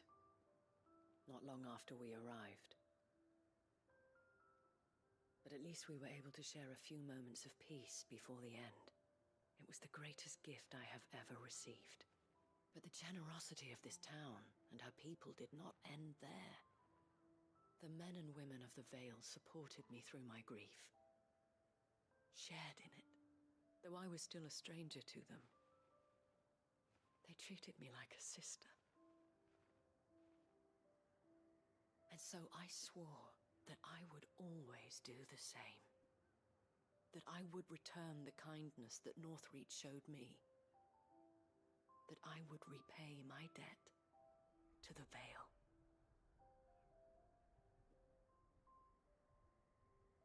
Thank you, Isabel, for sharing this with me.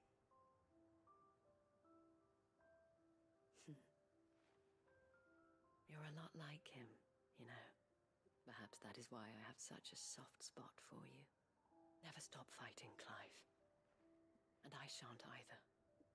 I know that it will not be easy to keep Northreach together. But our efforts will be rewarded. Just look at us now. The people, the soldiers, even the Duke of Oriflamme and his daughter, all united in defense of this town that we have come to call our home. And what of you? Can we count on your support too? Always.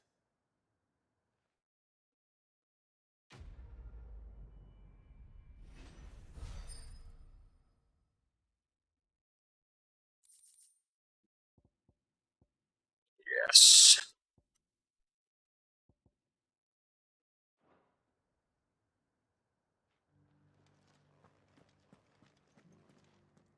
Okay, an achievement for collecting 6 signboards.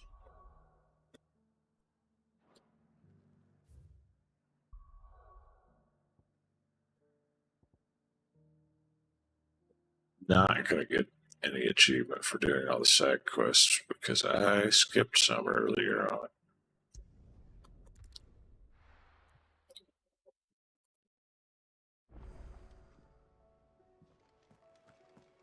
New missive.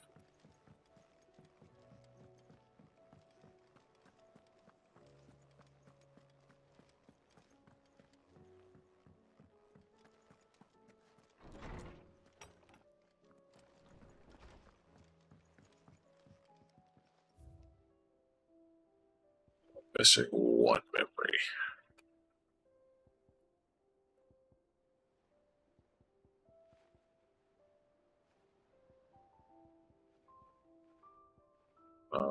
Sparring sword, attack, apples, sensor, medicine, weed, bonnet, quill, cord, airship, goblet, battle helm, clay hearth, signboard, green scarf, signboard, signboard, oath.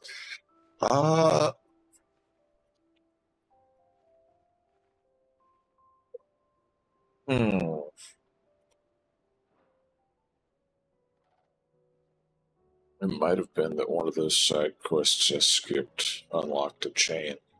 And I fucking missed the chain because of it. Well, that sucks. Unless it's...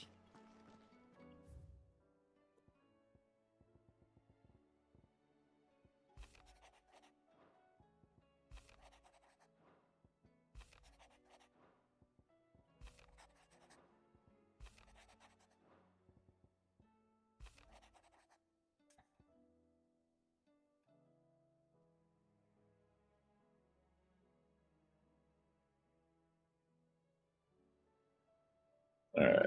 This is from Sid, or no, to Sid. Should not waste time mincing words. Leviathan's dominant is in need of rescue, and despite my innumerable misgivings about joining hands with an outlaw of the highest disrepute, the dame has assured me there is none better suited to the task at hand. I dare not reveal more for fear this missive could fall into the wrong hands, but if what little I have penned here has kindled your interest, I bid you journey to the Vale in Northreach and inquire with one Leah. She will surely see you satisfied. Leviathan the Lost. But why now? After all this time. Why, what now? Oh, I'm not sure you'd believe me if I told you. After all we've been through. I doubt there's anything that could surprise me at this point. All right then. Rouse Joshua and meet me in the mess. We'll talk there.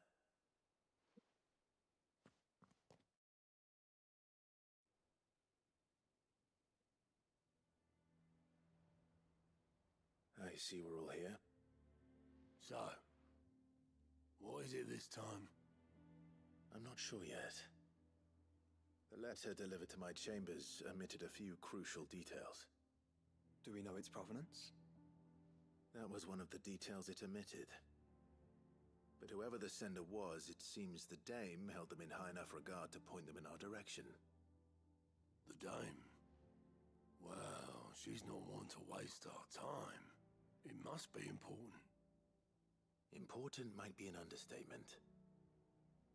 If the letter is to be believed, Leviathan's dominant is in danger. And someone wants us to save him. Leviathan? So the Warden of Water has finally returned. What has it been? 100 years? More. The Lost moniker dates back at least that long. Even our venerable lawsman would not have been so much as a glint in his father's eye when last the mighty serpent brought his crushing waves to bear upon the realm. But why the gap? I know it can be a few years before a new dominant's born. But over a century?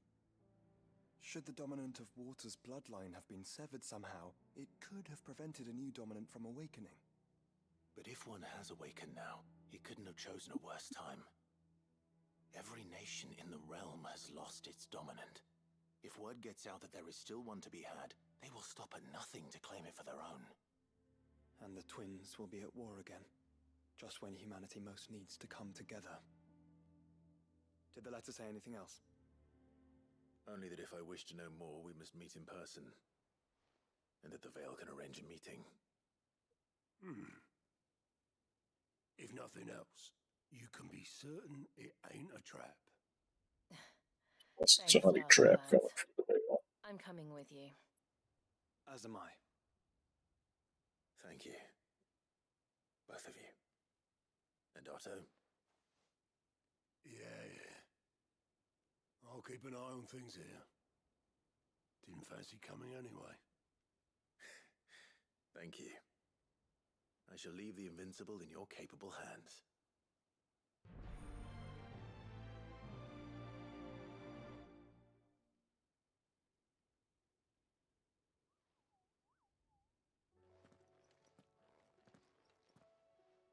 So I'll add another power to my repertoire.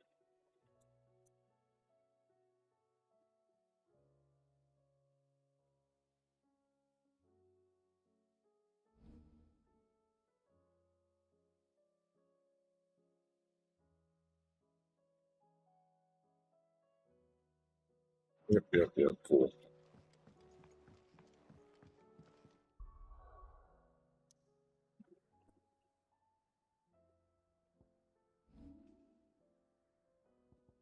It's almost like everybody decides to do the DLC at this point in time instead of continuing with the origin. I wonder why.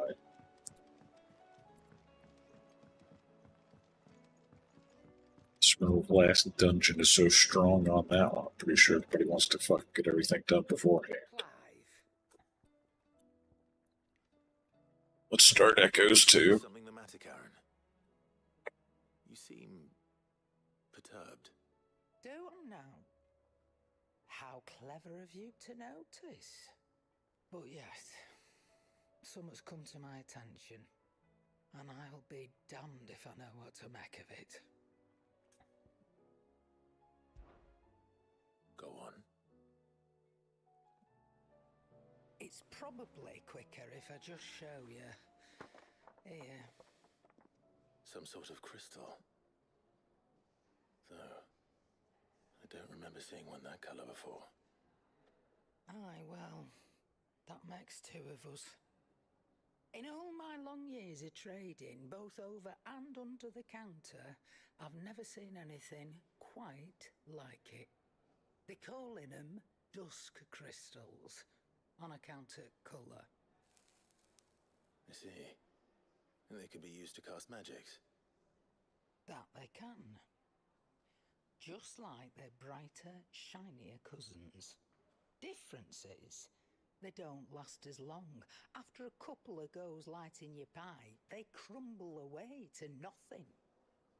That's how I heard about them.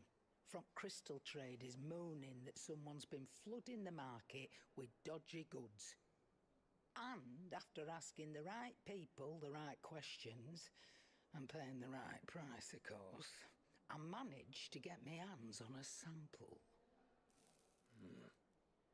I see why you're perturbed.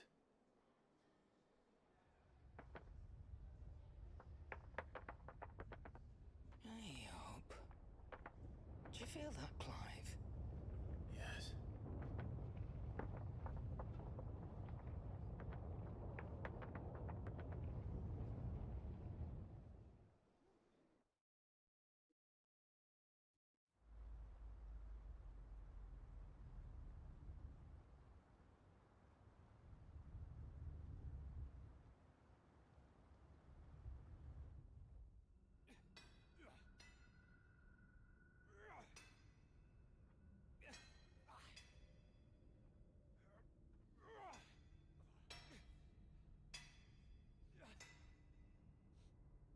All right, lads, that'll do for today.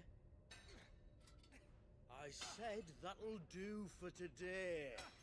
Yes, Chief. Yes, Chief. Let's get this lot back to town, fill our purses and then our bellies.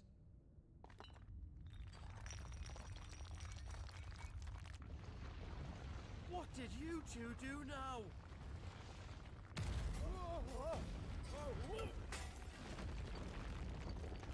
Oh, there goes your lantern. Please tell us you bought another lantern. Stay calm, both of you.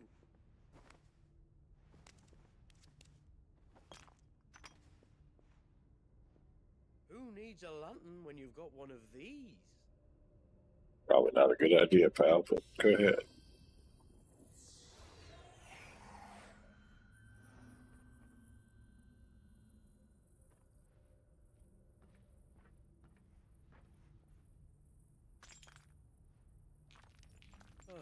All that work for a single spark.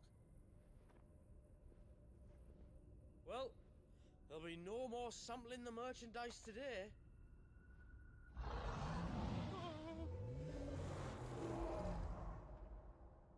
That sounded close, Chief. Really close. Really, really close. Now, lads, what am I always telling you? Good things come to those who run. Wait for us, Chief!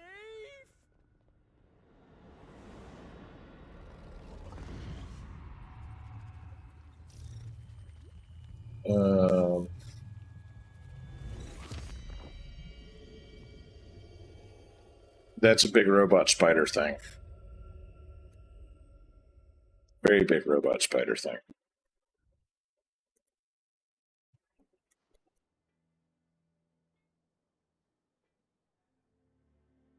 I've never felt a tremor this far inland before. Me neither. But then I'd never seen skies like these till a few moons ago, and it's been all change ever since. Come to think of it, the first anyone ever heard of these dust crystals was after you lot came back from the Dominion and brought this bloody weather with you. Do you think the two things are connected? Who knows? Could just be that with Drake's tail gone, the black market was running short of the good stuff. The Dominion's mines were the only source of new shards left in Storm after a certain evil outlaw decided to do away with the other mothers. And with the price of decent crystals going through the roof, traders turned to dealing in stuff they'd never have touched before. The question is, who's selling these crystals and where are they? Wait. This color. They couldn't be from Origin, could they? No, that wouldn't make sense. I saw it form in the sky, and that was long after we returned from the Dominion. But if they didn't come from Origin or any of the other mother crystals, then... does that mean... that you missed one? Aye. That were my thinking, any road. Another mother crystal we didn't know about. I'll speak with Joshua. If you're right about this, we need to find it. And quick, I'd say. On account of which, I'll take this shard over to Tomes for you. Get him to give it a once-over, case it rings any bells. Right. Thank you. And I expect you'll be wanting Jill's help with this too. Right again. I will. Let me go and find Joshua, and we'll meet you in the shelves.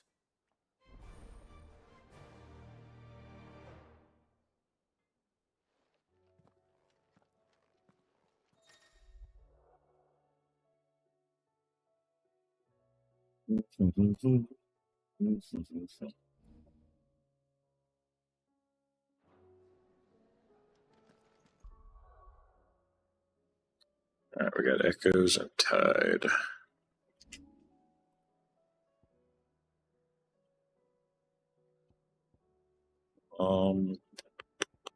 Let's see what other... or actually, no, we're going to end here for today. We got Echoes, Tide, and Hunts. Lots of hunts. Let's go look at the board and see how many I've got.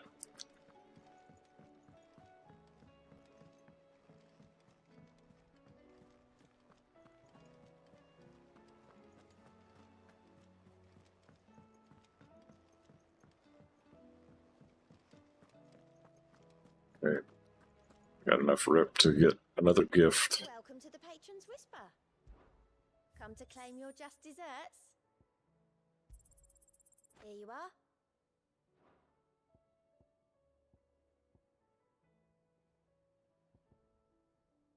Best of luck out there, Sid.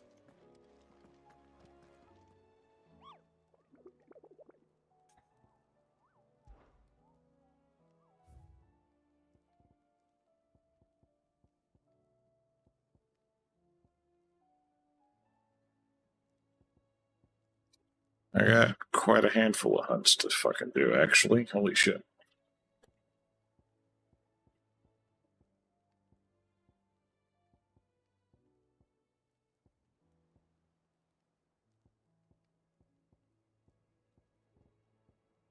Three or four of them be in S ranks. Yeah. Okay.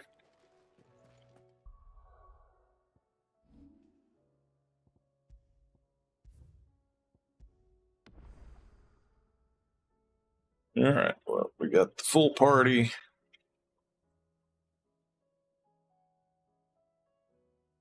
Go through clearing hunts.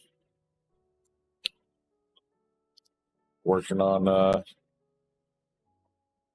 Echoes and Tide.